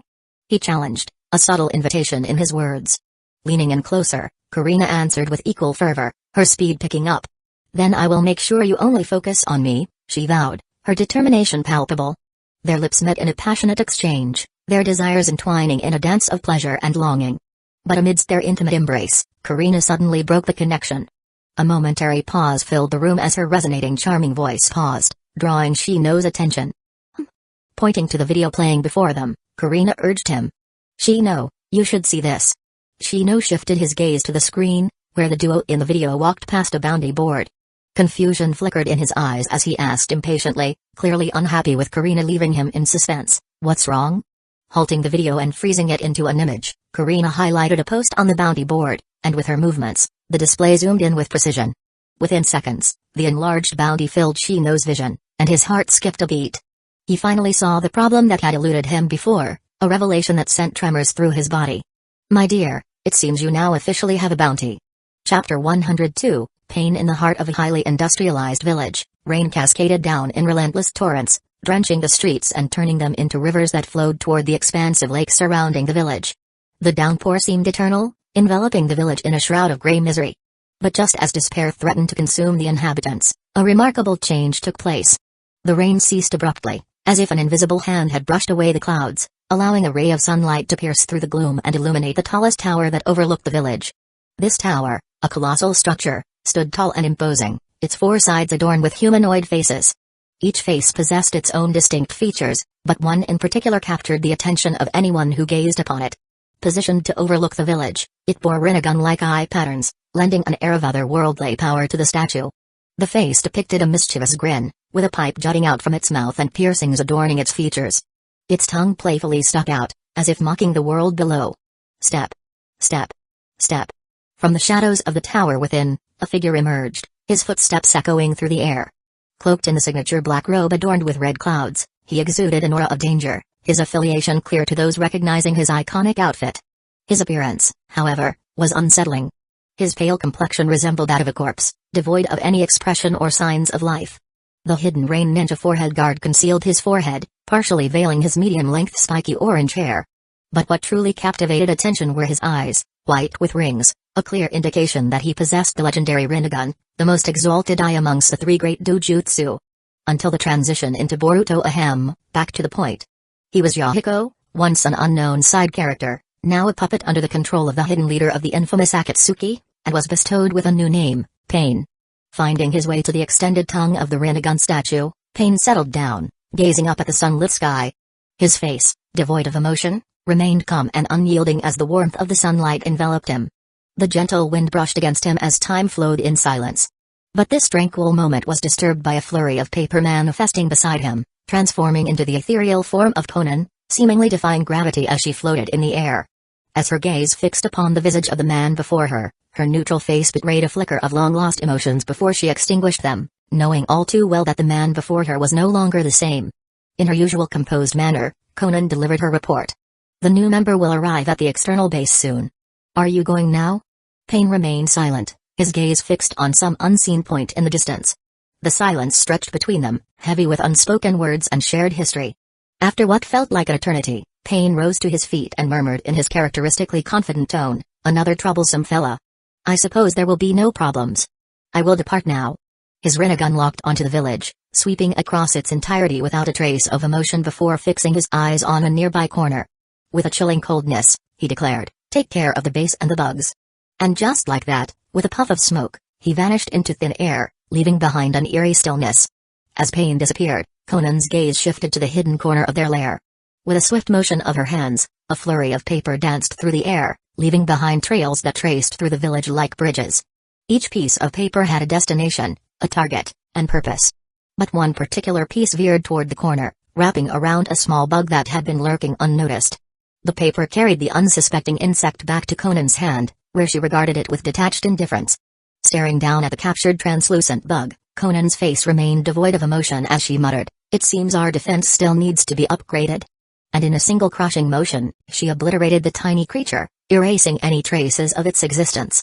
Two figures clad in the iconic Akatsuki outfits stepped into a dimly lit and sparsely furnished base. It was Kakazu and Toby, their presence exuding an air of menace and power. Ruined by Maguire's twerking. Toby glanced around the room, unimpressed by its simplicity, muttering to himself as he swung his hips, "There's nothing special here. But at least there's no damn door." Kakazu cast a sidelong glance at Toby, a warning lacing his words. "Don't say I didn't warn you. Keep your attitude in check, or you'll be unlucky." Flicking his hair with an air of confidence, Toby responded with a smirk. "Worried about me?" Kakazu's voice turned icy cold as he retorted, "No, I only feel it would be a pity because your corpse wouldn't be worth anything at the moment." Step. Step. Step. The atmosphere thickened as the echoes of approaching footsteps reverberated through the nearby corridor. Both men turned their attention toward the sound, their senses heightened. Soon enough, a figure emerged from the shadows, his rinnegan sweeping over the duo. A wave of pressure settled upon them as he continued his measured stride, coming to a halt in the center of the room. With an imperceptible movement, he turned his piercing gaze toward Toby, his rinnegan scanning mysteries hidden from the bare eyes. Locked in a battle of wills, Toby arrogantly met his leader's intense stare, their eyes locked in a fierce contest of dominance. Stare eyes? Easy. Silence engulfed the room, broken only by the sound of their steady breathing. Kakazu stood in silence, his keen green eyes shifting from their leader to Toby beside him. Sensing the tension, he inwardly questioned, "There seems to be a problem?" Minutes ticked by, each passing second laden with unspoken tension. Finally, Toby, with his bloodshot eyes, succumbed to the pressure, blinking in surrender. With a hint of defiance, he mustered the courage to speak. "Hey, you got a problem with your eyes? Do you need me to put some dirt in your eyes to help you close them?" Kakazu's face contorted in panic, a single bead of sweat trickling down his forehead. This idiot! He cursed Toby silently, his mind filled with expletives, but he refrained from muttering a word to defuse the situation. A palpable tension filled the room as Payne's gaze remained fixed on Toby, his eyes boring into the defiant member before him. Another heavy silence descended upon the room, shrouding it in an icy stillness. Then, in a chilling voice, Payne uttered words that sent shivers down their spines. "You have no soul. Who sent you?" Then, the atmosphere chilled. Meanwhile, in Hidden Leaf Village, Tsunade sat at her desk, rubbing her temples as she surveyed the bounty placed before her. The weight of responsibility bore down upon her as she grappled with the undercurrents that lay within this simple notice. Shizune, her loyal assistant, spoke softly, her voice tinged with concern. "Tsunade-sama. We still can't find out who the client who funded the bounty is. You know how uncooperative the underground can be, especially since the conflicts between the village and those forces. But it doesn't take much to guess. It's most likely that dirty old man just wants to disgust us," Tsunade interjected with a hint of frustration. With a dismissive wave of her hand, she tossed the bounty onto the pile of papers, shaking her head. "There's no need to worry so much. After all, with the delayed notice due to that man's intervention, it's already too late to contain the fire. Although it increases the risk, it's just a part of being a ninja. As long as we provide them with a capable instructor, they won't have to worry too much about accidents. And even if accidents do occur, it's also a form of growth." Shizune spoke up, her voice soft but tinged with hesitation. "Tsunade-sama." Tsunade let out a weary sigh, her expression one of resignation. "I know, Shizune. But the truth is, we simply lack the personnel, especially with the increasing demand of ninjas to stabilize our borders. The capital also seemed to have some trouble brewing and we need to keep an eye there as well. Other ninjas are busy, the workload is heavy, so we can't keep them under our wings, idling forever. I thought I could keep them for longer, but it's been a while, and their break should also come to an end. Have we determined an instructor for Team 8? Shizune nodded, handing over a list of potential candidates. There are a couple of Anbu members who are available and possess sufficient strength. There are also some idle, clean, and single jonins in the village. Tsunade's brows furrowed as she perused the list, her mind delving into deep thought. The silence in the room grew, prompting Shizune to break it. "Tsunade-sama? Is there a problem?" Tsunade raised her gaze, her eyes filled with a sense of recollection. "Wasn't there one in the Anbu? I remember Kakashi mentioning him as someone we can trust." A look of shock crossed Shizune's face as she responded, "Him? Yes, but his strength makes him suitable for handling important tasks. There seems to be no need to send him to lead a Geinin team." Leaning back in her chair, Tsunade appeared lost in her own thoughts, contemplating something significant. After a prolonged moment of silence, Shizune hesitated before speaking. "Tsunade-sama. Why choose him? He is overqualified for such a role." Tsunade met Shizune's gaze and shook her head. Understanding flickered in Shizune's eyes, but before she could voice her thoughts, Tsunade interjected. "I am concerned, Shizune. It's best to send someone capable, in case that dirty old man makes a move again." Shizune paused, absorbing Tsunade's words, before nodding in agreement. "Then I will send someone to arrange it." In the lit confines of his hidden base's lab, Shino's eyes remained fixated on the intense exchange between Tsunade and Shizune, a flicker of intrigue dancing in his mind as a possibility lingered. Could it possibly be him? If so, many of my plans will need some adjustments. Chapter 103, Welcoming ceremony in the hidden lab within his base, Shino stood in deep contemplation, his gaze leaving the holographic screen displaying the recent exchange between Tsunade and Shizune. There was an underlying unease gnawing at him, a feeling that something was amiss, but he couldn't quite pinpoint it. However, he soon shifted his focus, his analytical mind churning, searching for plans amidst the sea of plans that flooded his vision. Yamato, huh? It may be a bit troublesome, but it is also an opportunity. Despite sensing his unease, Karina, who was focused on her research, began forming seals once more, her attention divided between the swirling concoctions and Shino's musings. Without looking away from her work, she spoke, her voice laced with curiosity. Isn't Yamato the instructor you've been wishing for, Shino? Shino nodded, his expression dubious, his voice tinged with uncertainty. Yes, but based on our calculations, the estimated likelihood of this best-case scenario was only 5%.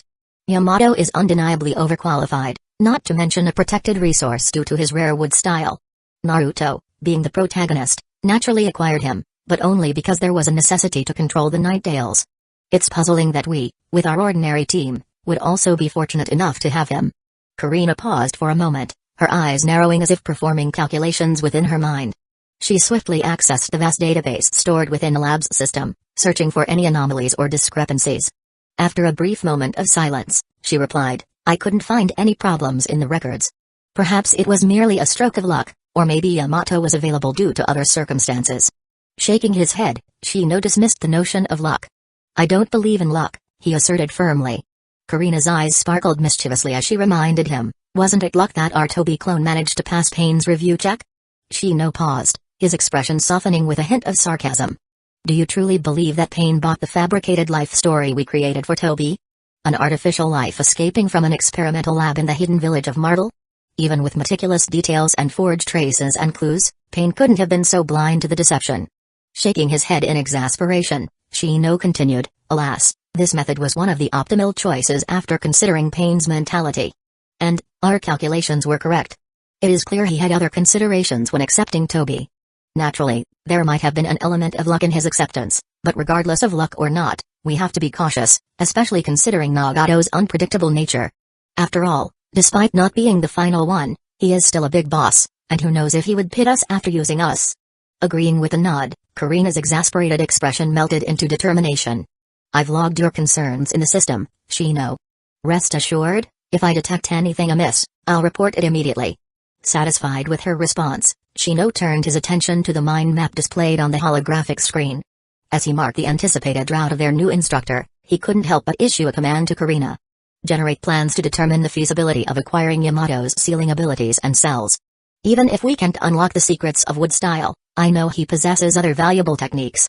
It may help with our capture of the Seven Tails. Karina nodded, her eyes glinting with a mix of anticipation and curiosity. Consider it done. I've already logged the request and will delve into the research. His abilities will undoubtedly be a valuable asset to our team. With their tasks at hand settled, Shino noticed Karina tidying up the research table, commanding appendages to deftly clean the failed substances. Intrigued by her sudden change in routine, he inquired, what's wrong, Karina? Why are you finishing up early today? A playful smile graced Karina's lips as she glanced over at Shino. There's another important matter happening today, Shino. Trust me, it's something you should look forward to. Perplexed, Shino tilted his head, a curious expression on his face as he searched his memories and the database. Another important matter? What could it be? Karina walked out of the lab, her hand gracefully waving in the air, her voice carrying a hint of excitement. Just be patient, Shino. I'll take care of the preparations for the welcoming ceremony. You'll find out soon enough. As Karina disappeared from the lab, Shino's eyes glimmered with a newfound sense of anticipation. He mulled over her words, a realization slowly dawning upon him. Time sure flies, he murmured to himself. It seems she has arrived. In the entrance hall of the hidden base, a captivating beauty with flowing untamed black hair, devoid of the signature purple streaks of Zerg's, stood in silence. Her piercing red eyes gazed ahead, betraying no emotion. Bandages adorned the red mesh blouse wrapping her body, fluttering gently as a breeze swept through the hall, accentuating the swiftness with which Karina circled her, analyzing every angle of her mature form. Karina came to a graceful stop in front of Kurenai, a sly smile curling upon her lips. Her playful eyes swept over Kurenai's face, assessing her with a mix of amusement and curiosity. TSK, she chided softly. With this body, no wonder he is interested in you. Kurenai stood in silence, refusing to give a response. But Karina felt no anger rising within her. Instead, a gentle smile graced her features as she lifted her hand, a strange and eerie abomination emerging from the ground behind her. It slithered and twisted, molding itself into a grotesque chair that soon solidified into a throne. With grace, Karina settled upon the makeshift seat, resting her hand upon the armrest. Resting her head against her hand, Karina's eyes remained locked on Kurenai as she declared, her voice laced with a mixture of authority and curiosity, "You've got attitude. I'm sure he'll like it. But since you are here, there are some rules you must know." Then, in a sudden change of tone, Karina's eyes sharpened, and she coldly commanded, "Kneel." As if under a spell, an invisible authority compelled Kurenai to drop to her knees, a flash of pain briefly crossing her calm facade. Her head dipped slightly, concealing her discomfort. Karina leaned forward, lowering her hand and using her finger to lift Kurenai's chin, their eyes locking. With an air of superiority, she spoke, her voice laced with a chilling intensity. "First, I hope you are clear about your position here. You are his teacher, but now he is your master, our master. So, do not display your attitude unless it pleases him. Understood?" A heavy silence settled between them before Kurenai, through gritted teeth, whispered, "Yes." Releasing her grip on Kurenai's chin, Karina observed her for a moment longer before continuing her declaration. "Second, we are both his queens, and there may be more queens in the future. However, let it be known that if every other queen can be considered a first-generation queen, then I am his one and only 0th-generation queen. He is your master, and I am your mistress, eternally. Have I made myself clear?" With her head still bowed, Kurenai's voice came out after a moment of silence, her words laced with resignation. "Understood, mistress." A pleased smile played upon Karina's lips as she straightened up, the throne disintegrating into a mass of organic matter that receded back into the ground. She reached out her hands to gently help Kurenai arise, her touch surprisingly gentle as she rubbed against Kurenai's hands. Her tone softened as she spoke, "Don't worry. I won't mistreat you in the future, as long as you know your place.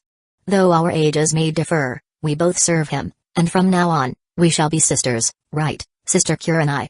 Kurenai's gaze locked onto Karina's smiling face, realizing that her fate was no longer within her grasp. With a slight nod, she replied, "Yes, Sister Karina." Karina nodded in approval.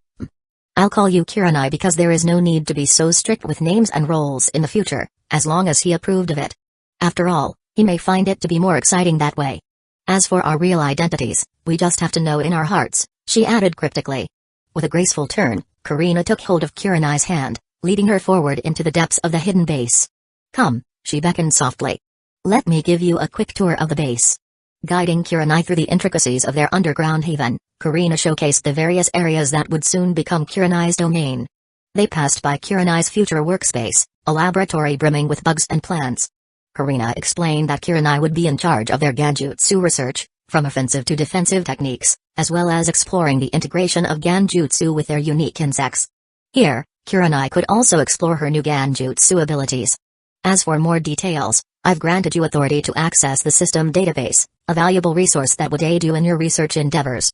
You can access it anytime with a mental command. When you have time, feel free to browse through it as you may find many interesting tidbits in there." Kurenai nodded silently, her red eyes flickering with a mix of anticipation and contemplation, feeling the strange pollen infused within her body beginning to stir, a subtle reminder of the changes she had unknowingly embraced. They arrived at a spare room, which Karina proudly declared had been transformed from a storage space into a functional bedroom. She acknowledged its modest size, assuring Kurenai that it would suffice until their base expanded further. Karina's playful smile twisted into something more mischievous as she inadvertently let slip a cryptic hint. "As entities intertwined with our altered Zerg genetics, we do not truly require sleep, and even our current youthful forms are eternally preserved. However, you can rest and freshen up in the room after serving him, should the need arise." Kurenai's body trembled ever so slightly at the implications. Seeing this, Karina felt a tinge of sympathy, allowing her soothing words to wash over her, offering a bittersweet comfort. "This was the path we walk. Remember your deal. You belong to him now." Bowing her head in a moment of silent contemplation, Kurenai looked up with a determined expression, her voice a soft whisper. "I understand." Karina's smile widened at Kurenai's acceptance. "It's good that you understand," she affirmed. "It's better to come to terms with it now rather than later." With a gentle tug, Karina led Kurenai further into the base, finally arriving at the lounge where Shino patiently awaited them, seated upon a couch. Karina took the lead, her confident strides captivating Shino's gaze, his eyes revealing a profound understanding of her calculated display of authority over the other, aware of the implications yet he chose to indulge her, a silent agreement unspoken as he allowed her to revel in the role she had chosen. And as Kurenai stepped into the room, Shino's deep eyes fixed upon her, his gaze momentarily captivated by her ethereal beauty, his eyes roaming over her captivating form, especially her long, mesmerizing jade legs. Karina's playful tone cut through the air as she addressed Shino. "Shino, I've brought her," she announced. "I recall you had some questions regarding Genjutsu. Now, you can discuss it with your teacher, who will personally guide you as your personal tutor." A shadow seemed to flicker within Shino's intense gaze as he felt the questions swirling within him, seeking guidance. In a chillingly impatient voice, he commanded, "Come here." Kurenai's body trembled, a momentary hesitation marring her movements. Yet, she steadily walked forward, her eyes fixed upon Shino, a silent plea hidden within their depths. As she came to a stop before him, her pleading gaze met his heated stare, and any flicker of hope vanished, replaced by resignation. A small chuckle escaped Shino's lips as he observed Kurenai standing before him. "You're not a virgin," he remarked, his voice laden with a foreboding darkness. "I'm sure you know what to do."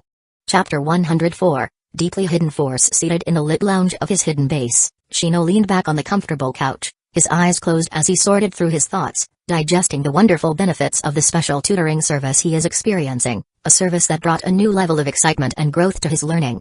The subtle sounds of conversation and a soft rustling of movement filled the air, creating a soothing ambience. Sitting beside him, Karina leaned against Shino, resting her head gently against him as her finger drew circles on his chest. Her playful eyes swept over the room, observing a new employee hard at work, her teasing tone breaking the silence. "Shino-sama, your heart is beating so fast.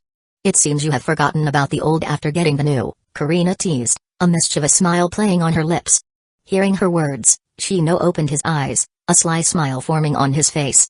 He wrapped his arm around Karina's waist, his other hand reaching out to pat her head affectionately as he soothed the playful jealousy within her. "Karina, you know I will never forget you. You know you hold a special position in my heart, and your skills are obviously incomparable." With a sly smile, Karina responded, her eyes locking provocatively with the new employee's dull gaze. "True, the next generation of queens certainly lacks the skills I possess. Her abilities to mold biomass are reduced, preventing her from generating biomass outfits and objects.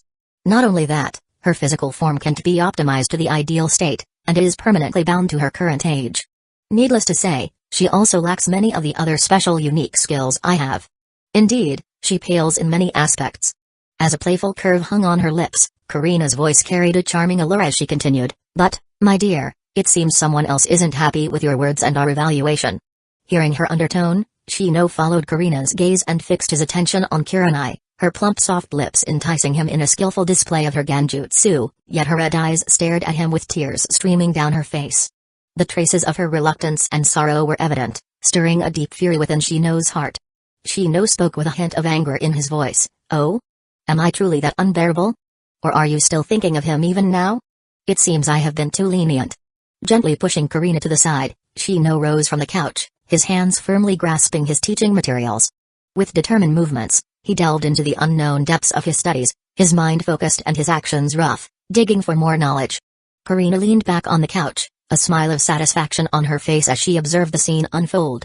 However, after a while, she noticed the tear-streaked face and widened red eyes of Kurenai. A flicker of sympathy replaced her amusement, and she couldn't help but interject. "Shino, perhaps you should show a bit more gentleness. After all, it's her first memory." Shino's movements didn't pause as he glanced over, a mischievous grin adorning his face. "I'm no good guy. If anything, I am a scum. When I'm unhappy, I naturally won't care about others' feelings, unless it's you, Karina." Struck by Shino's sweet words, Karina's sympathy faded, and a blush crept onto her cheeks. She called out in a coquettish voice as she stood up, "My dear, how can you say such things, especially when doing this? It's unfair. But I like it." With arms wrapped around Shino's neck, Karina's lips closed in on his, initiating a passionate and deep kiss. Their tongues danced and intertwined in perfect harmony, the beats in the background serving as the sensual melody to their intimate dance. The dance seemed to transcend time, and its duration remained a mystery. But eventually, Shino felt the crescendo of their dance approaching, the music reaching its peak in tension. His hands and hips ceased their movements, freezing in the final pose of their passionate duet. As the accompanying music abruptly ended, the tension left him, leaving behind a sense of fulfillment. Their lips parted, and Karina's gasps filled the air, her eyes moist as she leaned against Shino's shoulder. Her gaze strayed downward, her cheeks flushed. Following her gaze, Shino's eyes narrowed with pleasure as he released his hands. The dance was over, and there was no longer a need for a pose.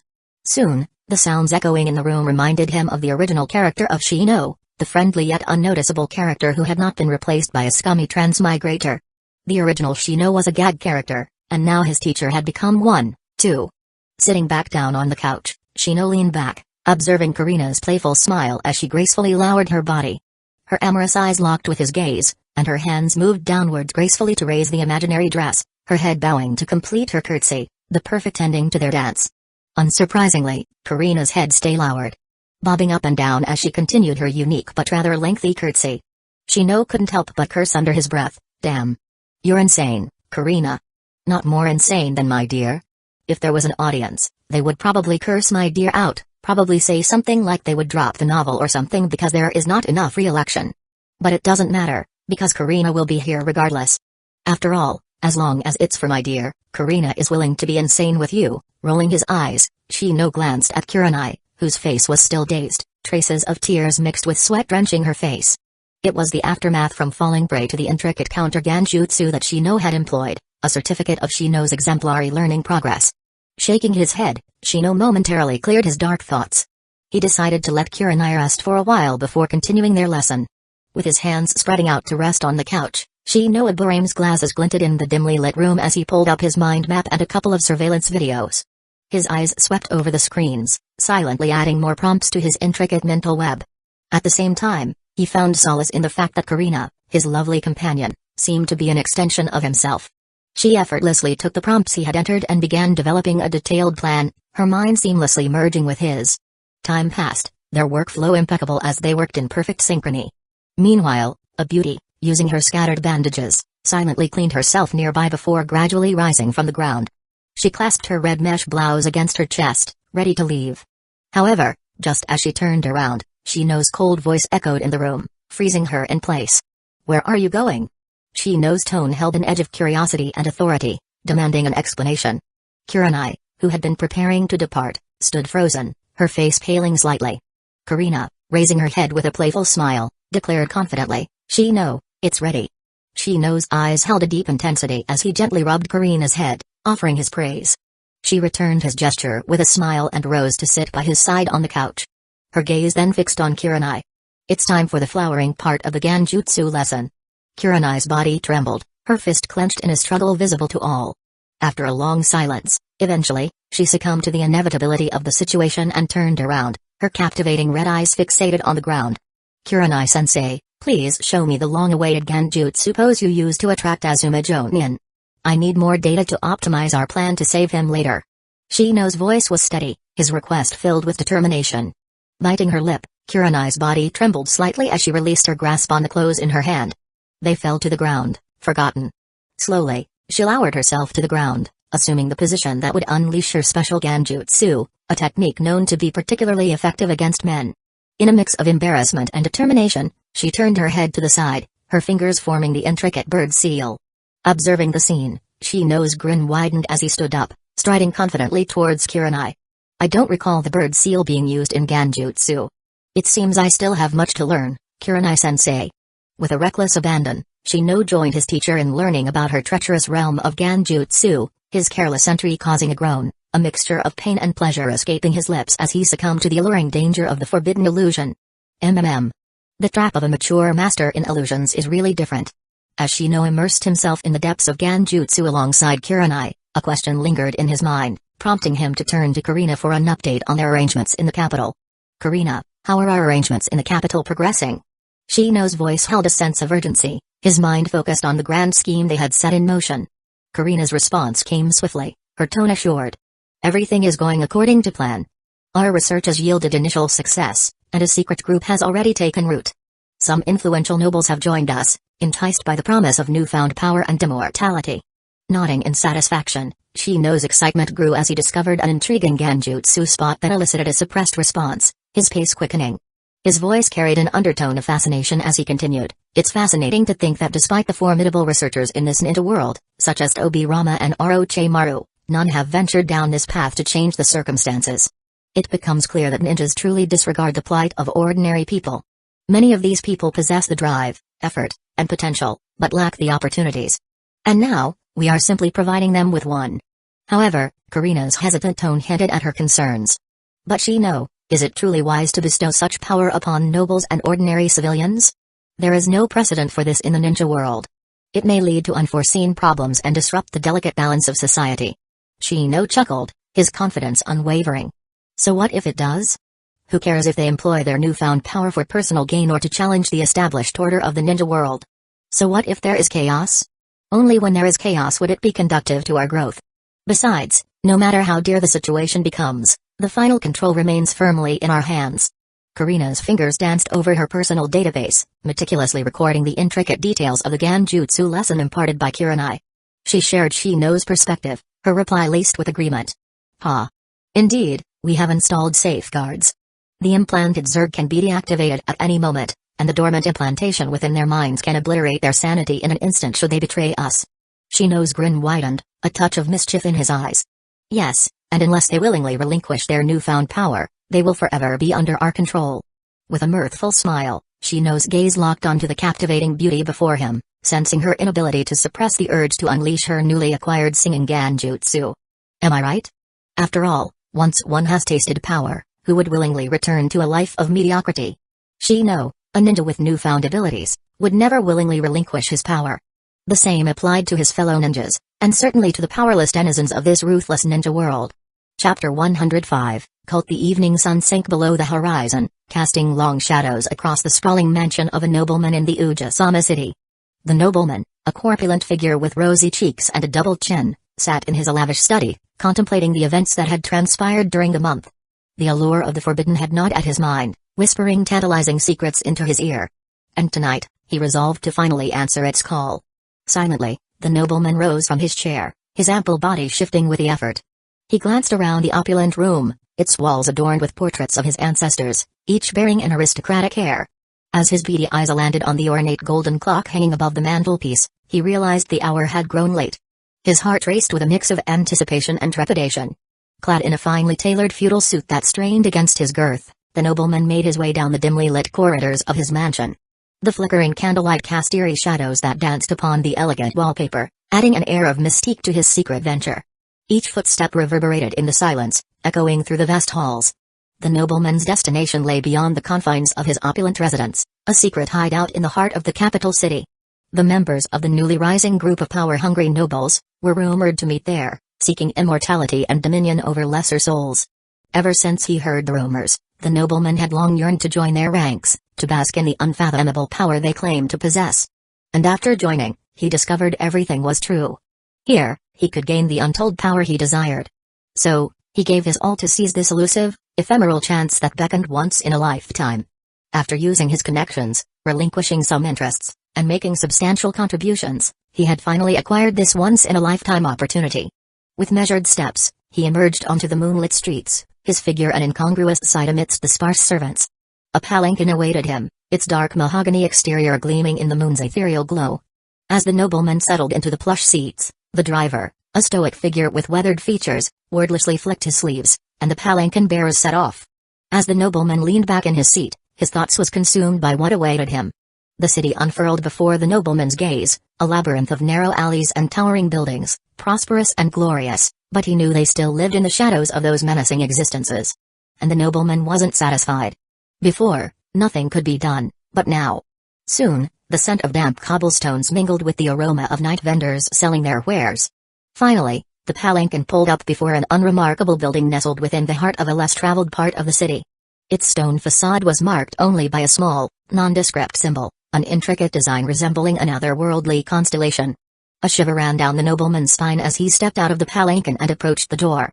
After he entered the building, a masked man dressed him in a black robe and white mask, blindfolding him afterwards, allowing darkness to envelop him like a velvety cloak. He was then led underground, and ventured forth with the guide. And after what seemed to be an eternity, it seemed he had finally arrived at his destination as the blindfold was ceremoniously lifted, revealing the dimly lit meeting room that awaited him. As his sight returned, he felt a palpable energy in the room, as though he had stepped into a realm beyond mortal understanding. The flickering glow of candles bathed the chamber in an eerie light, revealing a gathering of nobles donning flowing black robes and white porcelain masks, with a symbol of the cult prominently etched at the center of the mask in intricate violet patterns. just below the eye level. Beneath the ethereal shroud of their masks, the noble figures, well acquainted with one another, found themselves enveloped in an air of mystery, where familiarity and secrecy danced in a delicate balance, the masks imbuing them with an uncanny confidence that seemingly erased the bonds of their shared history, transforming them into strangers who walked the path of the unknown. But do they really think their identities were concealed? Just their whispers carried on the hushed winds of secrecy already aroused recognition amongst the others, yet each acted as if they were oblivious. The newly arrived nobleman inwardly sneered at their hypocrisy. Yet, the nobleman still joined their ranks, his heart pounding in his chest, becoming a player in the game. The members of the group welcomed him with nods and gestures, their voices laden with mystery. It wasn't long before the air crackled with anticipation as the cult's leader, as a figure known by the strange name of Deimos, stepped forward. Clad in a resplendent black robe adorned with celestial patterns, the figure emanated an aura of ethereal power. His white eyes, gleaming through the slits of his mask, held an otherworldly, deep horror.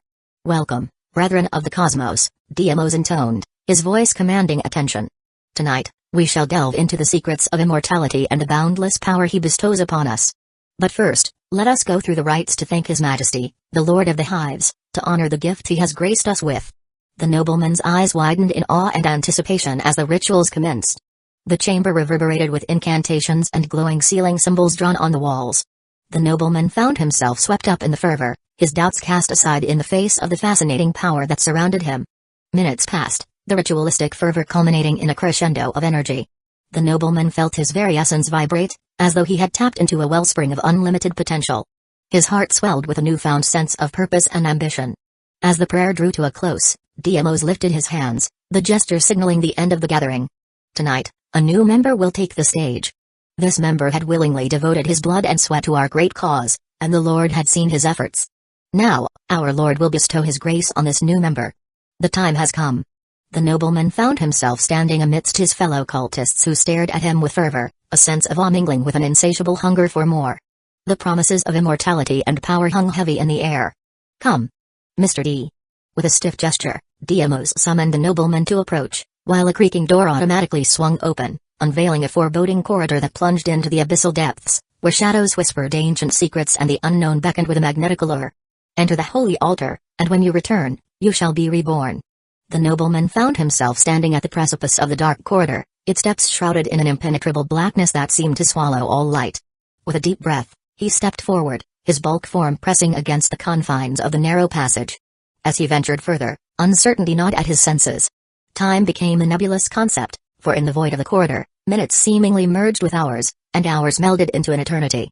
The nobleman trudged on, his heavy footsteps echoing in the stillness, until an insidious gas infiltrated his lungs, causing dizziness to assail his consciousness.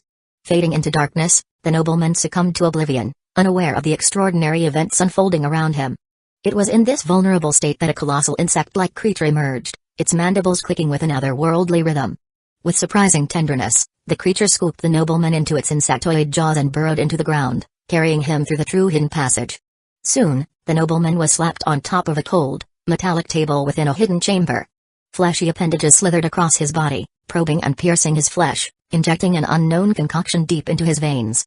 Bugs crawled all over his body, mingling with a strange, otherworldly aura as his body absorbed the mysterious elixir. Moments later, a grotesque amalgamation of insects coalesced into a humanoid shape, which swiftly transformed into a lady in a lab coat. Shadows clung to her figure, obscuring her visage. Like a machine, with deft and precise maneuvers, she completed the necessary implantations, blood staining the air as the wounds appeared and vanished, either healed by the mysterious injection or stitched by the bugs. After a final scan to confirm her success, the lady's form dissipated, the swarm of insects reforming into their original insectoid state, dispersing in the fleshy room to clean the stains of blood, returning the room to its pristine condition. As the giant creature carried the nobleman back through hidden passage and left him in the dark corridor, the last vestiges of grogginess eventually dissipated, and the nobleman blinked in confusion, lacking knowledge of the surreal sequence of events that had transpired. Groping around in the dark corridor, he soon found himself greeted by a faint light in the distance. Determined, he stumbled forward, his steps unsteady but resolute. The light grew brighter with each passing moment until he finally emerged into a chamber bathed in a soft, ethereal glow. Within the chamber, a group of individuals dressed in dark robes engaged in intense discussions. Their voices hushed and reverent, their gazes focused on the open doorway from time to time. As the nobleman stepped out from it, their attention turned towards him, curiosity mingling with a tinge of expectation. Groggy and disoriented, the nobleman surveyed his surroundings, seeking a semblance of understanding. Deimos, the leader of the discussions, turned towards him, his pallid eyes betraying no emotions. Yet, the nobleman's transformation had not gone unnoticed, and now it was time for him to display his newfound abilities to the rest of the members. Meanwhile, the hushed room pulsed with an aura of hidden knowledge and unspoken secrets. The group regarded him with a mix of anticipation and scrutiny, their eyes searching for signs of transformation. "Welcome back, Mr. D," Deimos said, his voice carrying a subtle undercurrent of pride. "You have emerged from the crucible of rebirth, reborn with the potential for greatness. Now, it is time to unveil your glorious powers to our esteemed brethren." Confusion clouded the nobleman's mind as he regarded the expectant masked faces of the other cult members. Did he enter the holy altar and receive the Lord's grace? How come he doesn't remember anything? The notion of demonstrating his abilities, even though he was unsure of their extent, left him uneasy. However, the piercing stares of his peers left him with no choice but to comply. Drawing upon the teachings he had received during his month in the hidden chambers, the nobleman attempted the hand signs they had practiced diligently. As the energy in the chamber crackling with anticipation, with trembling hands, he formed the 3 simple gestures: ram, snake, and tiger. He felt a surge of anticipation ripple through the air, an unfamiliar power within him being siphoned away, leaving him feeling momentarily weakened.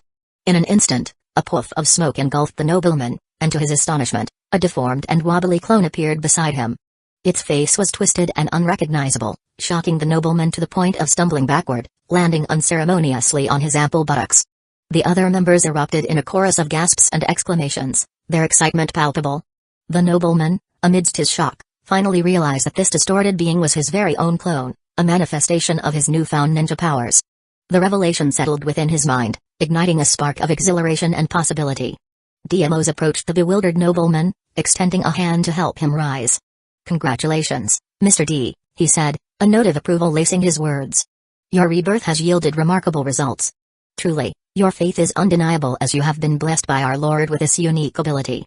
Feeling a surge of gratitude, the nobleman hurriedly nodded and offered thanks to the unseen Lord who had granted him this newfound power. "Praise the Lord of the Hives. Praise him." His eyes remained fixed on the wobbly clone as it dissipated in a puff of smoke, leaving only echoes of its presence. With a newfound determination, the nobleman turned his attention back to Astrius, curiosity shining in his eyes. "Can it get better?" he asked, his voice laced with a mixture of hope and excitement. Deimos smiled, a knowing gleam in his gaze as it fixed upon the stomach of the nobleman.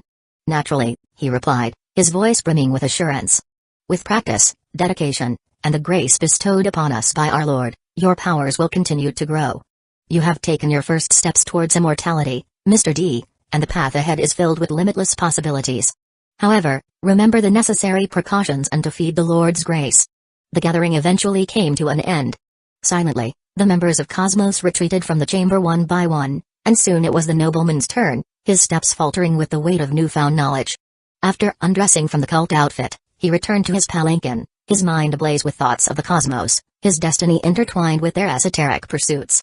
He could feel the streets whispering his name as he journeyed back to his mansion. No. It was the entire capital calling his name. A secret smile played upon his lips, his ambitions igniting. Little did the nobleman know that his life would be forever altered by his fateful decision, just not as he expected.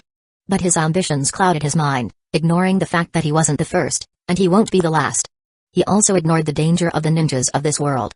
And the fact that his fate may no longer in his own hands. Chapter 106, Clash in Dark. The moon hung high in the night sky as Deimos, the mysterious leader of the cosmos, made his secretive departure from the cult's hidden sanctuary. Stripped of his ceremonial robes and mask, he reverted to his true form, a middle-aged man with pallid skin akin to a lifeless corpse, his movements rigid and calculated, like a puppet manipulated by invisible strings.